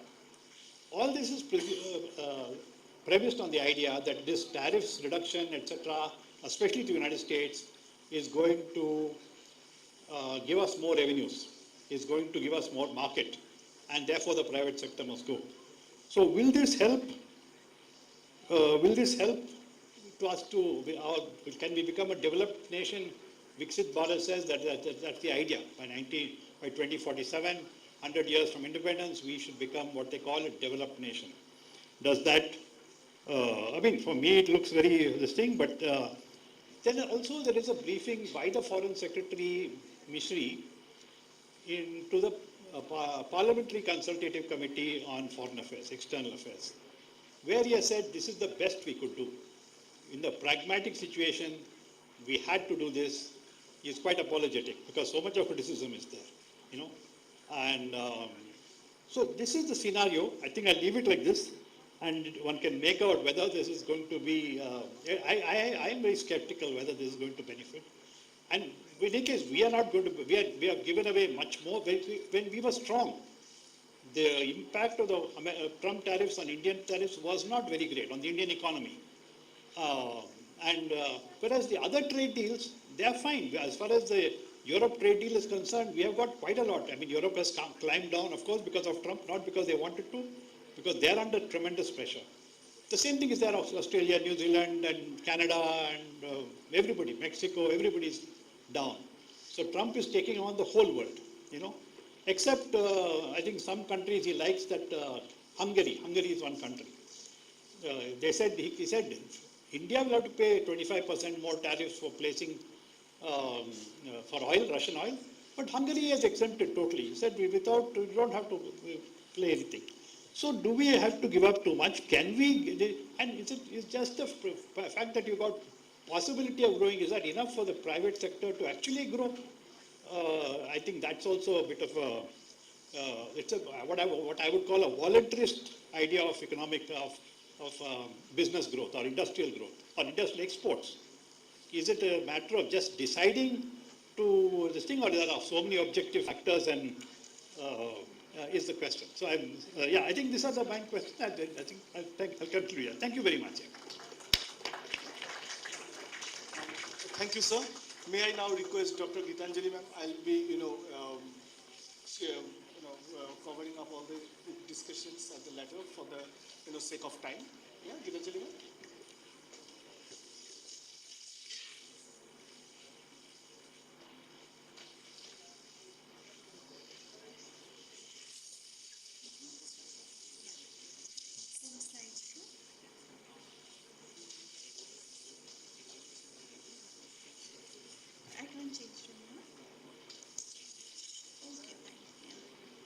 So good afternoon, everyone.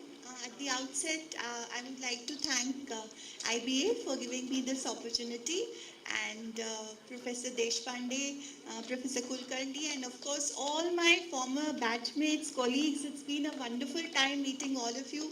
I would particularly like to thank Professor Keshav. I'm so proud that he is today, having a very prestigious position at the Bangalore University.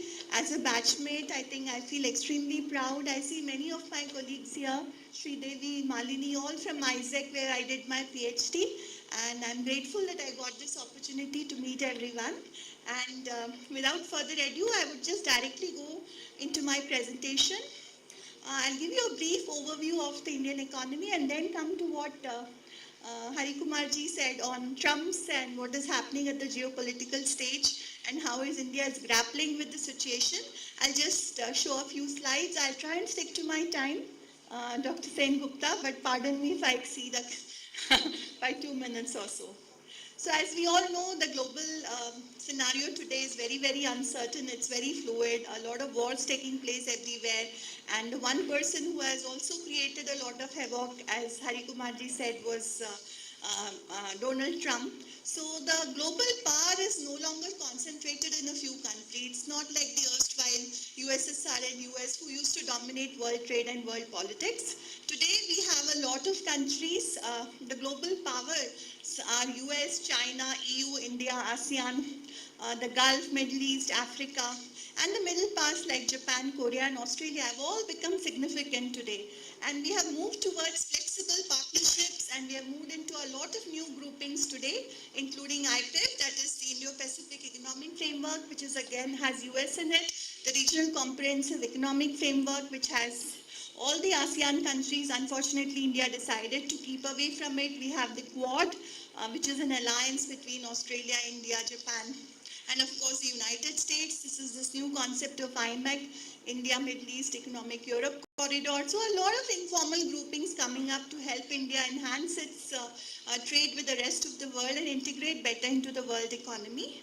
So basically, India is now the leader of the global south, and it continues to have a say in global trade affairs. So if you see the statistics for the last few years, India definitely remains one of the fastest growing emerging economies in the world today. China is not far behind, but China has slowed down, as you all know. The advanced economies, as usual, showing very, very moderate growth rates of 1.7, 1.8, and expected to show a growth rate of 1.7 next year, but India continues to be the bright spot in the global economy. Now, if you look at the trajectory of India's growth, Indian economy took over a decade to double its GDP from 2010-11 to 2020-21, but the next doubling is going to be much quicker, and the next doubling is expected to take place in a shorter span of 7 years. So we are growing very fast, as I said. Now, if you look at the GDP per capita, of course, we are still a very poor country. As per the World Bank's classification, a country's per capita nominal GDP must be more than US dollars 21,000 to become a high-income country. And India will take time. Hopefully, by 2046-47, by the time we become a Viksit Bharat, we hope to achieve that target. India has been extremely doing well on the foreign exchange front. In 1990-91, when we undertook economic reforms, we didn't have foreign exchange reserves to last even 3 weeks of imports. But today we have so much of foreign exchange, over $600 billion, which can suffice us for more than a year. And similarly, on the external debt front, while most countries are struggling, India is doing extremely well. Our external debt to GDP ratio is only about 18%. And if you look at the FDI landscape, India is an attractive destination for FDI, and in 24-25, we almost got $81 billion in FDI. Now, India, as you all know, is currently considered to be a service-led growth economy, but we somehow miss the manufacturing bus.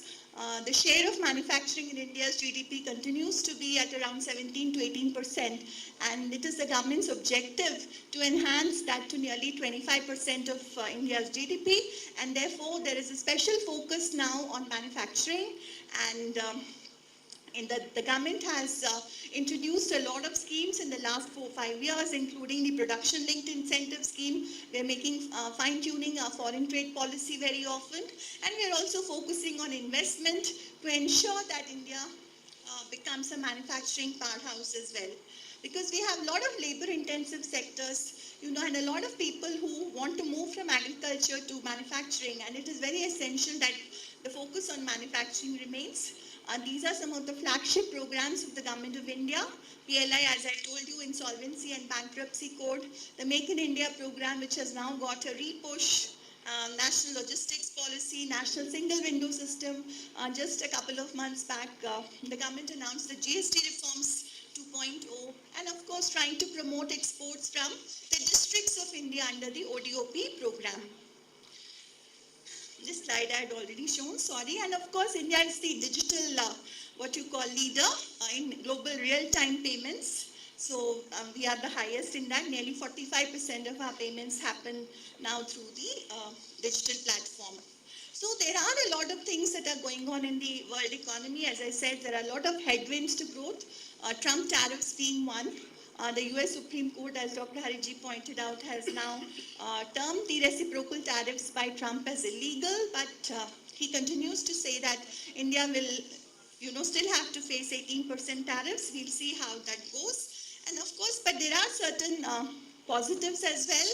As I said, we remain the fastest growing emerging power. We have a strong public capital expenditure momentum. Our financial conditions have improved. And of course, the focus on FTAs, that is the free trade agreements, has also given India the leverage to enhance exports and get market access to various major trading partners. So our share in world exports, unfortunately, hasn't increased much. It has stagnated around 1.7, 1.8%. But of course, the positive factor is the growth of the services sector. The services sector is driving the Indian economy today, contributes nearly 55% to our GDP, and it's going to be the backbone of India's economy in the coming years as well. Now, the reason why we are having a trade deficit with most of our trading partners is also because of the fact that we are heavily dependent on China. Our deficit with China is over $100 billion.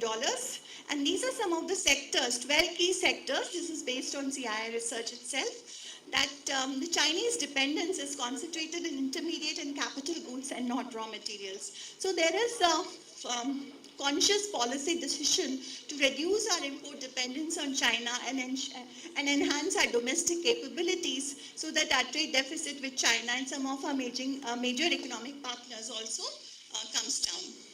So there is a strategic shift towards export diversification, not over-relying on some of our trading partners like the US and Europe, but also look at other countries, especially Africa, the Middle East, where we are trying to get greater market access.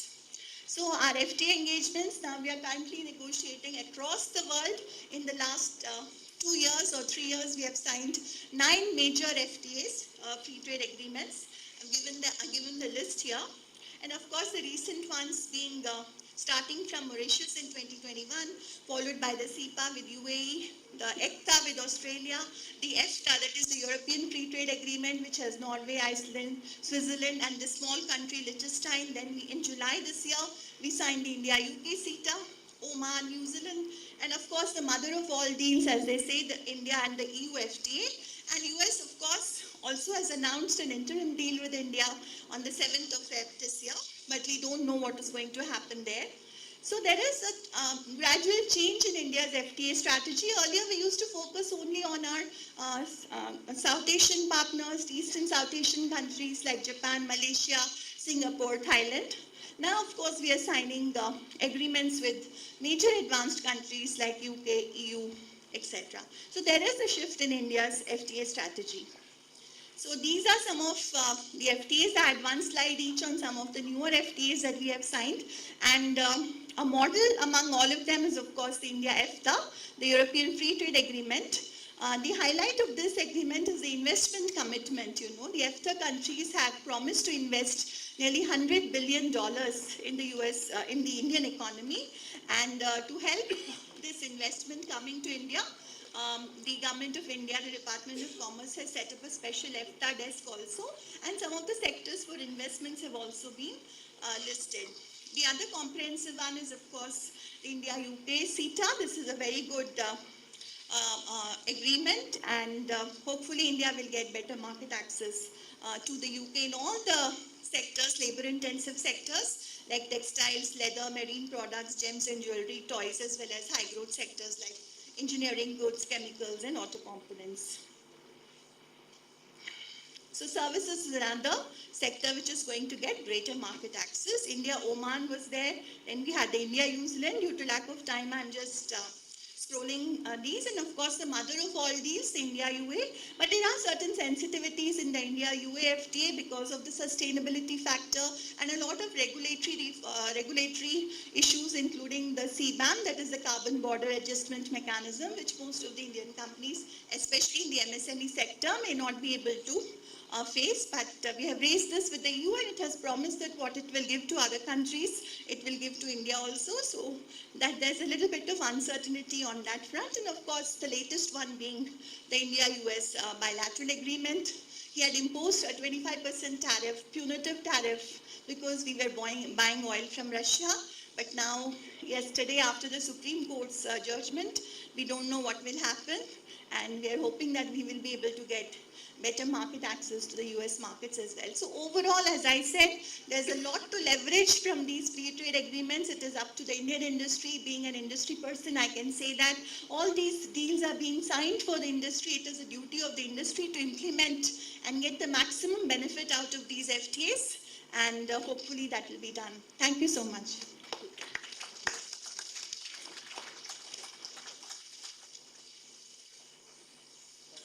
Gitanjali. May I request Dr. Anurag?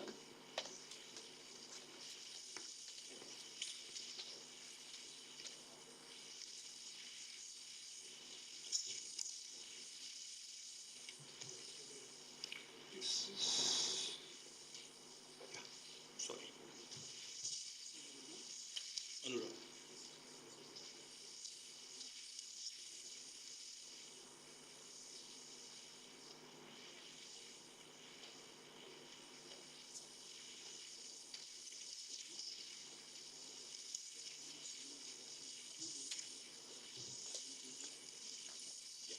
Thank you.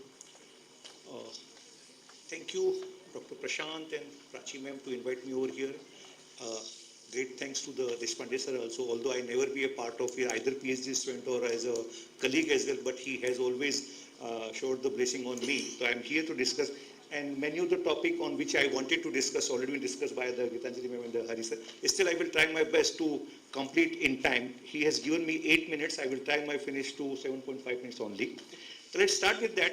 When we talk about the India, so one line generally I used to talk about whenever I talk about India, कि यूनान रोम मिस्र सब मिट गए जहाँ से, यूनान रोम मिस्र सब मिट गए जहाँ से, कुछ बात है कि हस्ती मिटते नहीं हमारी.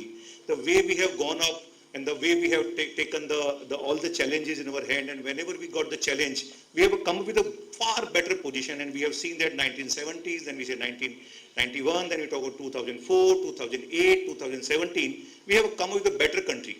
Although yes, we always get with the shock, and the moment we get the shock, we become good people, and we become the policy maker which is being implemented sharply. Similarly, now we are having a stable country for stable government for last 15 years, having the continuity of the policy, and they have a clear-cut, I will say, path in their mind to what we are going to achieve in the next 30-35 years. And we are on the same path where we are actually getting many of the things which we should have gotten few years back, but still nothing doing. We are on the way, we will be getting it. So today I am here to discuss about the Amrit Kaal, which the government is talking about, and we need to reach a developed country by 2047. And what we are moving from the foundation to productivity, the pathway to a 35 trillion economy. And now we are more talking about the India to develop inclusive and sustainable global growth over there. The data source I have already mentioned over here. A little bit story about this PPT. I had a black and white typical teacher's presentation. My son is in first year, and he told, Papa, what are you talking about? I am going to have a deliver yesterday evening. He just took me from this in soft copy and came within 10 minutes with this beautiful PPT. He just put the things in the system. It means now we are looking to those people who does not want to wait more than 10 minutes. And we talk about 10 years, 20 years, 30 years. We need to be very patient with those people who just the things do very fast. So exactly we are talking about that. The last 7-8 years we are talking about macroeconomic stability, whatever the conditions given to us by IMF or World Bank, we are following on that. The infrastructure expansion, we have moved from 4.1% of GDP on capex to 12% to 1% of GDP. The current status already discussed about that fastest growing macroeconomy, 8.2 growth, which we generally sometimes it is we can say dream for us when it was told to us the 2% growth, Hindu growth rate, and we were following this 2% growth rate for quite a long period.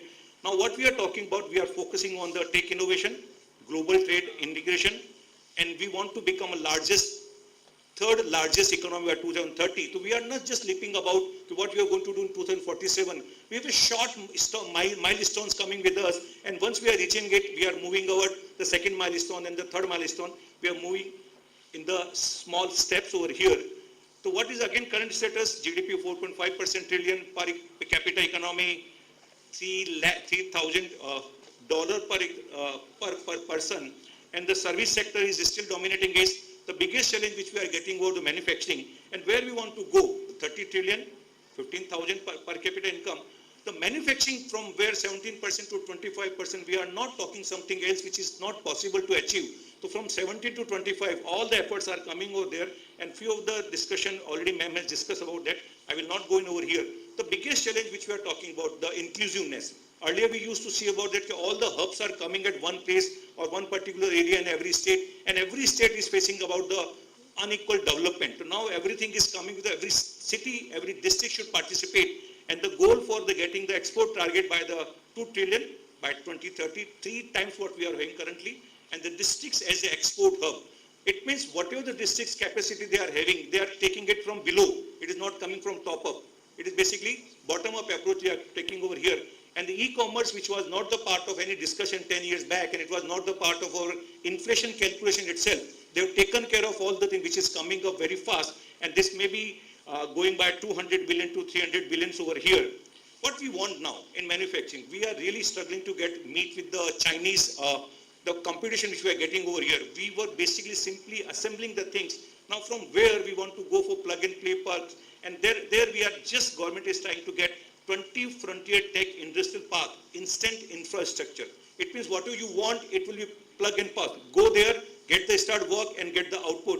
And what we want, 4.0 depth, adoption of AI, IoT and 3D printing. And to what target we are having? Top 3 global hubs by 2035, 100 million new jobs, and the GDP share increase to 25%. Again, it is quite achievable, the number which we are getting over here.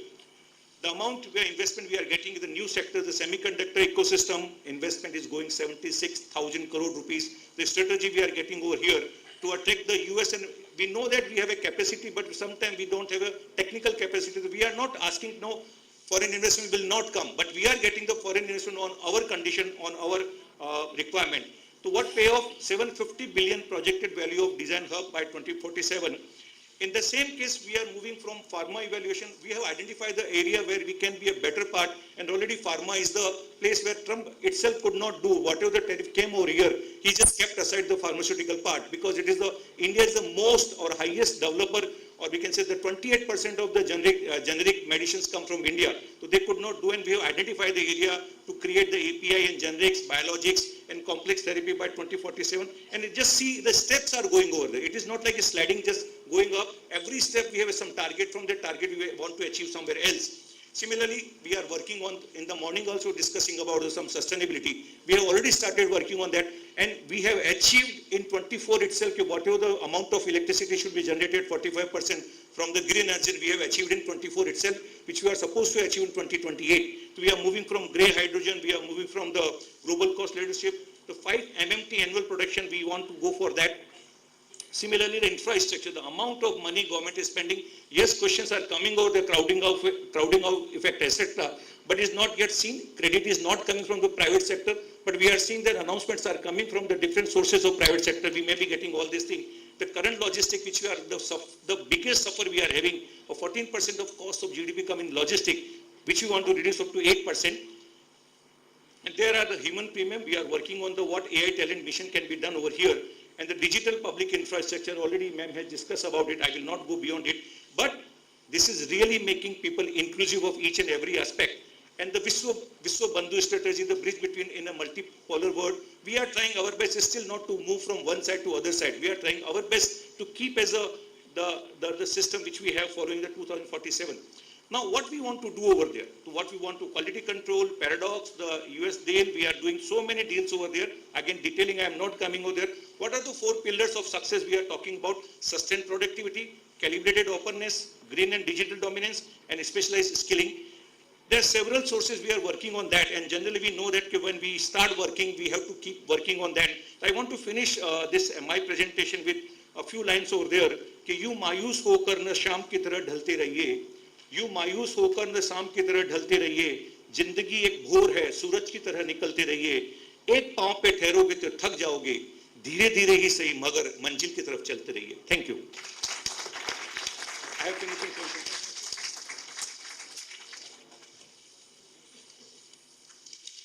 Thank you, Dr. Anwar.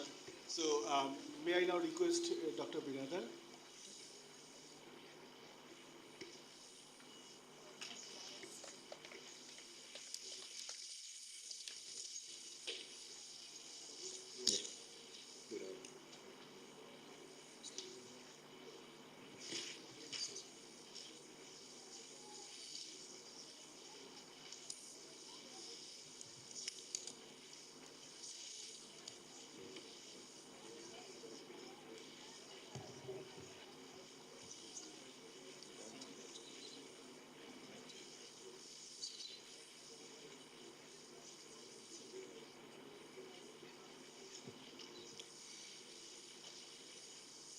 Very good afternoon to all of you. Respected chair of the technical session and most respected, honored Professor of Economics, Professor R.S. Deshpande sir, who is my mentor and under whom I worked in ISAC for more than 2-3 years, and all a very learned faculty members and student friends. The topic which is given to me is Viksit Bharat at 100 years of independence. Does politics of neoliberalism affect the moment of Viksit Bharat? As we know that the inaugural ceremony of Viksit Bharat was made by our Honorable Prime Minister on 12th March 2020 in the holy place called Sabarmati Ashram in Gujarat, with 75 weeks culminating into August 15, 2023. So by August 15, 2023, we have completed Azadi Ka Amruta Mahotsav. Why this Sabarmati place is chosen is because it is on the date also, this Dandi movement, Dandi Yatra, was begun by Prime Minister Narendra and Prime Minister, then Mahatma Gandhiji, to rebel against the salt, the tax imposed by the salt by the British.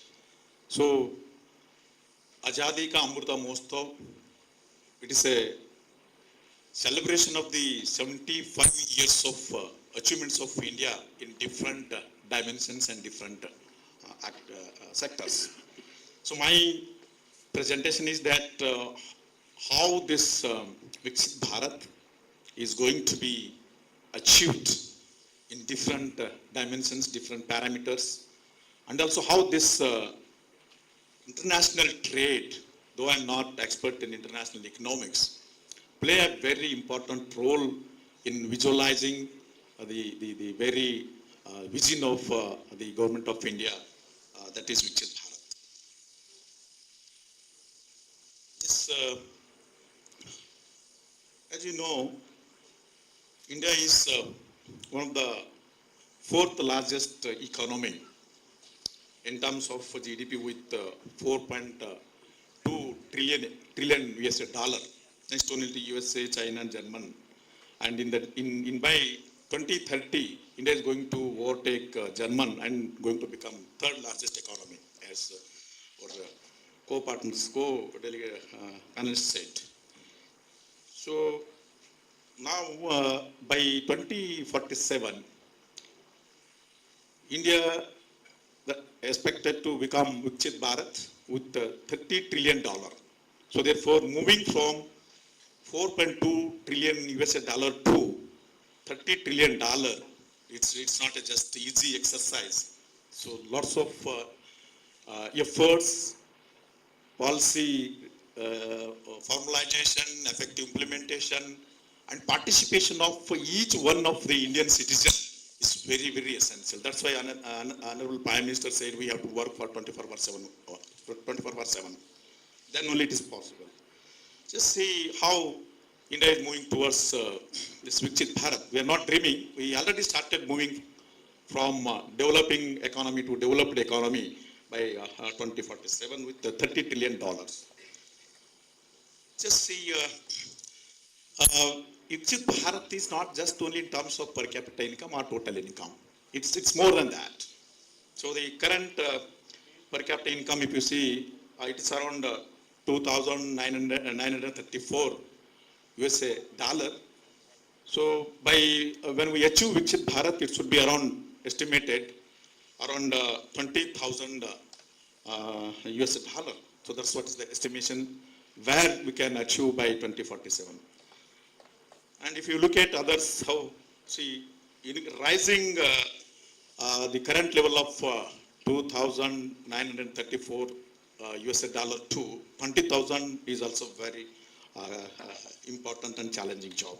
You can also see how per capita income of India is moving from very low level to the extent of $2,934. So this Viksit Bharat is not just in terms of rising per capita income or total income, but it's more than that. We should have a significant improvement in human development. We just see where we are. So I have selected some important countries, developed economies like German, Australia, UK, Canada, USA, Japan, France, China, and also other, this HIC means high income countries. So I have taken all the human development index value of the developed economies. And our India's the present human development index value. Just see this red colored one. We have very little, compared to other developed economies, it's very less. And at Viksit Bharat, that is green one, Viksit at 2047, say based on the average of these developed economy and also the including the average of high income countries, I just tentatively fixed what should be the human development index value at 2047. So therefore, we have to now just see the difference between red and then green. So there is a significant gap between the current human development index value and the human development index value at 2047. So therefore, that means that there is a significant scope to improve GDP of the country as well as improvement in the education with the effective implement of NEP 2020 and improving the quality and also the skill, everything, and also a significant improvement in the health sector. So that's what it is.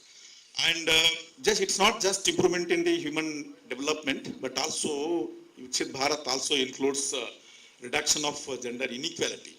All, in the country like India, gender discrimination is continued to be persistent and then widespread, especially in the rural economy.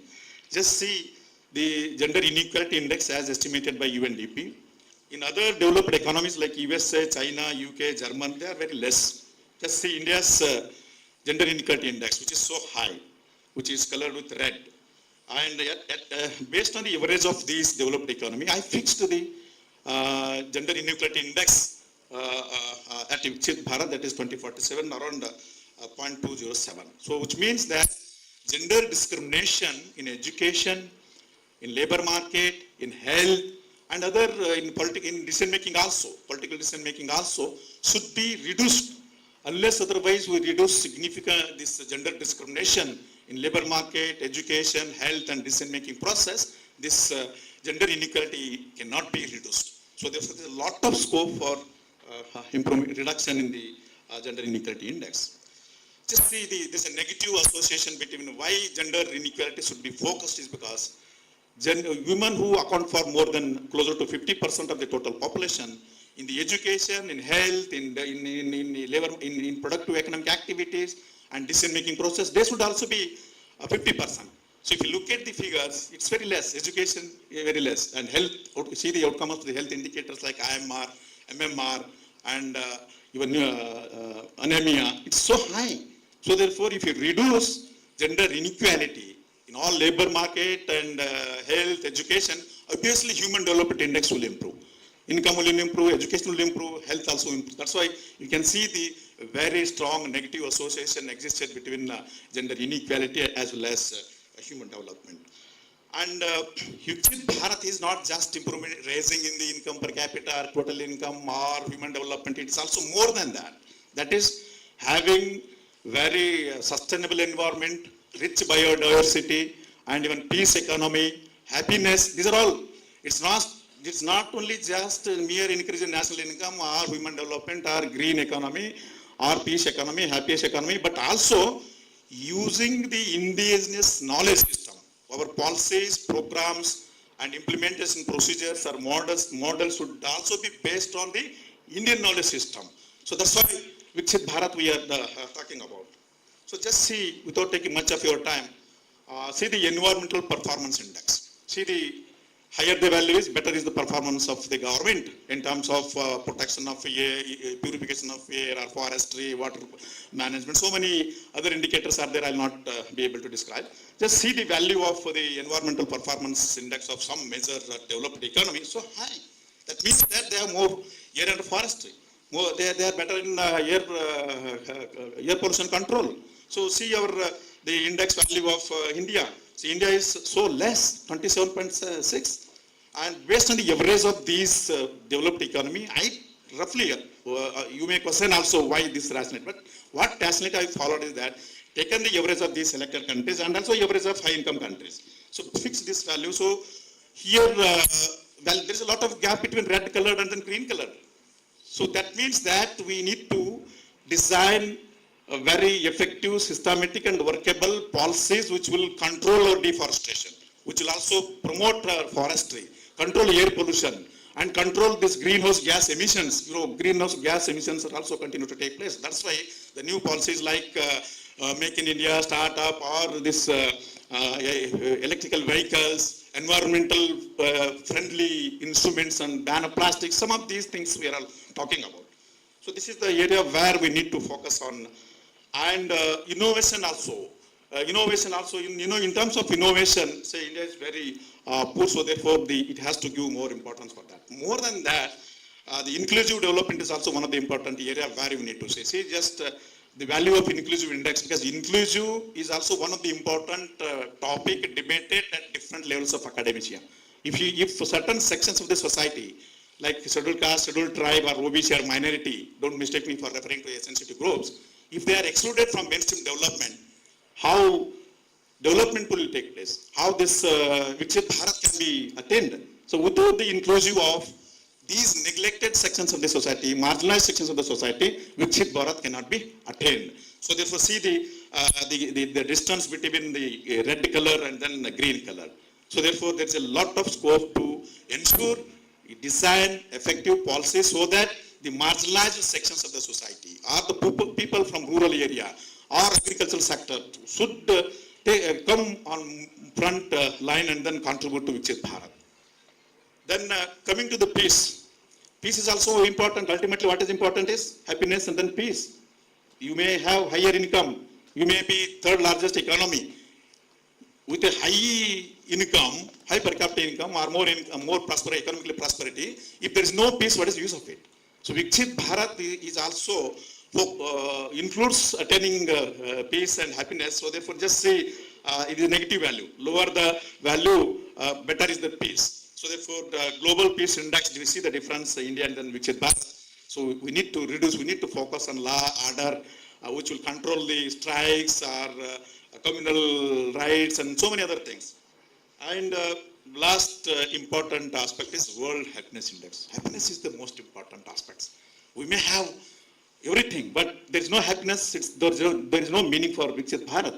So therefore, just see the index. I have same methodology I have followed. See the difference between red colored and then green colored. So lot of gap is there. So lot of income or whatever the knowledge that we have, whatever the comforts that I have, should be converted into happiness. If you are not happy, it's of no use. So therefore, Viksit Bharat talks this also. So there's a lot of scope converting our wealth, converting our materialistic into the happiness and then well-being. So I will not take much of time. Again, already I have received the call. See how this the exports and imports as a percentage of GDP of India is increasing, and then openness, and also you can talk, and then you can also see other who are the global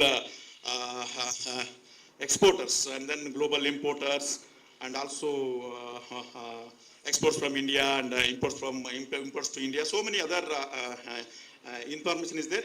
So what is important point that I would like to highlight at the end is that I, with the help of my friend Prem Kumar and then Umesh Mallal, I have estimated the impact of this exports and imports, and along with other factors also, other indicators also, on GDP. So GDP is a function of exports, imports, and capital formation, and also final household consumption expenditure.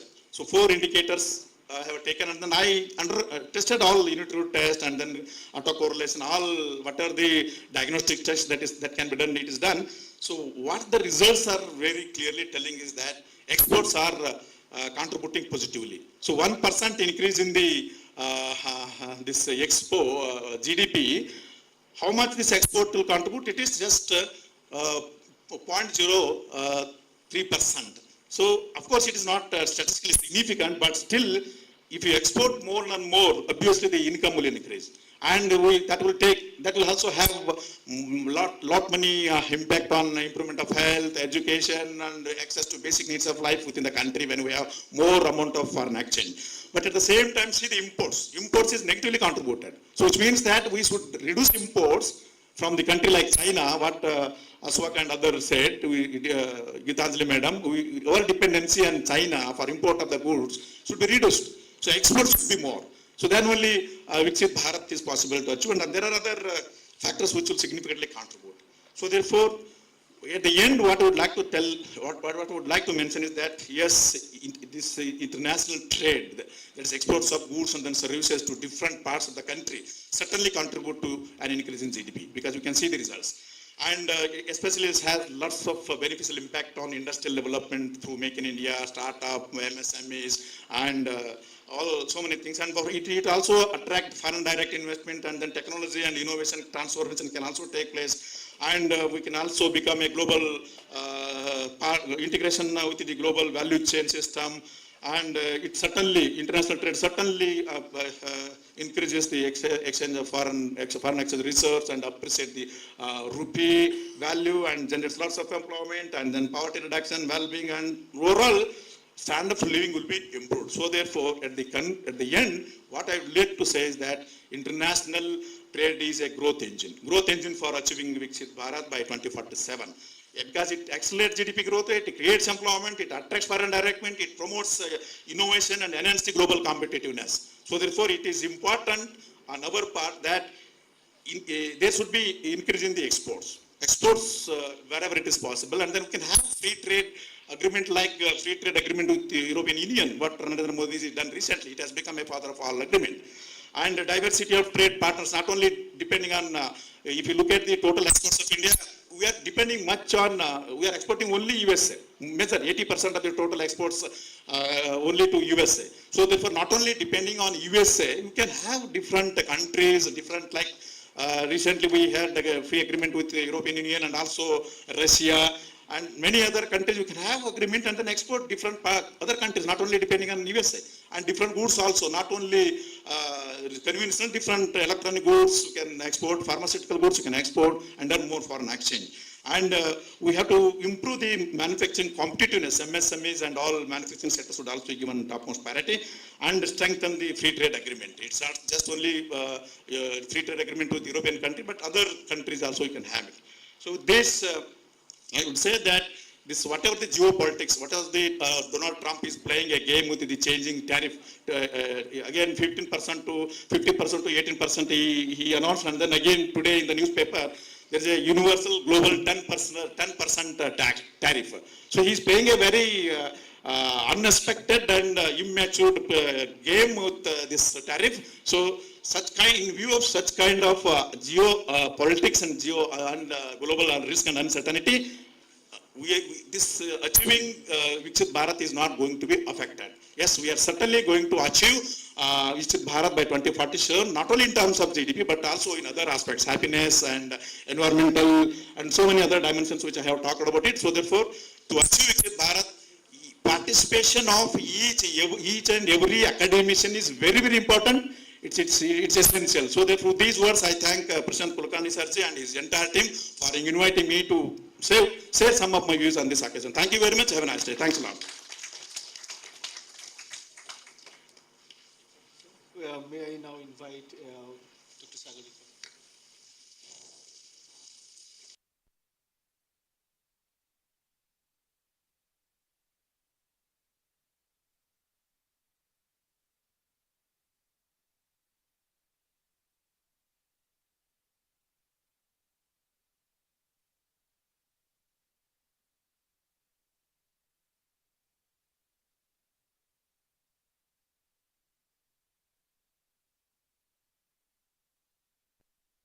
I'm deeply honored to be here. My heartiest thanks to Professor Deshpande, to Professor Kulkarni for inviting me for this session.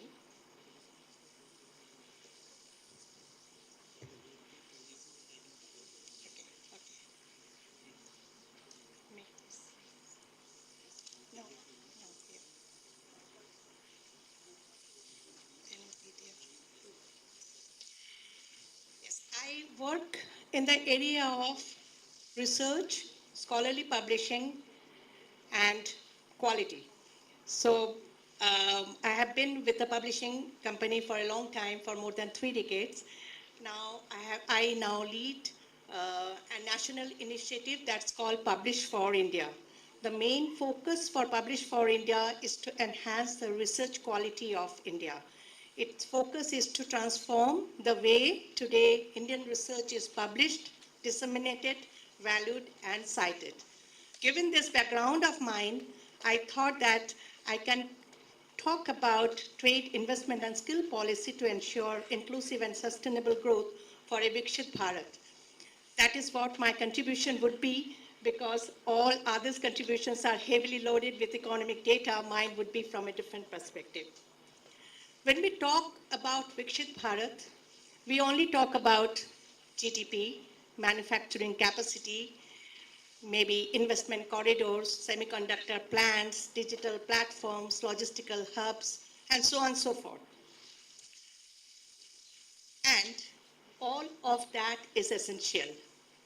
But again, given my background, when I work at the intersection of research, knowledge system, and quality, I would like to say that fundamentally, for a Viksit Bharat, we would need something like this, that India's long-term global competitiveness will depend not only what we manufacture, but only what we know, we create, validate, and share with the world.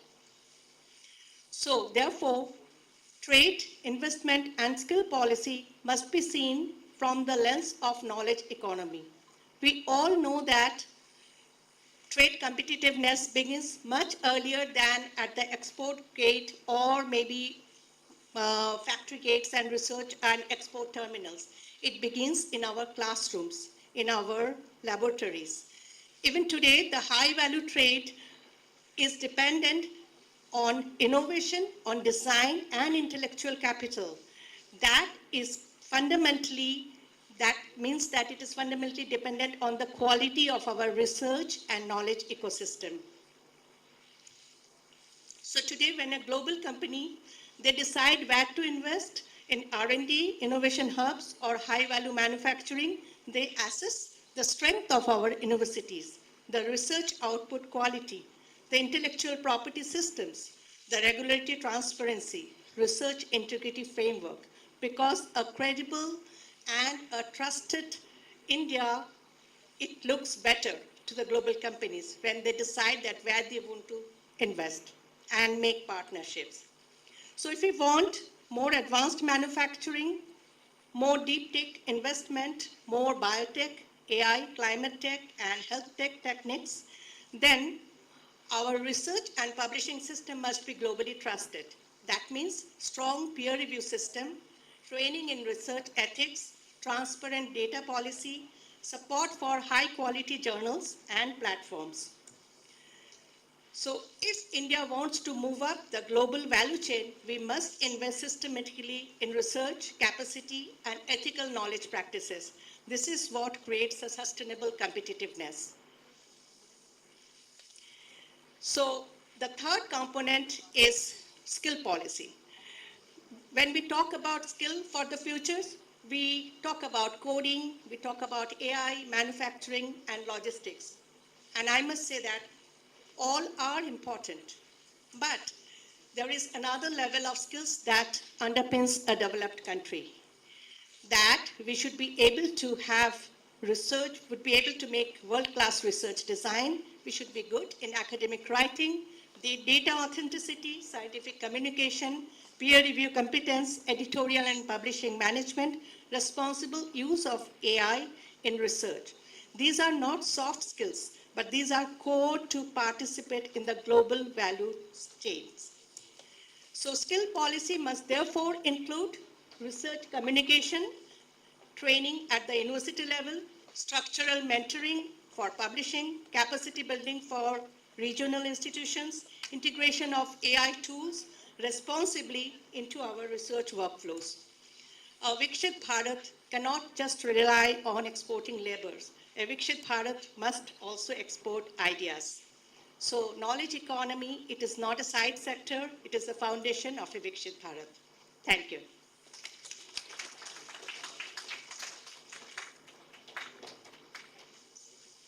Thank you very much, ma'am. So now I invite Dr. Malini Tantri to share our observations.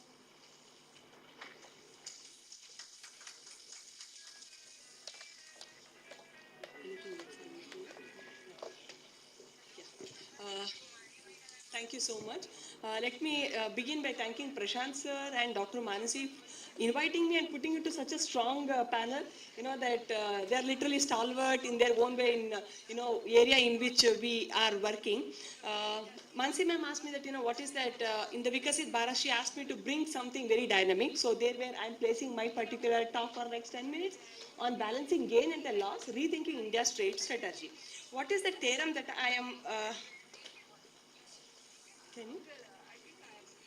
Okay. What is the theorem that basically I am trying to put forward here? The theorem that I am trying to put forward through the next 10 minutes or so is trade is definitely not a zero-sum game, right? It is neither a free lunch. What does it mean? It means it is a strong engine of a growth. It means any engine will have a friction. So does the trade has a friction. So when we say trade is an engine of a growth, so it bound to bring a lot of a friction. So our aim as a policy maker, our academician who are trying to give a policy suggestions to the government to talk about what are those gains and the losses. That is what I am going to concentrate on this.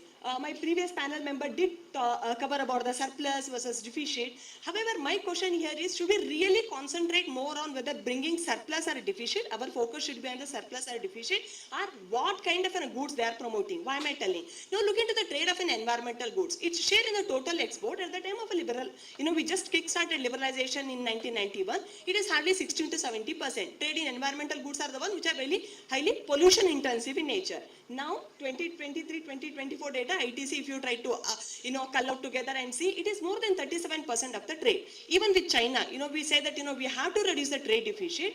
With respect to trade in pollution goods, it has become raised to the bottom. We have become a biggest exporter of a pollution intensive product to the China, and there we have a surplus. But do we really need those kind of a surplus? That is what actually we should be thinking when we are talking about the Vikasit Bharat.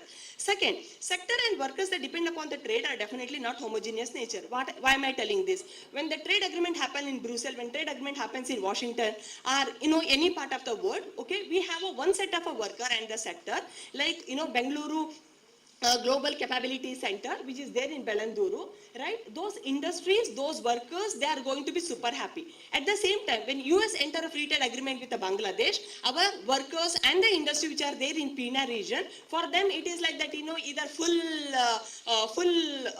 order, or it is, the silence factory. That is what they do experience. So trade is not homogeneous with respect to sector and the worker. So that need to be looked into there where actually sector specific work is required. Now, there is a one, whoever, Geeta Anjali Di might able to relate when I say this, there is a famous trade negotiator from the Canada, Michael Hatt. He says that, the trade is like a tide. The tides of a tariff, when it goes up, and it is bound to go down. When the tide of a tariff goes down, he says that, rates of these NTMs comes up. Just look into this particular data. Over the year, the tariff rate on an average world has come down. I really, that, of course, I understand that, when China, when US imposed from 18 to that of, straight away 50%, it is due matter of a concern. But actually, what is missing in the policy dialogue and discussion is NTM. Just to look into the kind of that, as there is a steep decline in the tariff rate across the globe, right? There is a steep increase in the NTM. You might say that, it is in a global scenario. What about in India? I have taken here few products. This is medicament, something that we proudly talk about that, India has a pharmaceutical hub.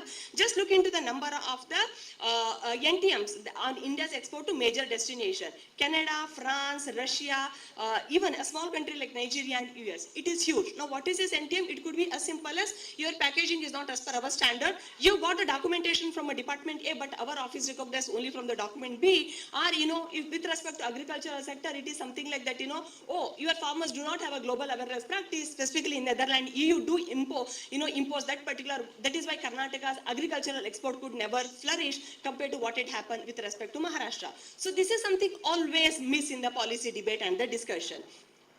Similarly, now let us look into the product. These are the non-tariff issues affecting selected agricultural export by India. Why am I taken these beverages, fruits, specifically tea, coffee?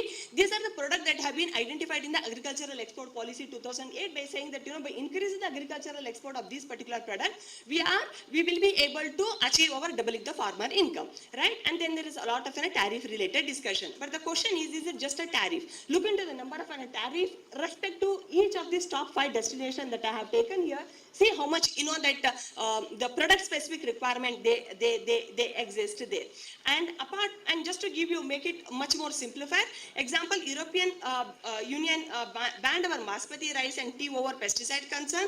Japan banned our cut flowers over pest concern, even though those pests are already exist there. And it is specifically with respect to agricultural products, it is not that, you will bring back, right? It is, either you just throw it in their own cost, or it, you just discard it. It is a huge loss to those small agricultural exporter. Now, just to bring, re-emphasize my particular point here, on an average, 68% of the India's total agricultural export face SPSS, 52% TBT, import licensing is 15%. So the list goes on, and still we are somehow still stuck with the debate and the discussion on the tariff related issues. Apart from that, now if you look into learn, that of course India has gone in mushrooming the number of free trade agreement over the last, that few years. But let us see what kind of lessons that we are getting from the previous free trade agreement. I have taken here only the case study of India-ASEAN free trade agreement. Thanks to the India-ASEAN free trade agreement, our agricultural export grew at a very less growth rate compared to the import. Why did it happen? It happened largely because that, we find it more, the cost competitiveness, something that we fail to do that. Typical example is our plantation product. Earlier, that many small tea growers or small plantation growers, they really hit hard thanks to the India-ASEAN free trade agreement. Am I saying that, we should not open our door to that? No. What I am trying to say that, the heterogeneity with the respect, heterogeneity with the worker, heterogeneity with respect to the life and livelihood which depend upon the sector, that need to be understood rather than considering trade as something as a national, national objective. Apart from that, now you look into the low utilization of a preference. MSME sector, in India, on an average, 25% of eligible Indian exporter claim preferred tariff benefit under FTA so far, compared to the developed countries, 70 to 80%. Then there arises the question, whom are we actually targeting? Who is actually, whom are we really trying to target the, that free trade agreement if I'm unable to reap the benefit out of it? And why does it happen? It largely because of, lack in awareness, capacity and procedural simplicity. So now what is the alternative lens that I'm proposing here? Of course, the people keep talking about that, if you are not able to sell it to US, let us sell it to some other country. Actually, in trade doesn't work like that. I'm a vegetarian, you cannot come and, just because there is an excess non-veg in your home, you cannot come and bring it and say that, Malini, eat it, right? That's not how it works. Similarly, it works in the area of a trade as well. There are different ways of looking into. I just try to do, with respect to few product here, this is total agricultural, the total product. The one in which the yellow is the one that shows our export, the rate at which our export is growing, less growth rate compared to the rate at which the import in that particular country, right? It means, you have a huge market, I am unable to meet it. Or I have already reached the maximum capacity in your market, so there is no expansion is concerned. Now, given this India-EU free trade agreement, India-EU so much of a hype, I thought let me show you with respect to total all products. Some of these products, China, Hong Kong, one in yellow, are the one where we can still think of, that increasing our market margin. Similarly, with respect to crustacean, US we have already reached the maximum, but however it is China and then it is Hong Kong, Italy are these particular products. So it is just we need a different lens to understand the whole debate of the trade rather than just thinking, talking all the time about the tariff line here. Similarly, it is with respect to tea again, we have reached a saturation. Our growth rate is already much more at a higher rate than compared to what their growth rate of an import of that particular product, the one which appear in blue, whereas yellow it shows that you still have a lot to conquer in that particular market. Similarly, I think this is something I will miss. So what is the way out? Since I talked so much critic about, these are the issue that is there. So what is the, way out? One, lowering tariff will not translate itself into export surge without a cold chain, without a processing unit, logical hub near production center. Let me give you an example of, that my all-time favorite of rose onion. The Karnataka is the only state that produces a rose onion, and the rose onion doesn't have a separate HS code classification. So whenever there is a ban on our export of an onion because that the price has been increased, we want to cater to the domestic market. The rose onion also put a ban because you don't have a separate HS code. But rose onion has a typical pungent smell. You cannot have it for our the daily cooking thing is concerned. One, two. The rose onion is exported to Malaysia for the value addition. We don't have a value addition back chain here. We are a only raw material supplier to the Malaysia and then other country which do further value addition and re-export to the rest of the world. So this is where actually we need some more that thought over. And most importantly, trade negotiation. This is something that I learned from my guru Deshpande sir. The trade negotiation happens at the union level. Well, agriculture is a state subject. Misaligned policy such as offering MSC, export ban and transport level dilute FTA benefit, but then you need to have a state specific understanding. Again, take you one more example. Pomegranate, that Belgaum is the one, some of you might be coming from the Belgaum. The Belgaum is the one that has a huge export potential for the pomegranate. The agricultural export policy 2008, without getting in contact with the CAPEC, or that even CAPEC is trying since 2018 onward, shift from Mysore to some other district, it has not happened. That is largely because misalignment of vertical and the horizontal coordination, that issue we have, that I have something in my earlier study with respect to SEZ also we have seen here. So yeah, I think here where I end. Thank you so much. That I would like to thank my guru, that putting me here. Getting a very good from him is a very big thing than, getting a many of the clap from many of other audience. Thank you so much.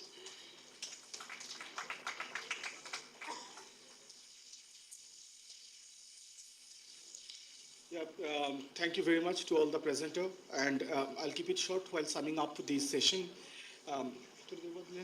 Yeah. So, while summing up, I must say that everyone showed some concern about the, the turbulent geopolitical scenario that not only India, every country is facing, and then how India is strategizing its foreign trade agreements around such geopolitical, turbulence. We have, been dominated by China in terms of our dependence in terms of the manufacturing sector. Even though we have been doing good in service sector, but the concerns again coming from the manufacturing sector or the growth of the manufacturing sector, urges to design policies not only including MSME in our trade policies, while focusing on textile, jewelry, leather, creating district export promotion hubs, but at the same time, while advocating for the advanced, manufacturing sector, while AI, semiconductor, pharma, and digital public infrastructure should be promoted. So there has been debates around protectionism versus the liberalization while designing the trade policies, especially because realizing the heterogeneity in the free trade agreements or the NTMs that are existing and how it should be dealt with. However, it has been noted diligently that Viksit Bharat is not only to promote the growth in per capita GDP, and it should also, advocate for the holistic development, which should include, HDI and its indicators, but at the same time should be inclusive, should bring peace and happiness among the Indian citizens. It is also stated that, while we speak about manufacturing sector, while we speak about service sector continuation, and the development of free trade-driven, achievement of $30 to $35 trillion economy, it is also stated that quality of research and knowledge ecosystem should play a key role while we try to enjoy an academic or research and development advantage against our global competitors. So thank you to all the presenters. Thank you to IBA and namaskar everyone. Thank you. That was one intense panel discussion. So thank you panel speakers for your deliberations, and thank you session chair for your concluding remarks. And on a lighter note, Malini ma'am, I think Professor Deshpande would give an A star for your presentation. Yes, sir. Now I request.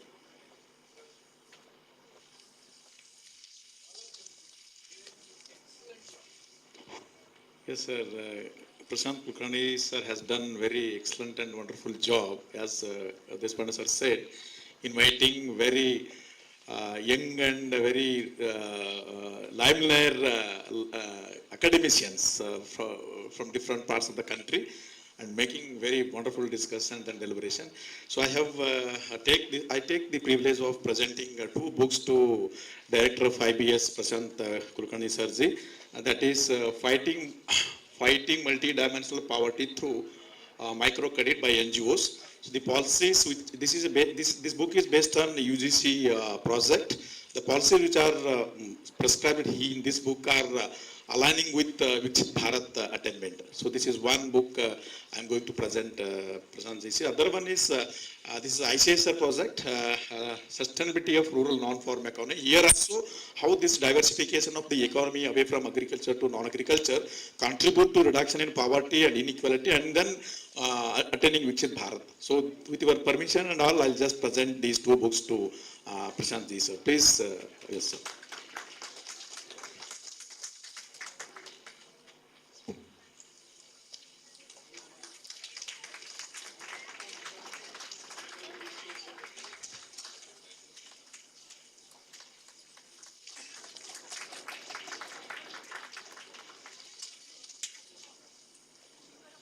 I now invite Kulkarni sir to present the mementos to our speakers.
We now have the next panel discussion, which is on the topic Karnataka Economy in the Digital Century.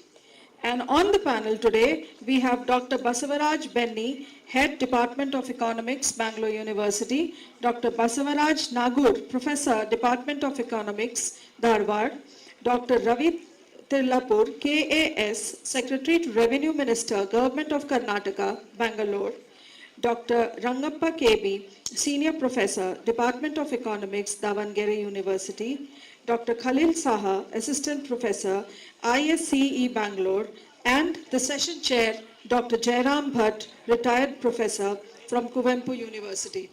Request all dignitaries to please grace the dais.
Good afternoon, everybody. ಅಂಕಿಯ ಶತಮಾನದಲ್ಲಿ ಕರ್ನಾಟಕದ ಅರ್ಥವ್ಯವಸ್ಥೆ ಮತ್ತು ಸಾರ್ವಜನಿಕ ನೀತಿಯ ಬಗ್ಗೆ ಚರ್ಚೆಗೆ ಸ್ವಾಗತ. Welcome to this panel on Karnataka economy in the digital century. Karnataka stands at the forefront of India's digital and innovation-led growth with a diverse economic structure spanning technology, manufacturing, services, and agriculture. Its experience offers valuable insights into how regional economies adapt and thrive in this digital age. Karnataka's experience reflects the insights of endogenous growth theory, where knowledge, innovation, and human capital drive sustained expansion. Maybe there are shades.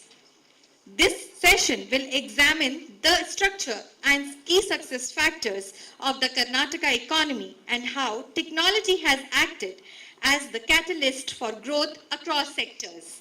At the same time, we will reflect on intrastate disparities and the need to ensure that the benefits of digital transformation are more evenly distributed.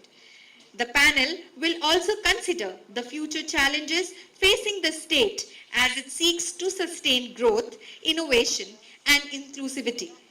We are privileged to have with us distinguished speakers who will share their perspectives on Karnataka's development journey and its role in shaping India's digital future.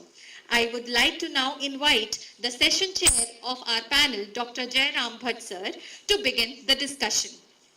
Thank you, everyone.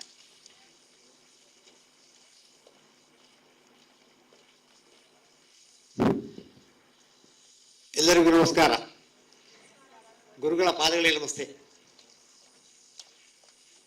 ಇವತ್ತು ಬಹಳ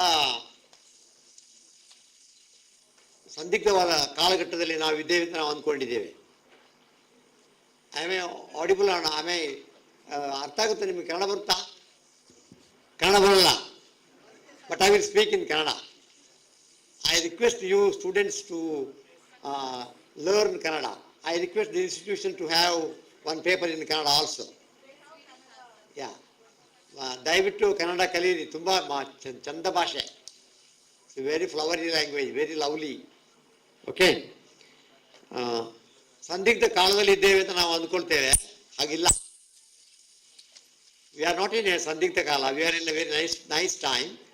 It is right time that we take right decision at the right for the right development of this country for the coming days. With these few words, for the benefit of all audience, I would like to switch on to English. I take this opportunity to welcome all my dear friends in the panel, Professor Basuraj Benni, Professor Basuraj Nagu, Dr. Ravi Trilapur, Dr. Rangappa KB, and Dr. Khalil Shaha. I am very happy to say that I was accidentally, I was in the expert committees of the selection of some of these panelists. So I am very happy. I am very happy and thankful to the organization for giving me this opportunity. And at the end, I request the audience to permit me to present my paper also, which was skipped yesterday because of paucity of time. So with these few words, I strictly request my panelists to stick on to time, that the presentation time is 8 minutes. There is no bell. No bell will be ring. Kindly stick on to 8 minutes, and then if time permits, we will have discussion. And kindly permit me to present my paper also at the end. So with this, I will go by this order. I request Professor Basuraj Benni to present his views. There is no topic as such. Topic is already mentioned. Please stick on to time. Thank you. Welcome to Basuraj. No bell is required. I said no bell.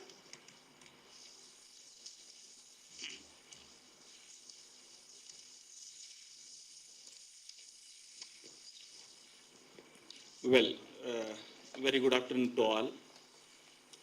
Guru of the Guru, Sarva Guru of this hall, Dr. Deshpande sir, my esteemed colleagues of the Department of Economics from the different university, and my closest to my heart, my student friends. We treat you as a God of the nation, because the nation lies in your hand and your thought. If you are good, nation will be the good. So I wish you a bright future for the nation and for you also. Well, I have been asked to speak on Karnataka digitalization, and I belong to Bangalore University. And the very specific content will be confining largely Karnataka, but we will have little generic at a macro level issues of India.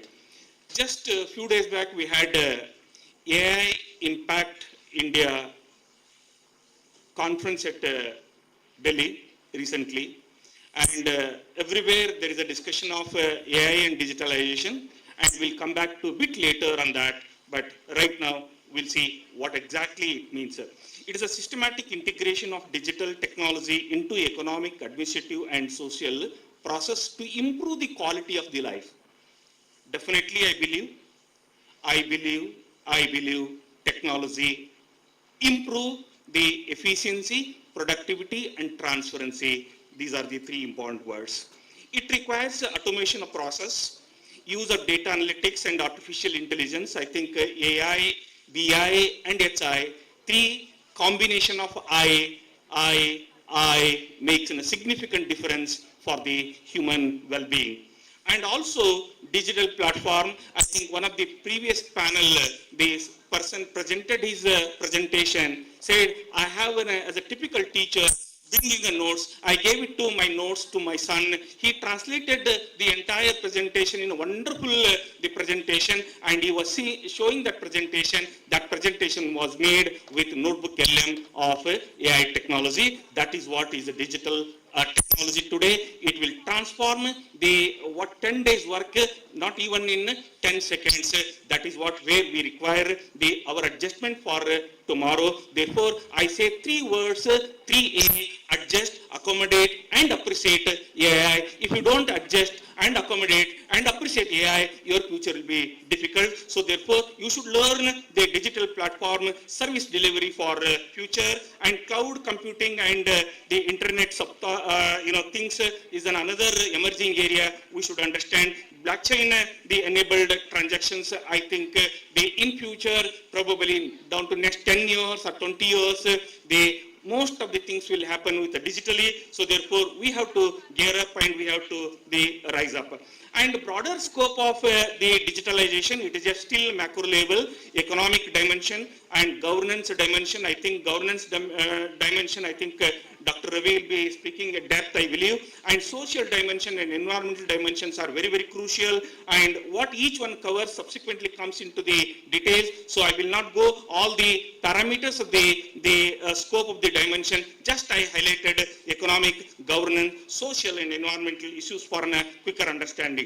Then I have the digital economy, where I belongs to my core heart, my bread and butter, everything belongs to my mother subject called economics. So therefore, digital economy is basically, we are trying to look at digital infrastructure, digital platform, data as a product asset. If you look into I think you are all students of, I don't say any teacher, but largely I say the students of this school, you are all from management, and you know the concept of final accounting. The final accounting is of 3 accounting, the trade account and PL account and the balance sheet.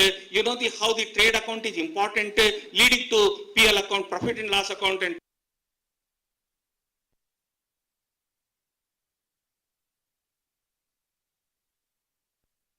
in digitalization. If you are good today with AI, if you are good today in the technology of the LLM or big data or other the technology aspect, then only your asset, your personal asset, your national asset will be good. If you are not good at your data platform, your liability will increase. That is what is a point. And knowledge-based services, you should learn to deliver knowledge-based services for yourself, for your organization, and for the nation.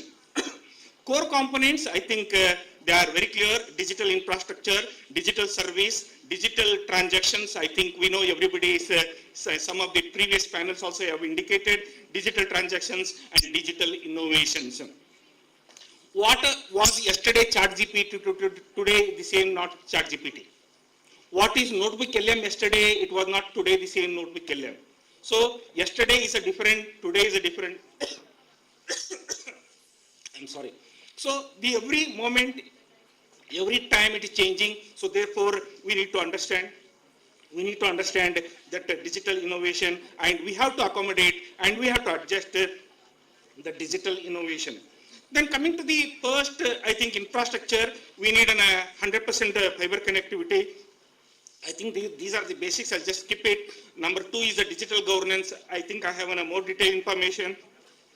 Future technology leadership, I think what was happened in 3 days in Bangalore, India, sorry, not Bangalore, Delhi, India, it is probably landmark for future. I think we have a lot of AI, quantum computing, semiconductor design, R&D, collaboration, and one of the speakers probably spoke on the quality of the research, AI in the research, etc., etc. So I think we need to learn a lot from that, and dedicated tech parks outside the Bangalore is also equally important for us.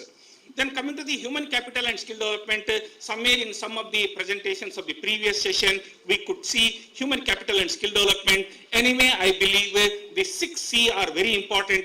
I say cognitive skill, technical skill and managerial skill. It's a pyramid. And if at all you are not good in the pyramid, I think management students, please understand the technical skill is a base for the managerial skill. Managerial and technical skill is a required use cognitive skills. So we need to have the strong skill set for our handling the digitalization process. So therefore, cybersecurity and data sovereignty is in a very important way. The government of India and government of Karnataka is taking up the cybersecurity also indicates the importance. The coming to the economic impact, increased productivity, reduction in transaction cost, market expansion, formulation of an informal sector, export of IT services and growth of economy has a huge impact. Then governance transformation, transparency, efficiency, accountability and inclusiveness. There are several parameters here and we can understand IT is now coming to the core component of the Karnataka. I think role in Bangalore, everybody can understand how is the Bangalore and Karnataka is getting transformed in the global landscape or the geotag. The Bangalore means IT means Bangalore along with BT. So IT BT is another name of the Bangalore and we are all part of it. We are experiencing both good and bad. And contribution of Bangalore Innovation Center is another important startup in Karnataka. Karnataka's share in IT industry is also significantly important for our understanding. Digital infrastructure, I think we are good at least in Karnataka and Bangalore. Digital literacy programs also we are rushing up. Rural broadband penetration is also increasing. Gram panchayatis are connected. Women-led digital entrepreneurship was also taking up in the Karnataka as well as India. So this is a good development as far as Karnataka as on 2026. But also I have the issues for 2030 where we are understand digital governance. It's called e-governance, service under Sakala, service under Seva Sindhu, service under Bhumi, service under Radha. These are the 4 areas. Theoretically I will be speaking, but there are some other panelists will be speaking more technical issues, implementation issues and statistics also. So Sakal is doing well. I think you can see the number, what is exactly how it is being connected. Now look at way it has been 151 the initial services, okay, the expanded services by 2024 is 1,255. Initially we started with 151, today we have 1,255. 108 departments are involved into the process of Sakal and all these are digitally at finger touch, at your mobile, they are available. That is what is Karnataka, that is what is digital e-governance, that is what is the governance of government of Karnataka for the citizens of the Karnataka. I think that's significant important. And look at the applications processed so far, 36.43 crores is not a small number, huge number, and that's what is an achievement I can say. I can say proudly, digitalization process of Sakal has initiated and magnified the welfare of the people, and 99.82 crores is in a service delivery rate is also is in a significantly important where we can understand. Now look at the I'll do it. Another one is Sakal is another interesting issue where Seva Sindhu is another portal, important portal. Seva Sindhu is also doing well. Now look at the Seva Sindhu coverage. Okay, total service delivered as on 2023. This service supported by several of these things. Department supported almost all 80 plus under Seva Sindhu of this one. Then the Bhumi and Bhu Suraksha, I think there is a specialist speaker is on this from the revenue department. I think will speak more on this. But look at what are the major objectives and benefits of the Bhumi and Bhu Suraksha. Transparency, efficiency, and dispute resolution, and also improvement to overall these components. I am very proudly say, and he happens to be my classmate, my friend, and everything, and he is a part of this entire project. Dr. Ravi M. Tirlapur, I think he deserves a clap from this hall. I think we'll put a clap for him for being a part of such a mega project in the Karnataka. Okay, look at what all land records have been covered under Bhumi and Bhu Suraksha. This is a bit larger aspect. I think we need to have and we need to understand the way how it is being brought into the implementation. And right now under e-Khata of Government of Karnataka, house at even 30-40 comes under the proper documentation, and the mismatch or the problems will not occur in future if at all your house is digitalized and covered under e-Khata. And digitalization of land records is in a process. I just say I'll take one more minute with the permission of the chair. Aadhaar authentication is another beautiful digitalization process. Everybody has an Aadhaar today. Now look at the number, what is being covered under Aadhaar. This is what is an iceberg concept of Aadhaar. Aadhaar is visibly only 7% or 8% who are the beneficiary. But at top end are 7% or 8%, remaining 90% is visible inside the process, how it appears, how it functions, how it happens at digital, the governance, digital implementation. Nowadays, even through mobile app, you can update all other authenticated, and you are linked with your financial transactions, you are linked with train booking, you are linked with so many things. Aadhaar, probably I request in future, probably we may link with our voting system also. If we get a voting system of Aadhaar linked, I think we'll get a better political system, better governance. I think with this, I close my presentation. Jai Hind, Jai Karnataka, Jai Digitalization. Thank you very much.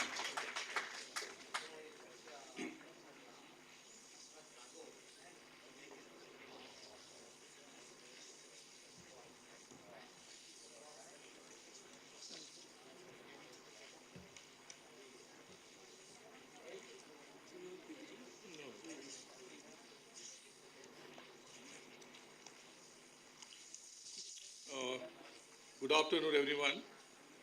Respected chair, co-panelist, and my guru and mentor, Deshpande sir, and galaxy of experts who have gathered here. Thanks to Indus Business School for making wonderful effort for bringing almost all expert across the country, and there is also inclusivity in it. They try to bring all the economics teachers of various departments of Karnataka, various universities of Karnataka.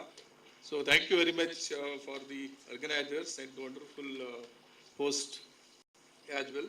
The topic which is selected for this panel discussion is really wonderful and need of the hour. Needs to be looked into in more detail, both theory aspect as well as policy aspect as well. Karnataka economy in digital century.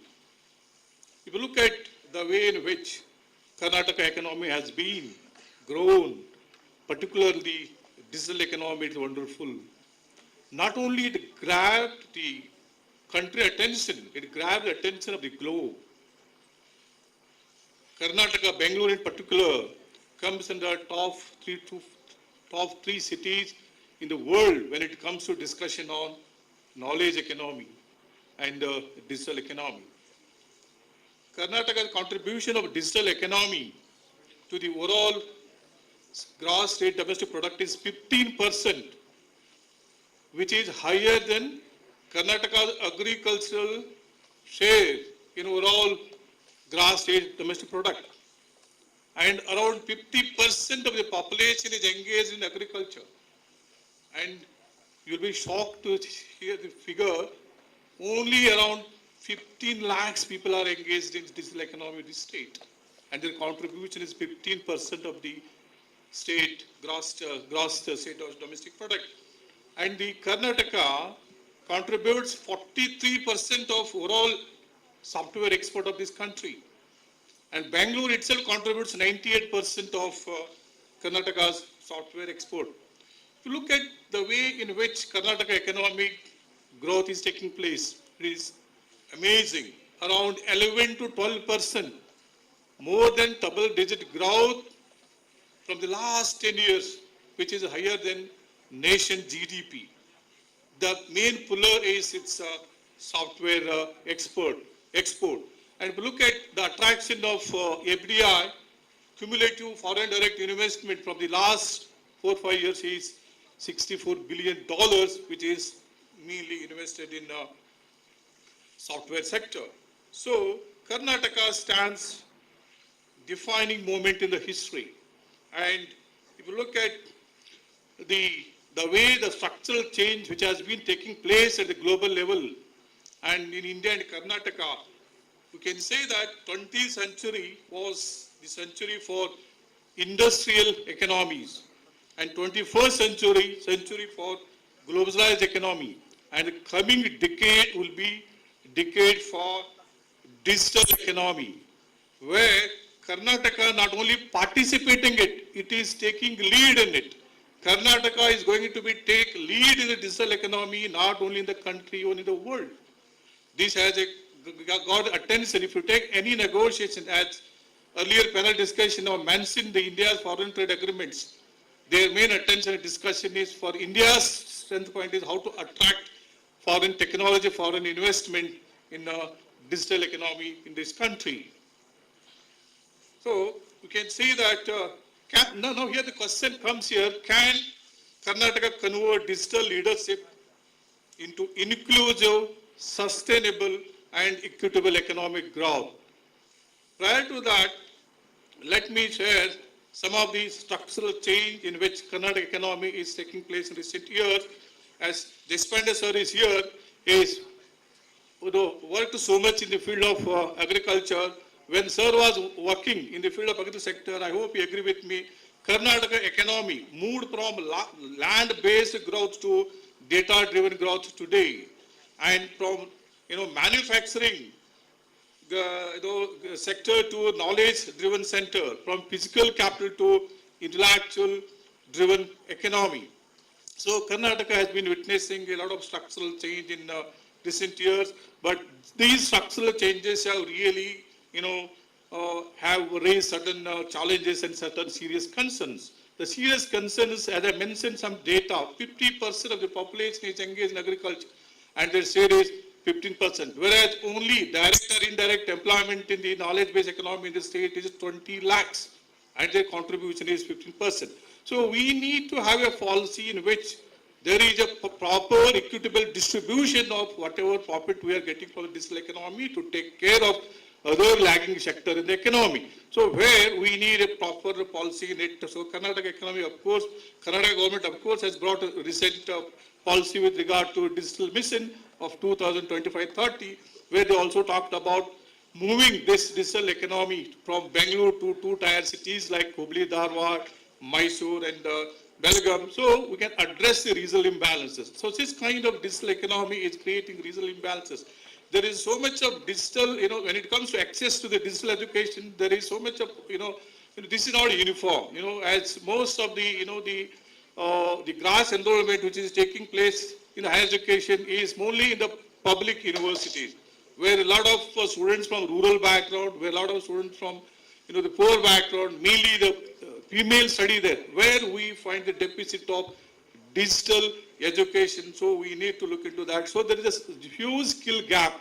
So why I'm talking about all these things, to take benefit of the digital economy, which is the way in which it is moving up. So we need to plug this skill gap. We need to make our large young students to upskill themselves and take part in this digital economy in the future. In this regards, the certain policy priority needs to be done.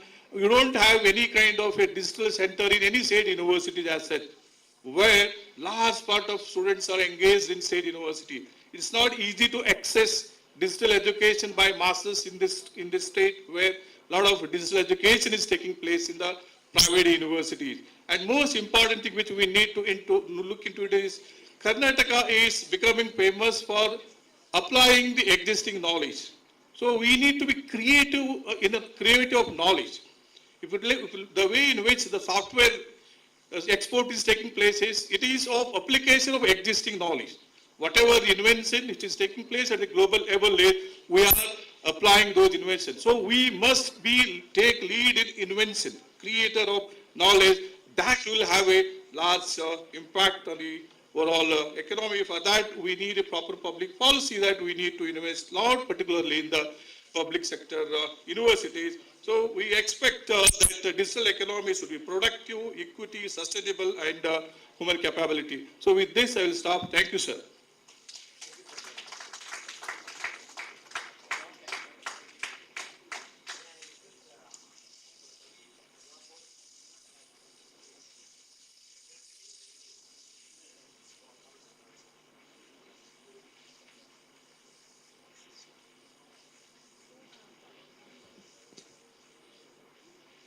Namaskara.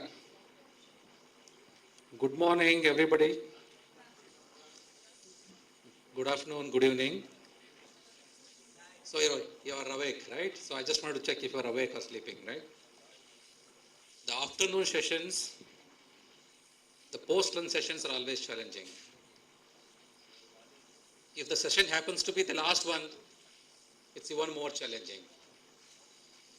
Especially for a person who is an odd man out. I'm not an academician, I'm not a teacher. I used to be an academician and a teacher. I moved into civil service, but I do not know why I was called here. There was a call to me from your academy and an email about 2 months back inviting me for the things. But something happened. I was wondering as to how I was called. And there I learned that some invisible hand is behind it. And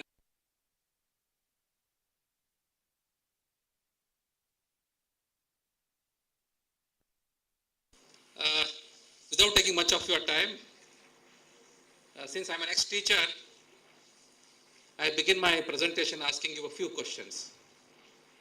My colleagues are here, my friends are here, some of my old students are here. So how many of you come from a rural background? Just raise your hands. Nobody? Okay. That makes my job even difficult. How many of you own an agricultural land? Including the panelists here, okay? Including the professors here. How many of you own agricultural land? Okay, fine. How many of you have some or the other kind of a landed property? House, site, etc., etc. Okay, then that a small amount of respect for me because that makes my job little easier, right? Now I'm going to talk to you on a subject in which not many were interested 25 years back. Have you heard of something called as Pahani, Uthara, or an RTC? RTC is a record of tenancy and cultivation, and basically an agricultural document, a basic agricultural document which contains the details regarding the extent of land, in which name the agricultural land is standing, the type of soil, the type of crops grown there, etc., etc. And we all talk about AI, we all talk about digitalization, and the first experiment at digitizing the administration. My topic is going to be on the e-governance. E-governance is known as digital governance, paperless governance, etc., etc. The first experiment ever in the country in the direction of digitizing the administration towards e-governance began 25 years back, when the government of Karnataka decided to digitize the land records. So what was the need? Why did we get into that? Now it's 25 years now. That project was called as Bhumi. Bhumi is nothing but a land. So that project name, the name of the software, name of the app itself is called as a Bhumi. So Bhumi is a software through which the land records, the agricultural land records were set to be digitized. So that was the first ever step in the Indian context towards the e-governance. So now I don't want to get into that. Thereafter, many things happened.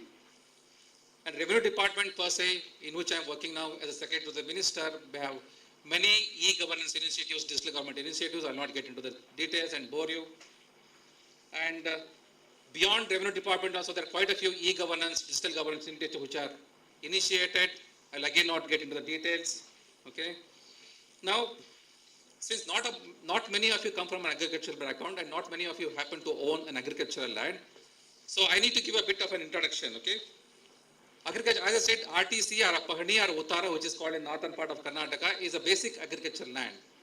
So if you want to avail agricultural credit, if you want to avail agricultural input, like you want to buy seeds, fertilizers, etc., you require that document. You need to show it to the agriculture department, you need to show it to the banks, your RTC. RTC is a title, your land title, and other. But how did a farmer get the copy of the RTC? 25 years back, we can even never imagine. The major reporter of all the agriculture documents, the RTC, were something called as the lowest functionary of the revenue department, who is called as a village accountant. Now he is called as a village administrative officer, VA, popularly called as a VA. VA used to have these many books of all the land records. The lands were divided into different survey numbers, pertaining to different survey numbers. There used to be an RTC. So if you want to have a copy of the RTC, you had to wait in front of, before the office of the village accountant. I don't know where the village accountant existed, where he was available, when he's available, if the office hours, address are not known. You have to wait for him. He was the only savior. He was the only one who could give it, because there's a system of a manual RTCs. As and when you have a great chance of locating the village accountant with his RTCs, village accountant will make you sit for hours, collect some fee officially and unofficially, and he will make a copy of the original RTC. He will take a format of the RTC, write it down and give it to you. So that created a lot of things. In other words, today you go to a Tahsildar office for a caste income certificate, you go to any office, the documents are available over the counter, OTC. That was not the case 25 years back. You can't never imagine. And then whenever you sell a land or buy a land, there has to be changed the RTC, the ownership details. If I sell my land to somebody else, that incorporation of the change of ownership need to be incorporated in the RTC. So that did not happen automatically. There was delays in that, there was opaqueness in that, so a lot of things happened. So what happened was, 25 years back in the budget document, Government of India was pushing the state governments, all the state governments, to get into digital mode, digitize the RTCs, computerize the RTCs, but not many takers were there. Karnataka took the first step in the direction of creating the digital RTCs. The initial idea was to digitize the RTC, computerize the RTC, so that give it to them. RTC as well as the mutation record. I am not going to get to, for want of time, I will not get into details as to what is RTC, what is mutation and all that, but the documents were digitized. Sure, I will finish, sir. Okay. So 20 lakh RTCs were digitized. Now, that was just a beginning. The Bhumi system was the beginning. Now it has completed 25 years. Thereafter, we have got into n number of digital government initiatives. I made a huge list in the beginning. I don't want to get into that. Now, we are getting into a lot of digital government initiatives. Now, to buy or sell a property, you need to go to a sub-registered office. Sub-registered office, how many of you have gone to sub-registered office either in Bengaluru or Karnataka or in your state to register your property? Okay. If your father, mother would have gone there. Sub-registered office were den of corruptions, non-transparency, opaqueness. Now, Karnataka government over the years has brought n number of reforms with respect to the digitization of all processes, whether you want to register your land, whether you want to buy or sell, whether you want to do your survey done, which is called as Mojini. So there are n number of softwares available now to get into that.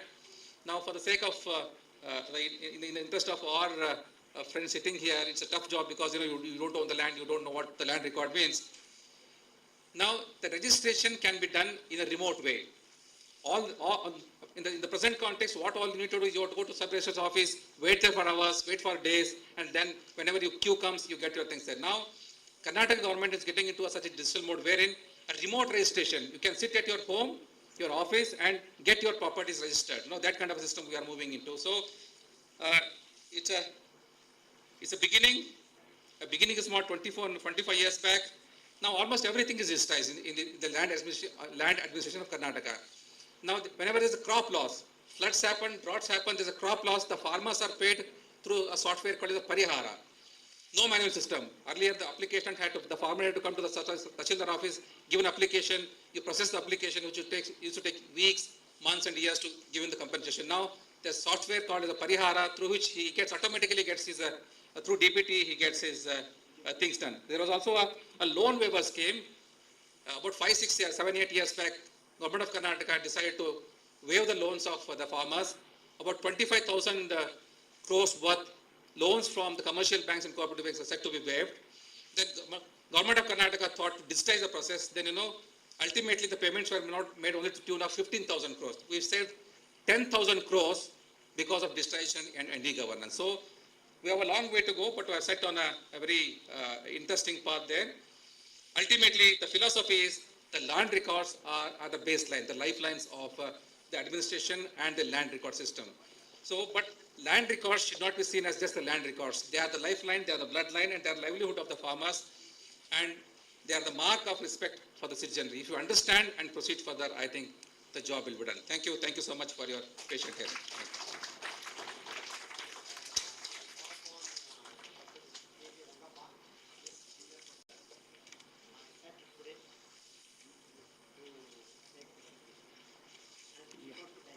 Okay, sir. Thank you. Respected Chair and my co-panelists, all the delegates gathered here, good evening to all. Actually, just I wish to share some of my insights, particularly regarding, I wish to speak on agriculture and rural development for inclusive development in Karnataka during this digital era, which is not being widely discussed. It's mainly because, still major chunk of our population is living in rural Karnataka. Actually, the inclusive development, it needs, if you want to ensure inclusive development in the state, we should focus more on the development of the agriculture and rural development. Through that, we can ensure the inclusive development in the nation, in the state. And with respect to this thing, actually, very recent, just I wish to share some of my experience, just to ensure inclusive development in the state. What is more important is we have to address the economic problems of the people of the state. We have to identify what are the more pressing problems of the people of our state. By understanding that, and also what are the aspirations of our people. If you understand what are their problems, what are their aspirations, definitely by leveraging this technology, particularly by leveraging the digital technology to the fulfillment of the aspirations of the people of the state, we could ensure the sustainable development or inclusive development in the state. See, for which I wish to share my, how to understand the problems or the aspirations of the people. Very recently what happened, one of my research scholar has came to me and he has registered for research, and just, I told her to prepare a synopsis. Our just immediate expectation was, sir, on what topic should I do research?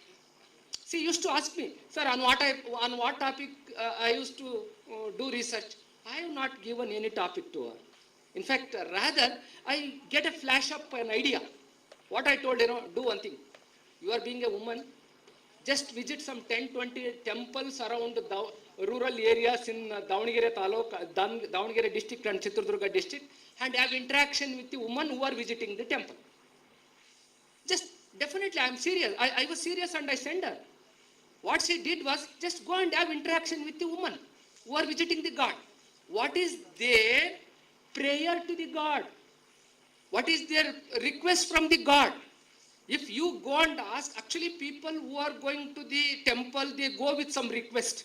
They go with some prayer. And just go and develop rapport with the woman and inquire about their prayer from the God. She visited some 40-50 women and she had interaction and interacted with the woman and she come out with the result. Okay, tell me, list out the aspirations, list out the problems that woman, which problems she is requesting God to address those problems. In fact, she has prepared a list. The most important of them are, see, I just wish to mention few.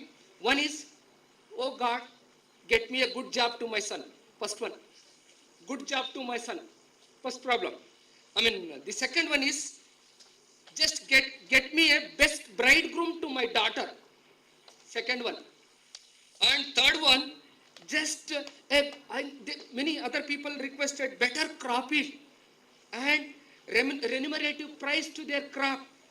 And also, they are expecting good returns from their agriculture land. In fact, they don't want to be rich immediately.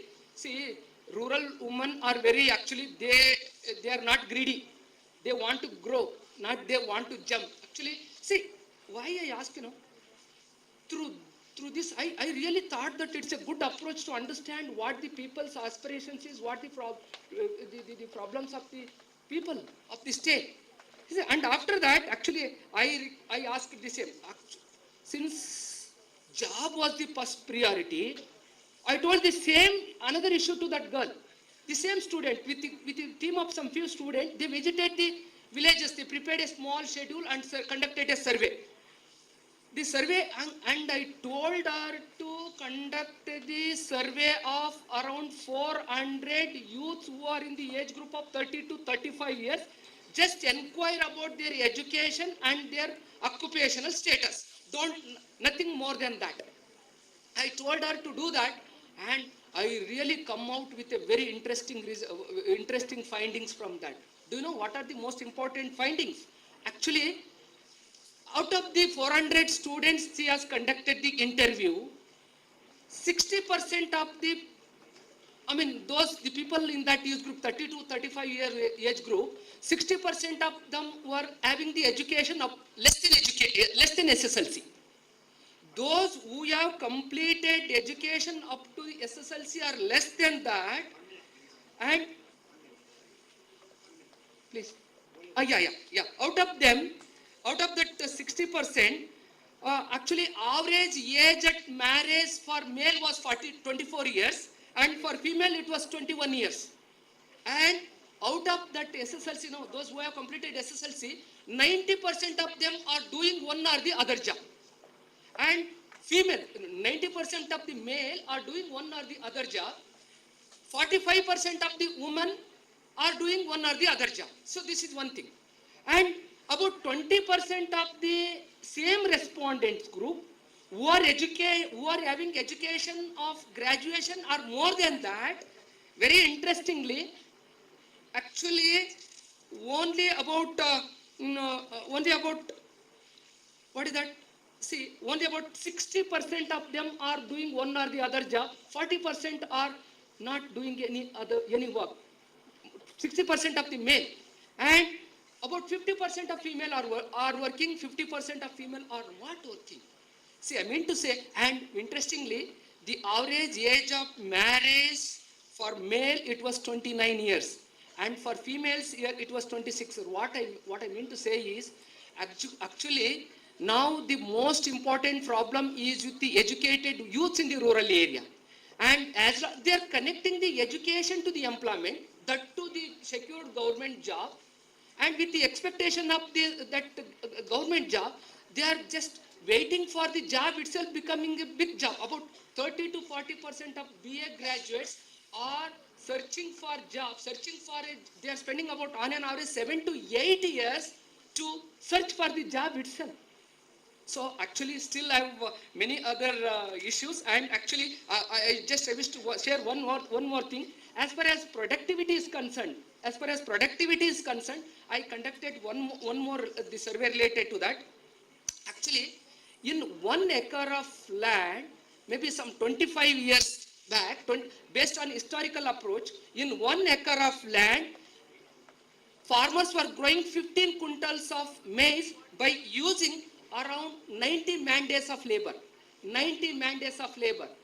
And now, in the same 1 acre of land, 25 quintals of maize is being producing by using only 10 to 15 man days of labor.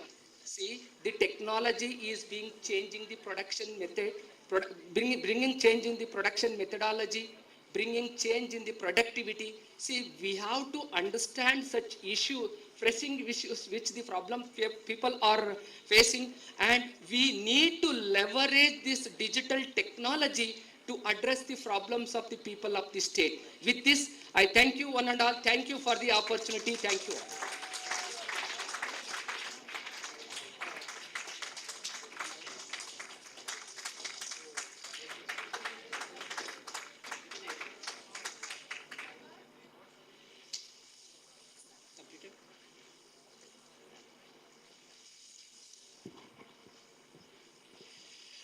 Good evening to all. I know this is the time where everybody is thinking when the session will get over so that we can leave. Yes, I understand. But I'm not going to bore you in a way that, but I will take you to what is happening to the Karnataka economy, and then what is for you there. Basically, you are going to end up into the market where you will be an entrepreneur, you will be or manager, managing the firm. So what will be there when you are looking at the economic environment or the Karnataka state economy is growing in a certain way? One have to understand there are going to be the business opportunity, there are going to be the issues, implications for public policy, and those policy you will have to identify and place yourself ready to grab the opportunities.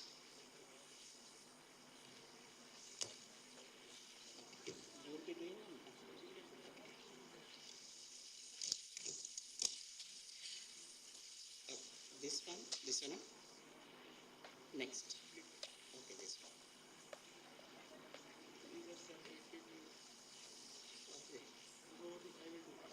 Okay. This second going up? Oh. No, no. You give me that, otherwise it will be confused.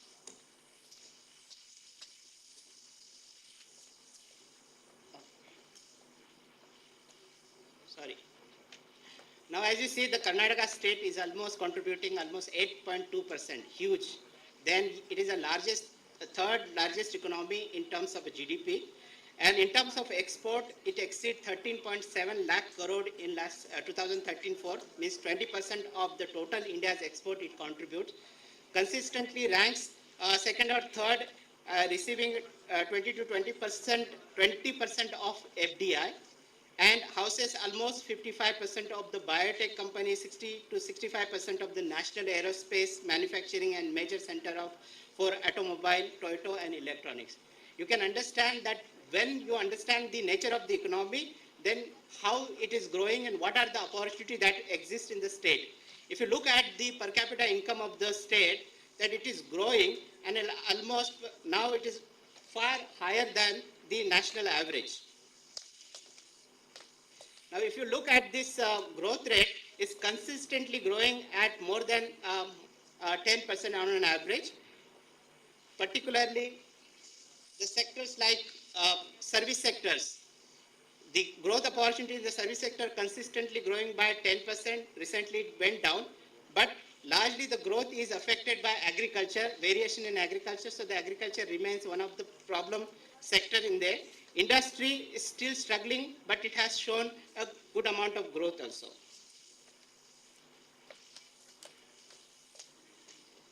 Next situation is that if you see the share of the service sector has dramatically increased from 32% to now it is contribute to 60, over 2/3 of the state GDP.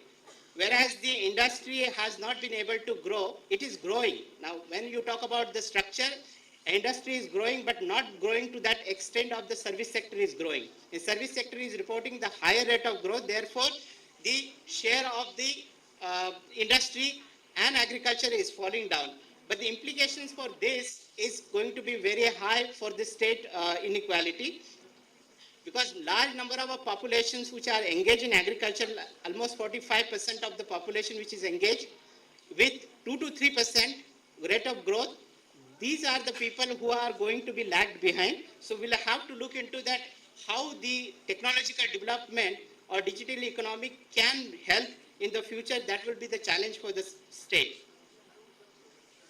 Now look at this, almost 82% of the state export are contributed by only electronics and software in Karnataka, and it has grown consistently from 61% to 82%, whereas the share of software and service export has gone up from 15.2% to 28.16%.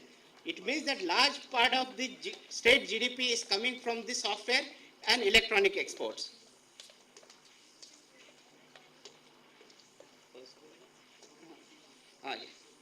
Now, mostly you can see that Karnataka state is actually the export of the software export is have grown from 1.61 lakh crore to 5.5 lakh crore. a lot of industry is coming to the agriculture state, and it is contributing into the development of Karnataka. You can see what are the importance of the service sector in the state economy growing at the faster rate.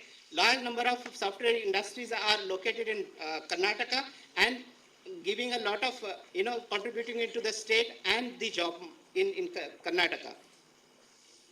Now, yes. Now, what are the problem it's going to create? Actually, we'll still have largely this state. Growth is concentrated on the service sector, and it will create a lot of regional inequality will be there, widening income gap, and you will have infrastructure pressures. Like Bangalore, you have a huge pressure, and neighboring state also are giving a lot of, competitions to the state.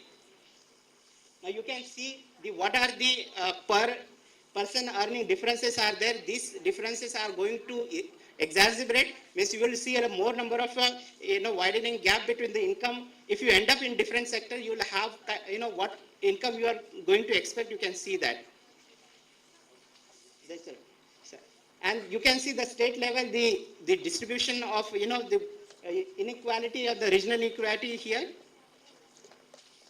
Now, there is a regional inequality in the socio-economic indicator also over the period of time, but these gaps are reducing. It's not like the gap is persisting there, but the gap in the development is reducing, and it will have to address. The policy will be more there. State will spend more on these sectors, these places, so you will have to have a business opportunity, taking your firm that which are the sector, which are the regions are going to get more resources, and therefore the businesses will need to be focused on that.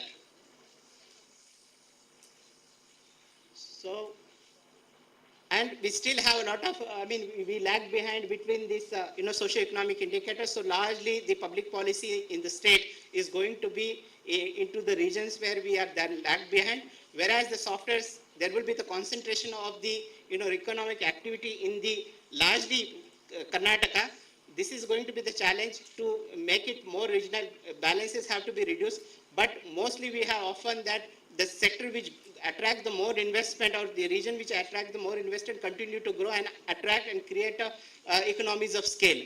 So it will be a policy challenges, but the future will have to be in a public policy will have to deal with this. Thank you. I'm sorry. I have exceeded time. Okay.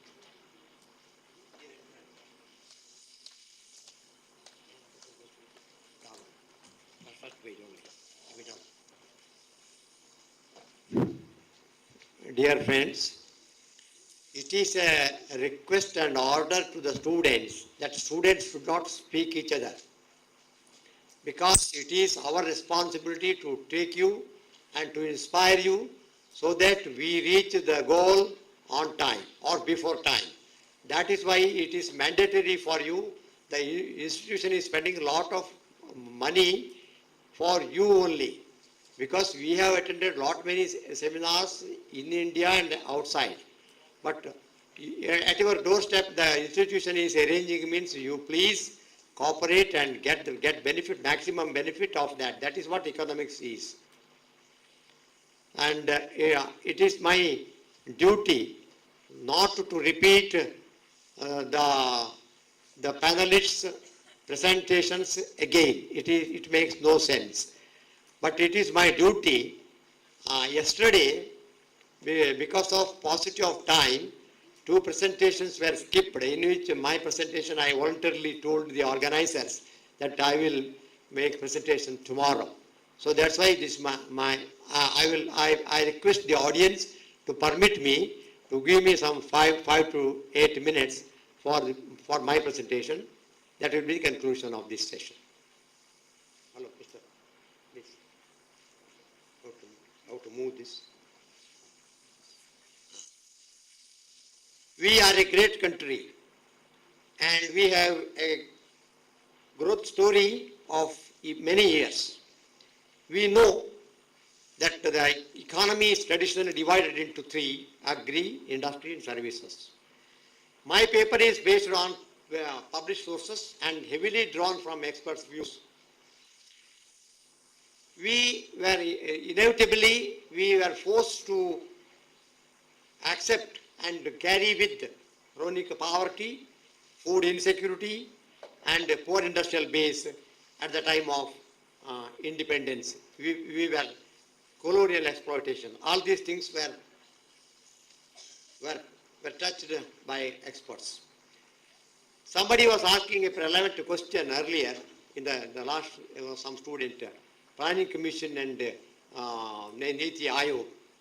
To begin with, based on the Russian model, the country adopted planning as a model by constituting a commission, planning commission in the 50s. The aims were self-sufficiency to achieve, industrialization and equitable growth were the major concerns at the time of planning commission constitution at the 50s. We have a unique growth trajectory over the years. As Colin Clark, great economist, argued that when a country develops, a country should develop from agriculture to industry, industry to services. But India had a different experience of leapfrogging from agri to services. Manufacturing also played a role, but it was not a leading role, as many of the panelists and contributors argued and presented with the data in their presentations. It was a leading, not a leading role. This is self-explanatory, I need not explain. The employment in the agri sector was from 75%, it has reduced to 42.8%, and the projected growth is 4.4%. In the agriculture field, we can identify as pre-green revolution period of 1950s, where all of us know we were traditional, we were put up with the problem of limited irrigation, the high yielding varieties of seeds were not being supplied, we were not in a position to. Infrastructures were poor and chronic food insecurity, famines, and we were put up with that during that time. Green Revolution was pioneered by M.S. Swaminathan, as we know. The growth of agriculture sector is 2.3% annually. Wheat production from 35 million tons reached to 35 million tons from 11 in 60-61. Paddy production to 63 million tons.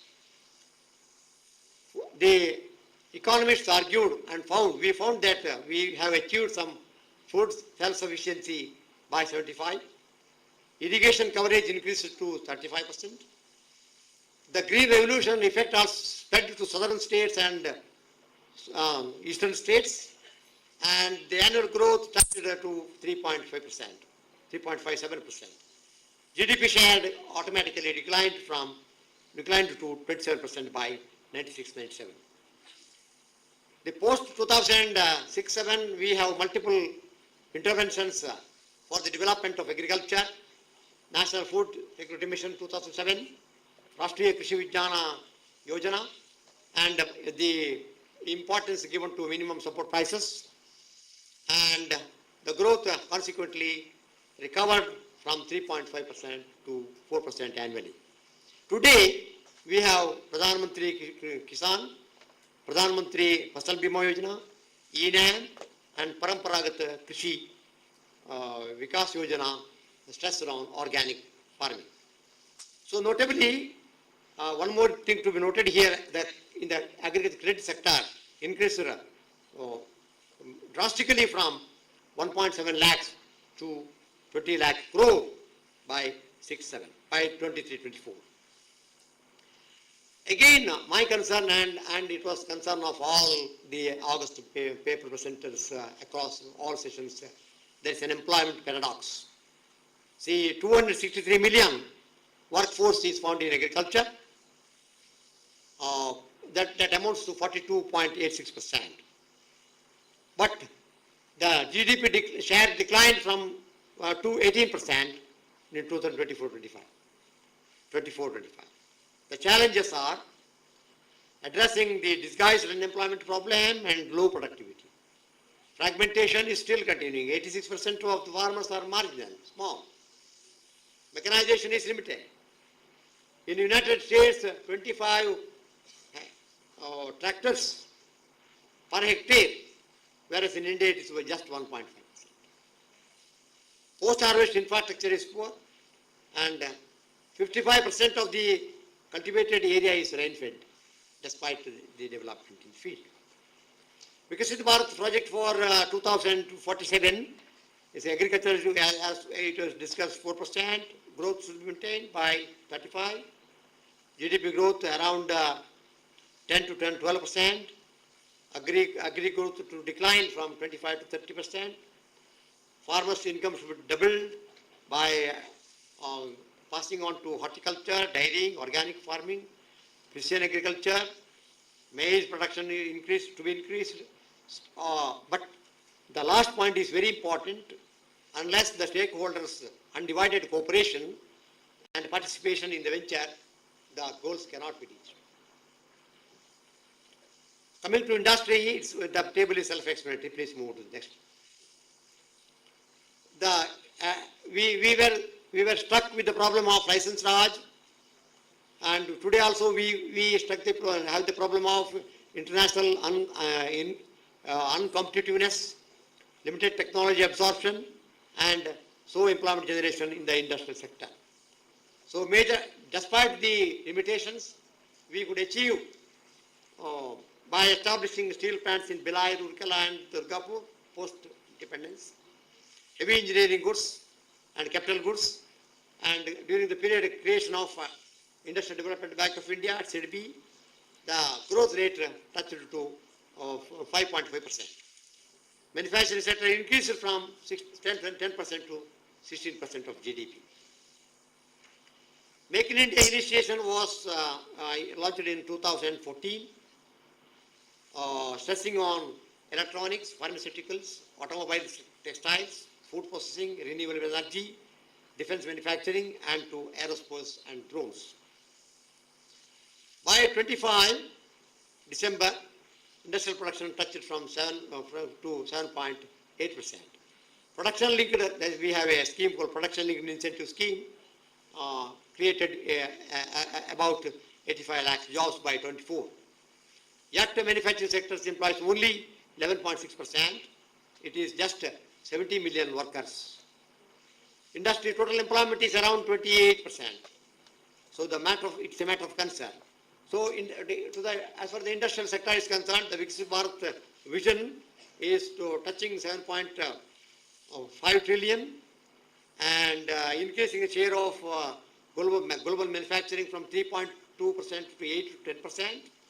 Promotion of artificial intelligence, the talk of the day now, talk of the country, artificial intelligence, but still we have our own reservations.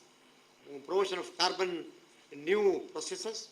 Along with this, we should add skill development that many people talked, infrastructure, R&D, policy reforms, and regional balance. There's a lot of, I was looking to a very, very interesting video, sir, where the growth imbalance between northern states and southern states, it's the right time that we bring about regional balance in development. The southern states contribute huge for the national GDP, whereas the northern states contribute less. Northern states get a higher tax share because of population. There's a dilemma. It should be addressed to. So regional imbalance. Services sector contribution is much talked about. The opportunities are fintech, artificial intelligence, health tech, as well as semiconductor design. Okay, going to the conclusion. Okay, employment paradox again here. The service sector employs only 34%, despite its contribution to GDP around 55%. I request this August body to ponder over the issue that is this a situation of employment, jobless growth. So we are boasting in IT sector, we are boasting in professional services. Our employment is highly concentrated in urban, 75% in cities. Yes. Continue. The priorities are education, employment, and enterprise. Yes, in the forenoon, I was in one of the debate champion competition, where for the students I was mentioning that the link, there's a need for link between education, employment, and enterprise. The government of India is thinking that 500 million workers to be equipped with skill, infrastructure universalization, 6G, promotion of ease of doing business, integration of global value chains, promotion of SSGs. So many of the things have been discussed, but still we want to draw the attention of the students so as they should be inspired. Many experts viewed say almost similar view of how to achieve, what is to be done to achieve Viksit Bharat on time. CEO of Niti Aayog on Agriculture, Confederation of Indian Industry, all viewed. Raghuram Rajan, thank you. Raghuram Rajan, and many people have viewed. Thank you. Next, the last conclusion. This table, let just go through the table. Previous one. This is the projected based on 2024-25 line, 24 baseline, and what is the target for 27. All these are discussed. Last one. This I must draw the attention of my students here. There is a need today to bring about productivity balance by completing the task of structural shift. We should, the country should think and take seriously that manufacturing is both a challenge and opportunity, challenge as well as opportunity for Viksit Bharat. Service sector story, we should not forget, we should endure it for long. And traditional industrialization should be replaced by technological leapfrogging. More importantly, regional imbalance should be addressed and inclusive development vision, and there is a need for concentrated, undivided, targeted intervention for achieving Viksit Bharat 2024. We shall all hope for the best. And I thank, without any other comments, I thank this august institution and all the patient hearing of the students. Sorry students, we made you to wait for long. I think they have one more session. And I take this opportunity to thank profusely the paper presenters in this particular session. Thank you, Guruji. Thank you.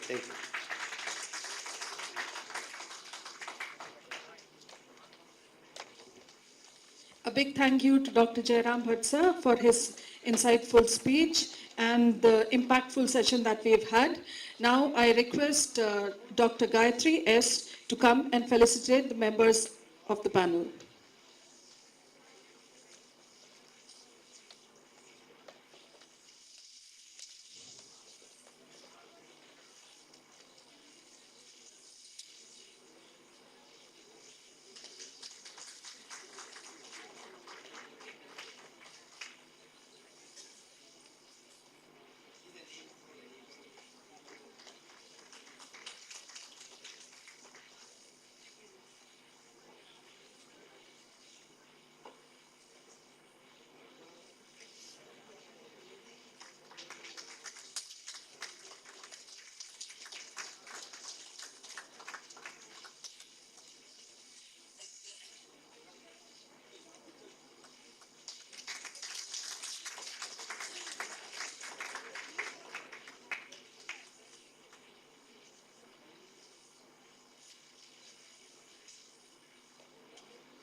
Thank you, sir. Thank you, ma'am.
Good evening, everyone.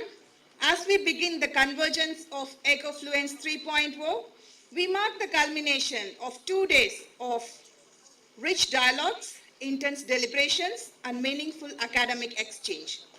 With gratitude and collective accomplishment, we now move into the concluding segment of this conference.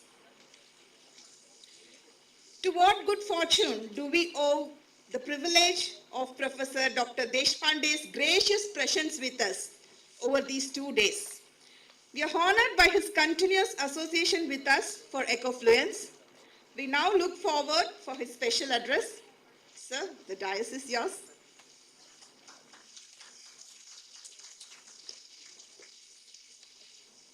Just a few seconds, sir, if I may take two seconds.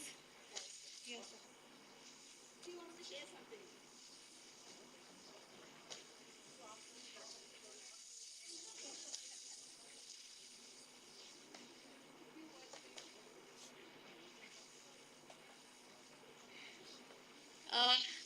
We now move to a very, very special segment of Ecofluence 3.0, the convergence. This session brings together the ideas, insights, and deliberations from across our panels and reflects on the larger message emerging from this conference on economics and public policy in the digital era. It's my privilege to invite Dr. Deshpande sir, chair of our advisory committee, to deliver the convergence address. In this address, sir will weave together the essence of the conference, drawing the rich discussions across sessions, highlighting key learnings and reflecting on the pathways ahead for research, policy and practice. This makes the session very, very special. I also wish to mention here that sir has been a constant source of guidance and inspiration, and in many ways the driving force behind the success of Ecofluence 3.0. Had it not been for your encouragement and guidance, sir, this vision would not have been, we would not have been able to bring this vision to life. Thank you so much, sir. With great respect and gratitude, I now invite Dr. R.S. Deshpande, sir, to deliver the convergence address. Please, sir. Thank you so much.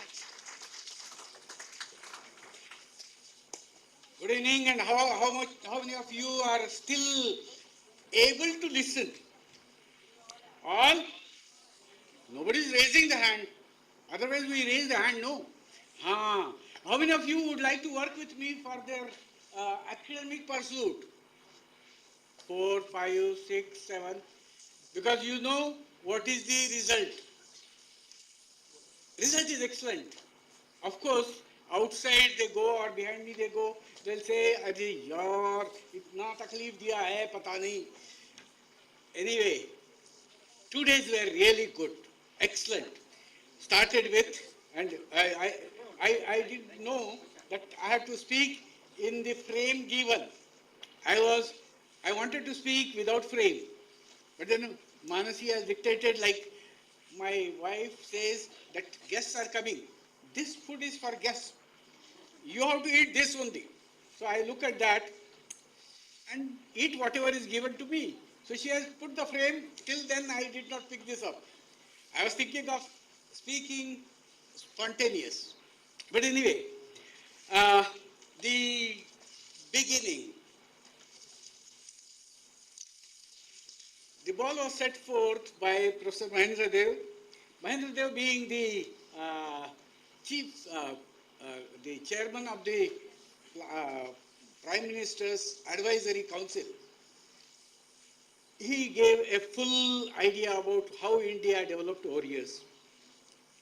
Good, there was many things to learn about, but then it is, for us, it is very easy to understand that India developed in 3 phases, 3 ideological phases. The first ideological phase was influenced by Gandhi, but Gandhi did not, because Gandhi died before that. Before 50 onwards became India's real economic development, because 50 the Planning Commission was set up. Remember, the Planning Commission was set up not when the the parliament came into being. It was not passed by the parliament. It was the way the ministers, cabinet decided, and a cabinet report was given and planning commission was set in. Planning commission was to report to the prime minister, and the draft report was to be sent to NDC. NDC will pass it, and it is very interesting for the youngsters to tell that NDC is National Development Council. The plan, the draft plan, it is called draft, is submitted to National Development Council. It is this big. Discussion takes place from about 11 o'clock till 1 o'clock, lunch break, and then after 2 o'clock till evening. But the discussion is largely not on the draft. Discussion is what we want, because all the state chief ministers are there in NDC, and I attended one. Now finally it comes. Are we finalizing the draft? Yes. All people say yes. There is nothing changed, not even a comma or full stop in the draft plan report.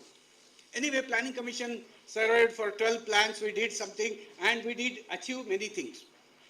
But then, Pandit Jawaharlal Nehru became the Prime Minister on 2nd September 1946, taking oath of Prime Ministership under the interim government. Then 47 we got freedom, and again he took oath on 15th August.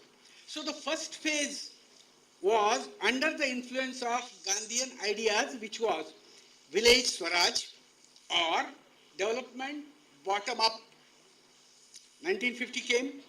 The first plan was all the stalwarts expected it will be bottom up or village centric plan. I was born around that time. But then the plan was not village centric as such. In fact, the first industrial resolution was passed around that time. We had in front of us two models. One was the Western model of industrialization, another was the Russian model, because Jawaharlal Nehru along with family had gone to Russia and was highly influenced by centralized planning. So the Planning Commission was there, and it all began.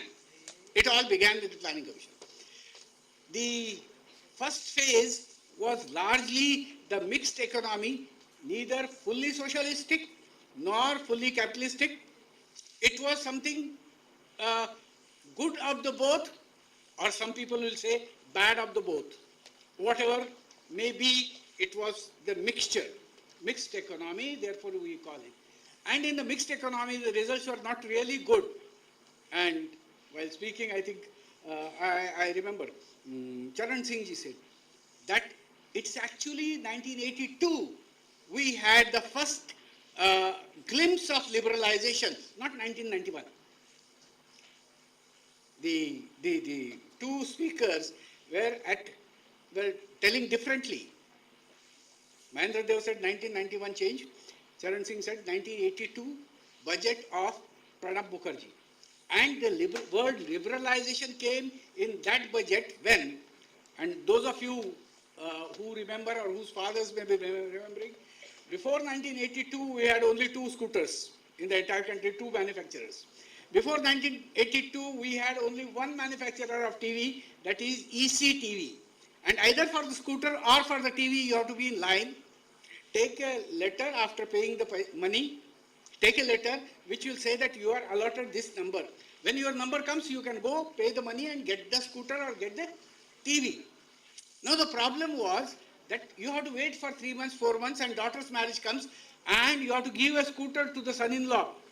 You come to the friend, you give me your letter, your number has come. He sells it for 2,000 or 3,000 rupees. He has paid 500 only. And from there, we thought that things should be different. And we got into the screwdriver technology, in the sense importing a lot of things and assembling it here. And it is, I always say, like Maharashtrian marriages, things started coming in Maharashtra marriage. If Chapalgaonkar marries Undegaonkar, then the girl puts name Swasini Chapalgaonkar Undegaonkar, this long. Both names she puts. Similarly, Hero Honda, Kawasaki Bajaj, and so on marriages took place. The imported material was of Kawasaki, Bajaj manufactured it here or screwdriver it here. And this went on. This went on. What was the thing? That import was increasing, export was not keeping pace, the trade gap was increasing, so much so that, and during late 80s, in fact, after 85, 86, VP Singh's budget, again the word liberalization came in and quite a few things were liberalized. The imports exceeded strongly. And as imports exceeded, the foreign exchange was being drawn. So much it was drawn that by one night, I don't know why it comes in the night. Somebody has to explain from RBI that one night they came to know that foreign exchange is enough only for 2 weeks. Like my wife tells me that oil is over, it is possible for 2 days only, tomorrow and after tomorrow. You buy it now or borrow from somewhere. So the issue came in front of us and we tried to get it from IMF. Why IMF? Because our designated finance minister had very good relationship with IMF. He was earlier working in IMF. So also the finance Montek Singh Ahluwalia. So it was easier to get the stabilization grant, which was a loan. We borrowed it. We had certain conditionalities, and conditionality is very simple. We have to liberalize the economy, we have to globalize the economy, and they called it LPG, and it went on. All this, two of the stalwarts, Charan Singh Ji and Mahendra Dev, had elaborated in the best possible manner that during that time we had developed. The second phase was a little, it started from 75, 76 onward, slow liberalization, which ended up in 91. From 91 onwards, we got into the third phase. Or rather, there was a fourth phase, which came after the Manmohan Singh government ended. Till then, we were in that phase and growth was taking place. The focus was on growth. Those days, rarely people talked about distribution, but then about growth only. Because in those days, two important committees on poverty were there.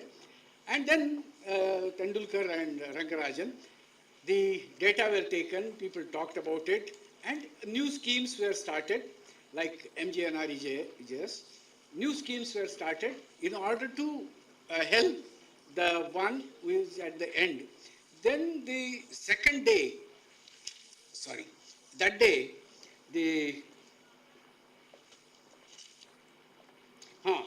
a very interesting lecture by Shirish Jha. I really liked it because it was on the digital and regenerative public policy. Of course, it was in the style of a very complex management vocabulary. But then it was decipherable. At least to me it was decipherable, and he is a very seasoned teacher who taught it very well. That lecture was one of the highlights of our program. Then we got into the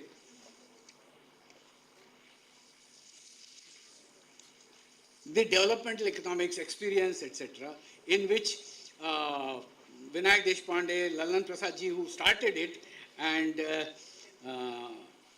generally Basav Prabhu Jirali, the director of CMDR, Suresh Agarwal ji, Pushkarni did not come, Deepika, all of these, they looked at the development. Most of the people look at the development like a prism of many faces, many facets, or a diamond of many facets. The kind of things that each one of them explained. Some people said that it is from the tradition we need to learn. Yes, we need. Some people analyzed only the gig workers, like Deepika. And Surya Narayana talked about that policy with a kind of a fellow sitting on the, he showed, I understand, he showed a video of a village fellow testing the eye vision. Yes, it was interesting. He had sent me that. Before he presented here, I wasn't here when he was presenting. Well, I understand it was too late that day. I was feeling a little sick because I had taken early morning the insulin, and for the whole day I was sitting, I was feeling jittery, I left. But then that is something which was very interesting. There are two kinds of visions. I was telling you in the beginning that I was a strong activist. I was a strong activist, and when the computers came in and the banks wanted to use the computers, I was one of the leaders who would break the bank doors and break the furniture. Don't use computers, our jobs will be lost. And it was all over the country. Then we agitated against IBM. IBM had to withdraw. Our George Fernandez, came to our place, he gave a lecture, these people must be thrown out. And yes, we as youngsters throw out. So we started throwing out anything and everything. That belongs to IBM. IBM slowly took it off. Coca-Cola went out. Brands of Coca-Cola were looted. But then we had a myopic vision. We had a myopic vision. We did not have a hypertonic vision, a long distant vision. And we thought that this is certainly like the moment, we Indians, we are jittery. The moment somebody says, Navagrahi is going to come, suddenly we start yajnas, this, that, and think that everything will go to us. We have least belief. Sir, office mein kar lijiye.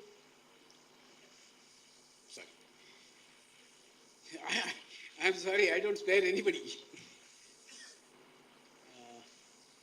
मैं छूट गया ना?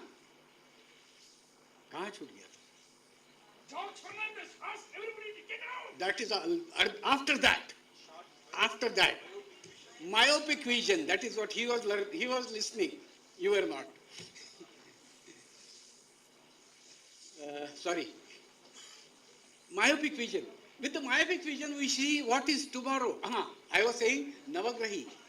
We Indians are jittery. That is what I was saying. The moment Navagrahi is declared, we start doing this, that. We don't have faith in our own self. We need to have faith in ourselves that we can turn the tide if it comes. And that wonderful thing, Charan Singh ji told, that we need to have faith in ourselves and we can do it if we want to do it. And that is something which I also declare for my life. I knew I had nothing, 300 rupees.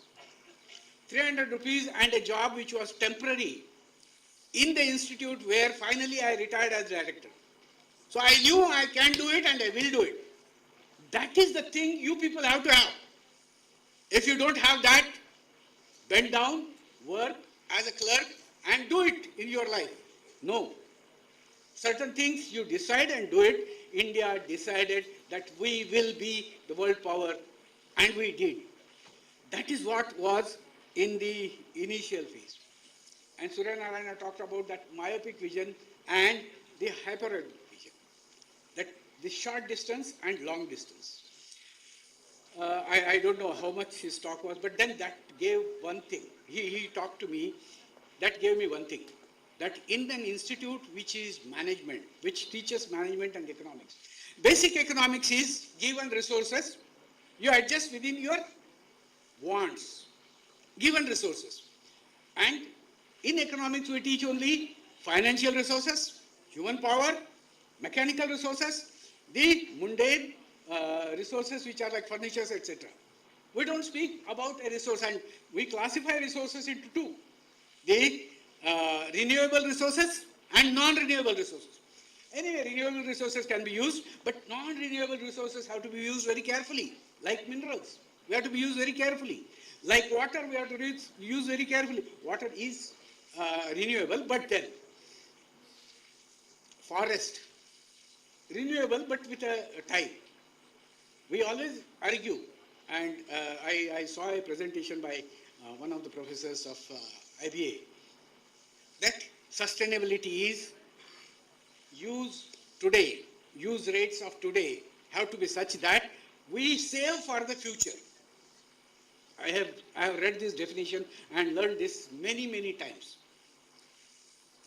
I saved the ballpoint refills because you people will require ballpoint refills. That time it was 20 paise and I could afford to buy some 2000 refills and kept them. How many of you want ballpoint refills? Do you have ballpoint now? Do you know what is ballpoint refill? Future generation uses different things. Now, technology is one thing which is an important thing which changes our generation over generation, the consumption pattern, the pattern of our life. That is the one. Now, the time is a resource which Surya told me, which Surya spoke to me. Time is a resource which should be used very correctly. We lost time as a resource in many sessions. I'm sorry for that because we should have given the instructions and to Mansi insisted on her or to Prashant and said that it should be managed within that time. Some people given 10 minutes spoke for 45 minutes, 50 minutes. Another person given 15 minutes spoke for 1 hour. That is not the thing. For you people, if today you have an exam, you don't prepare yesterday. You prepare every day. And when I founded Ambedkar School of Economics, the examination was every week and the time was not fixed. Any time I'll enter the classroom, give the examination of what they have learned in the last month. The very simple questions, objective type, they have to answer it. And there are 4 question papers. 4 question papers will be distributed 1, 2, 3, 4, 1, 2, 3, 4, so that they cannot copy. The students were so good, so well trained in 1 year that they knew everything of economics. We prepare only 2 days for the examination. Time is a resource which cannot be regenerated, which cannot be recreated. It is lost, it's lost. And therefore, I don't want to lose further time. I'll quickly go through. Then we came to Sustainable Environment SDG. I wasn't present there, but I know the persons who have spoken, and I'm sure that it would have been a really good session participated by Dr. Elumalai Kannan, who is very close to me, Ravindra Brahme, who is also one of the very strong speakers, Shivkumar from Satyasai, he is also known, Namita Timaya from Mysore University. They were really good, and Jairam Bhatt, I heard, he left now. Jairam Bhatt, I heard just now, the complete picture of India's agriculture development. Then we came to the public finance and governance, where again I was absent, but then the people whom I know were there, and I know what they have worked through, like Gayatri, Professor Gayatri. Professor Gayatri was initially my student, then my colleague, and we worked together. Her book, I wrote a foreword for her book on public expenditure, and my first love is public finance, and Roji Roti is agriculture economics. So I would have enjoyed that session, and Yashwant Kumar, who was principal of government and principal accountant general of Government of India, I don't know whether he spoke or not, but then the CAG report is one thing which keeps a strong base in public finance. In public finance, whenever the budget is prepared, there should be 2 things. Number one must calculate the elasticity of expenditure with respect to allocation. Only then one should allocate for the next. Why did I get this idea about? When the Ambedkar School of Economics was to establish, we wanted money which was about 200 crores. And Siddaramaiah ji, who wanted it to be there because it was pre-election year, he said, sorry, in education department you don't have money. Professor, nive hudkoli elli siktade anta. In order to search money, there is something called, what is that? Every department has? No, there is a budget kind of thing. Every department has how much expenditure is done, how much is saved. Performance budget. Sorry. Performance budget. That performance budget is available with every department, and I noted that Social Services Department of Social Services Ministry has huge amount stacked, 300 crores. So requested the Chief Minister, out of this you can do something. It took about 2, 3, 4 months to get 180 crores from there, but then it was with a rider that the Minister and the Secretary Social Services shall be Deputy Chairman and the member of the Board of Management of Ambedkar School of Economics, which by then had become a university. Now, if at all it is to be allocated, one need to know what is the expenditure capability of the department or of the program, and then allocate it. Otherwise, the allocated money goes waste or goes for something else. Like it happened to RKVY program. Even this budget, they allocated to RKVY program. The CAG had given a report about RKVY that a lot of money has gone into cement, steel, motor vehicles and buildings. Now, that was not the intention of RKVY, because I was one of the draftsmen of RKVY. Intention was to increase productivity in the lands of farmers. This is not to increase the productivity. But then justification is given that if this is there, the farmers will have quick access. So public finance was one of the important things that was discussed. Then roots of resilience. Nagesh Prabhu spoke about Asta model or Dharma model of development on Dharmasthala. Then Professor Keshwa, he spoke about the aggregate development and its roots.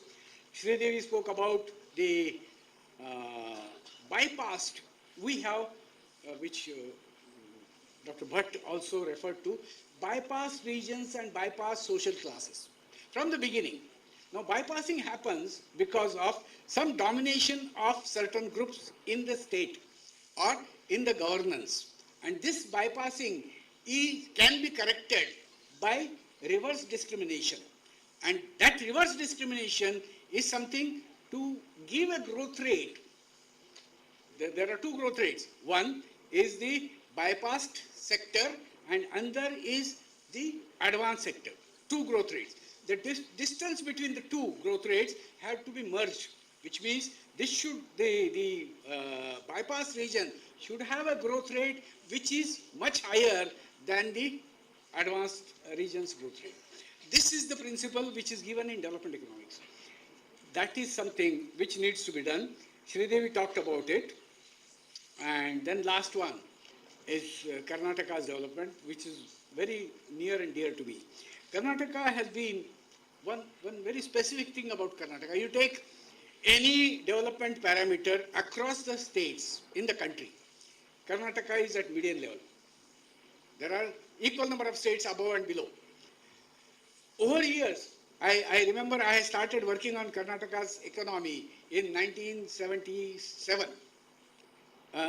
Dynamics of rural development in Karnataka with L.S. Venkataraman, Prahlad Char and myself. I looked into district-wise data and I found that every time Karnataka, across the states, if we compare, it comes at the median level. There are two things. Number one, Karnataka has that resilience to go up, but has certain weights which pulls it down. And therefore, in the pull and push effect between the two, Karnataka stays at median level. What are those weights which pulls it down? Number one, the frequent droughts in Karnataka. Number two, the large rainfed areas. Number three, the density of small and marginal, specifically marginal farmers. Four, the less percentage of irrigated area. Five, the crops which are grown are largely rain-fed crops and low-value crops. And last one is certain regions in Karnataka attract the total investment, like Bangalore. Bangalore's total budget is more than the budget of quite a few districts in the North Karnataka. Now, this is something which needs to be corrected and which can be corrected only if we give free hand to the budget makers. But it is not so. We are in the political economy. And political economy, as Jivan's defined, has three partners or three players. One state, another polity, and third one is the economy. And these three partners, if they work it together, possibly things can be changed. And there, exactly, they should have aimed, but they would have aimed it. Because most of them I know well. I really missed Ravi Tirapur's lecture because he was talking about land, if I'm not wrong. Land, and land is the area in which I worked quite some years. That's the main issue, the paper which I wrote for World Bank on land issues in India. Possibly the computerization or Bhumi project, the major impediments was the, what is it called, the change of name from great-grandfather to grandfather, what is it called? Mutation. This getting mutation done is something difficult. Now, with Bhumi, one of our colleagues worked on Bhumi. So went to the farmer to ask, how is Bhumi? Said, sir, Talathi was better because he used to take 200 rupees and get me the pani record at my home. Now today I have to go to Taluka. When I go to Taluka, I have to give somebody because I don't know how to operate computer. That fellow has to take 50 rupees or 100 rupees. Then I take it. While coming, I buy certain things and then come back, my transport, and we work the cost. The cost works out to be the same.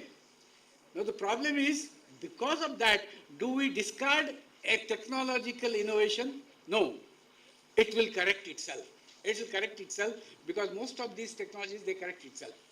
Like I was telling, that at one point of time, I was working on the computer with 360 MB or 57K, that was called. And interestingly, in India, the fourth generation computer first time was prepared by, what is the towel making company? DCM. The company which was making linen had manufactured first fourth generation computer, which was tabletop, small one. And it had 57K memory, 13 digits display. After that, then came the first PC, which was named as Shiva PC. Wonderful name. And this Shiva PC also had memory limitations, and that Spectrum 7 had a floppy which was this big. Shiva PC brought down the floppy's size to 4x4. That was 8-inch by 8-inch floppy. It was called 8-inch floppy. And it was floppy.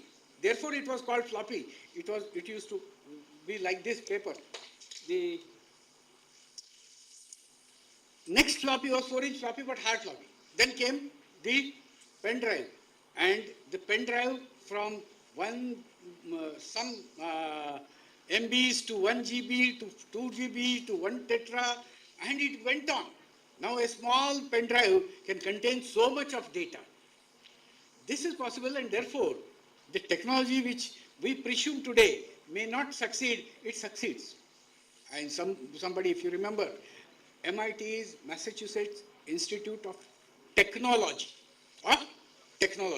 Somebody who graduates from there tells that how can the digital revolution is possible? How can a vegetable vendor will take a credit card and swap the credit card when there is no Wi-Fi, there is no electricity, there is nothing. But then it came true. Now this is something which happens in technology, and India is having 1 foot ahead in technology across the countries. Friends, I think I was restrained to speak on this, so I did.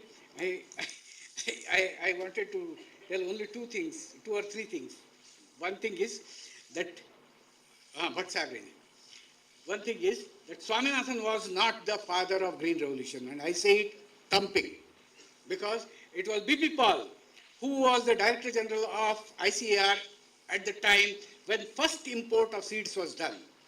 And seeds were to be distributed in the country, and Swaminathan was Deputy Director General of ICAR, who was asked to accompany Borlaug across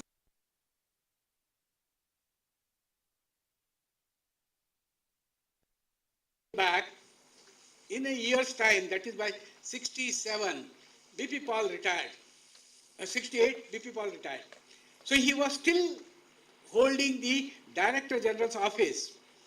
BP Paul, after he retired, within 1 week he left to US. So his name is wiped off. His name is wiped off. The only place you get to know about this is in Pusa campus, Delhi.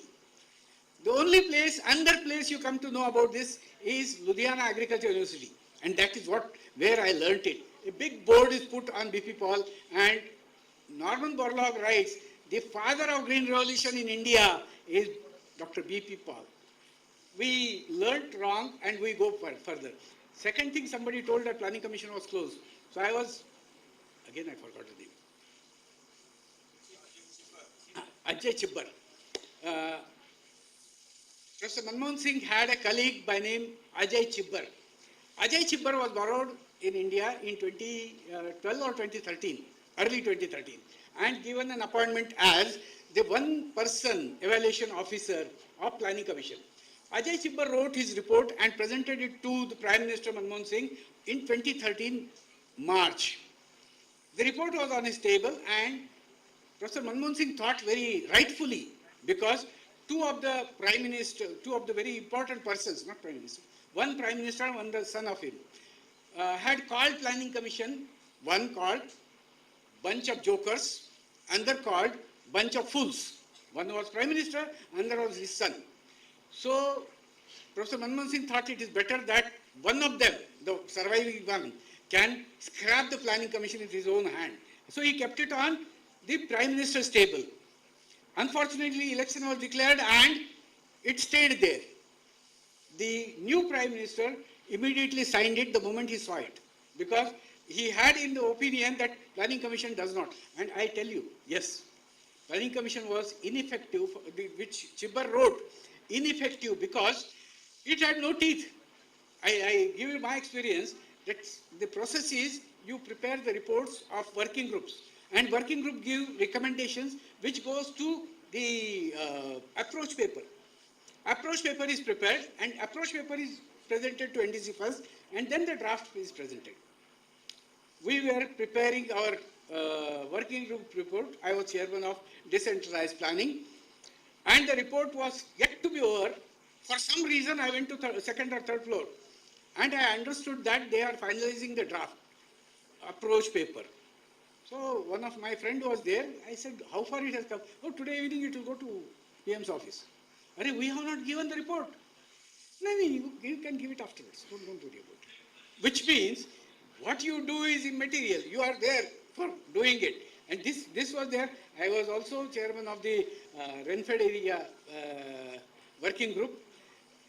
It happens in such a way, and how the government works is something Ravi can explain it after he retires. Till then, no. Friends, I hope you enjoyed the 2 days discussion, and somehow I did not know that I had to make a summary of it.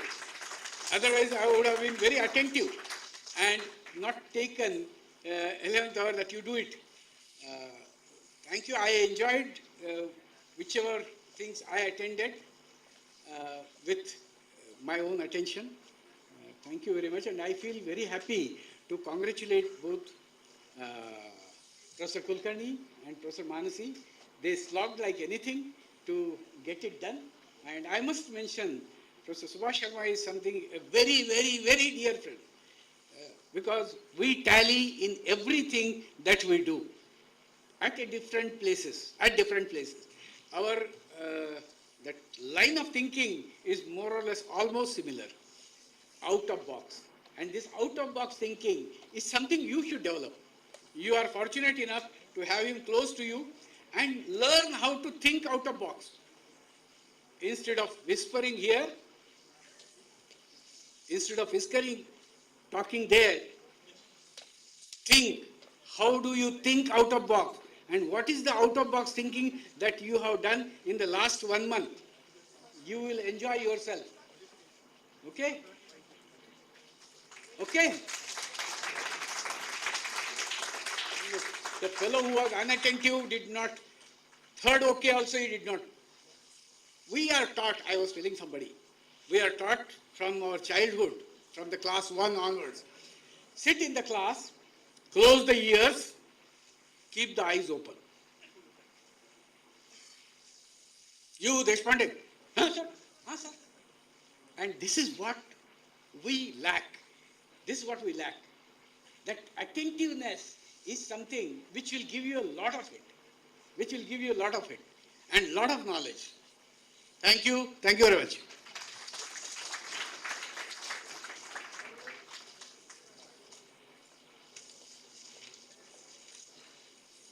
So you have left us spellbound. When someone of such intellectual capability has just spoke, words fail. But sir, you have weaved the multiple threads of the conference in your speech. Thank you for the enlightening and enriching experience. And most of the dignitaries who had come over here had said sir had been their mentor, their research guide, and sir is a guru for all of us. So let us give a standing ovation to sir for all his support.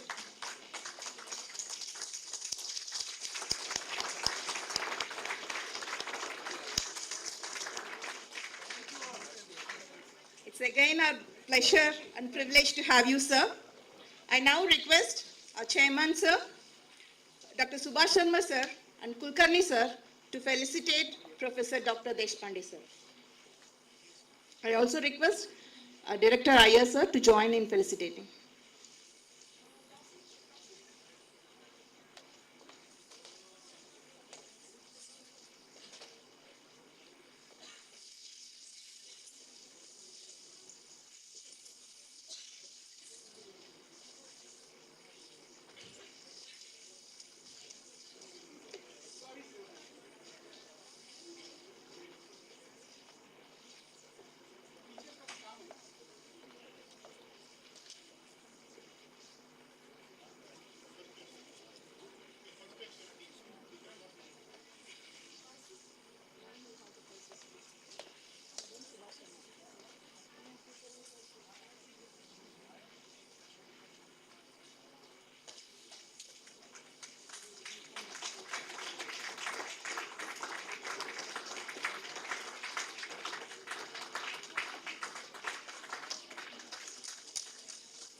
Thank you, everyone.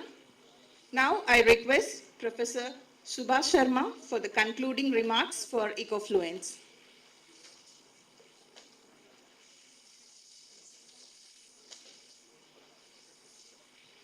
We will move on to the prize distribution ceremony, for which I request Dr. Mansi Bansal to announce the winners.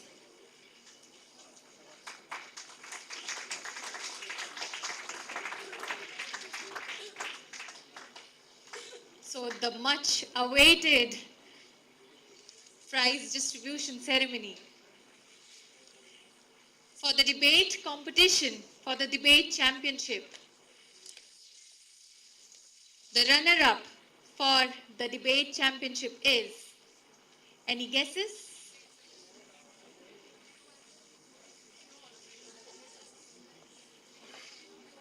So the runner-up, without wasting any single second now, I would like to announce the runner-up for debate championship, Nairika Ghosh and Rajshri Ghosh from Christo Jayanti University. Congratulations. I would like to invite on stage our chairman, sir, Dr. Manish Jain, to please give away the prizes.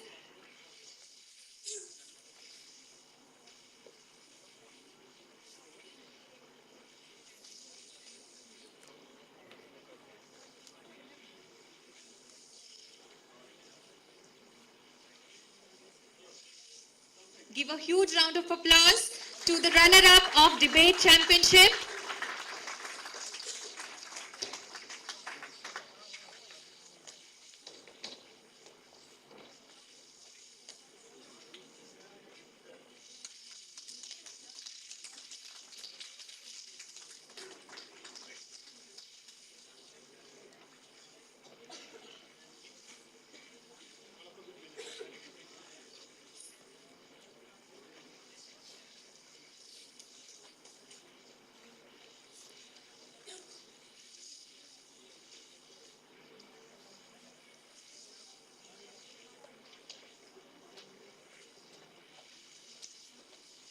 The winner of the Debate Championship, students' names are Sai Pratyusha Raman and Akshara H from Sri Satya Sai Institute of Higher Learning.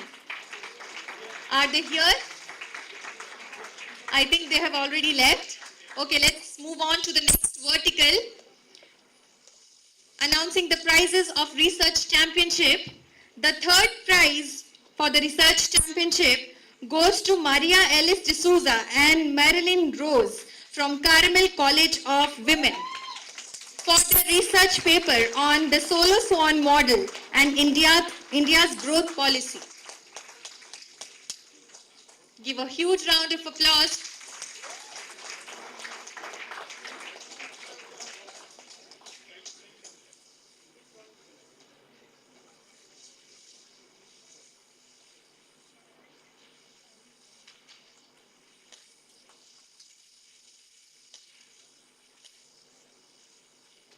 Congratulations, Maria and Marilyn, for winning the third prize in Research Championship. Second prize for Research Championship goes to Parla Bhavana Sai and Varanasi Dharani from Sri Satya Sai Institute. I think they are not here, but we can clap for them for their effort, for their paper on sovereign gold bonds in India. First prize for the Research Championship goes to Digambari Kannan from Chanakya University for her paper on GST reforms and asymmetric price adjustment in India. A huge round of applause for Digambari Kannan.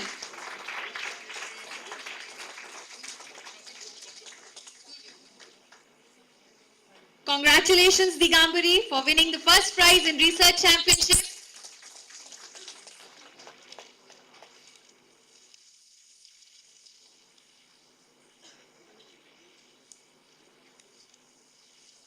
Thank you so much, Manish sir, Subhash sir, Director sir, and Deshpande sir for giving away the prizes. Thank you so much.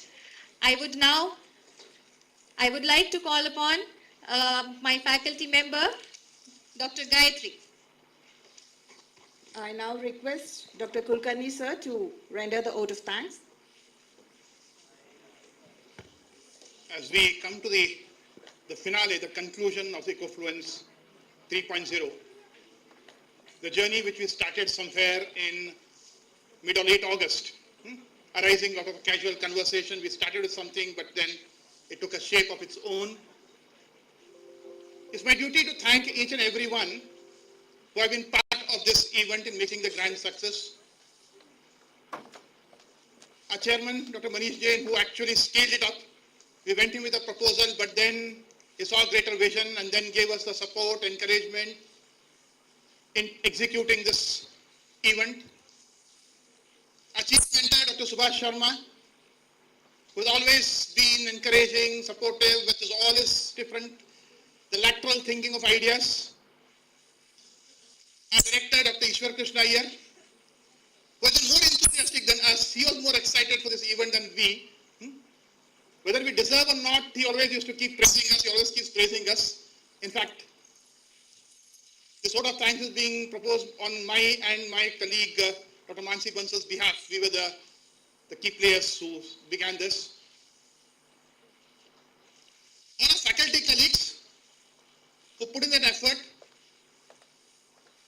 Professor Kubos and Dr. Gayatri, who have been last 2 days doing the anchoring part, Dr. Uma, who has been tirelessly working around on hospitality, raising more and more notches, one above the another.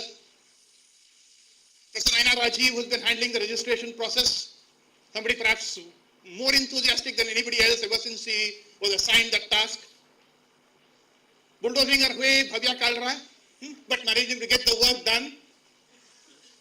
Dr. Sharmila Natraj, who's been there in quite a number of activities out, and then managing the front stage despite attending to her duties as a librarian. Dr. Krishnan Hariharan, who has taken up a lot of my burden in terms of those technical sessions, research championship, debate championship. Suresh YVS, our graphic designer. Our operations manager, Ramurthy sir, I do not know, I just lost the count of how many times I worked with him to create these conferences.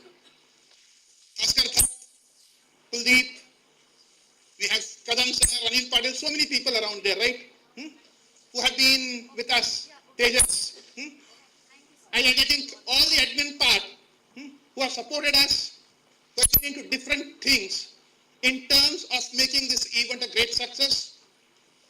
As students, in fact, they have been deserve a standing ovation for their key part. I was telling around, they were the ones who made this event a great success. Without that, it would not have been possible around.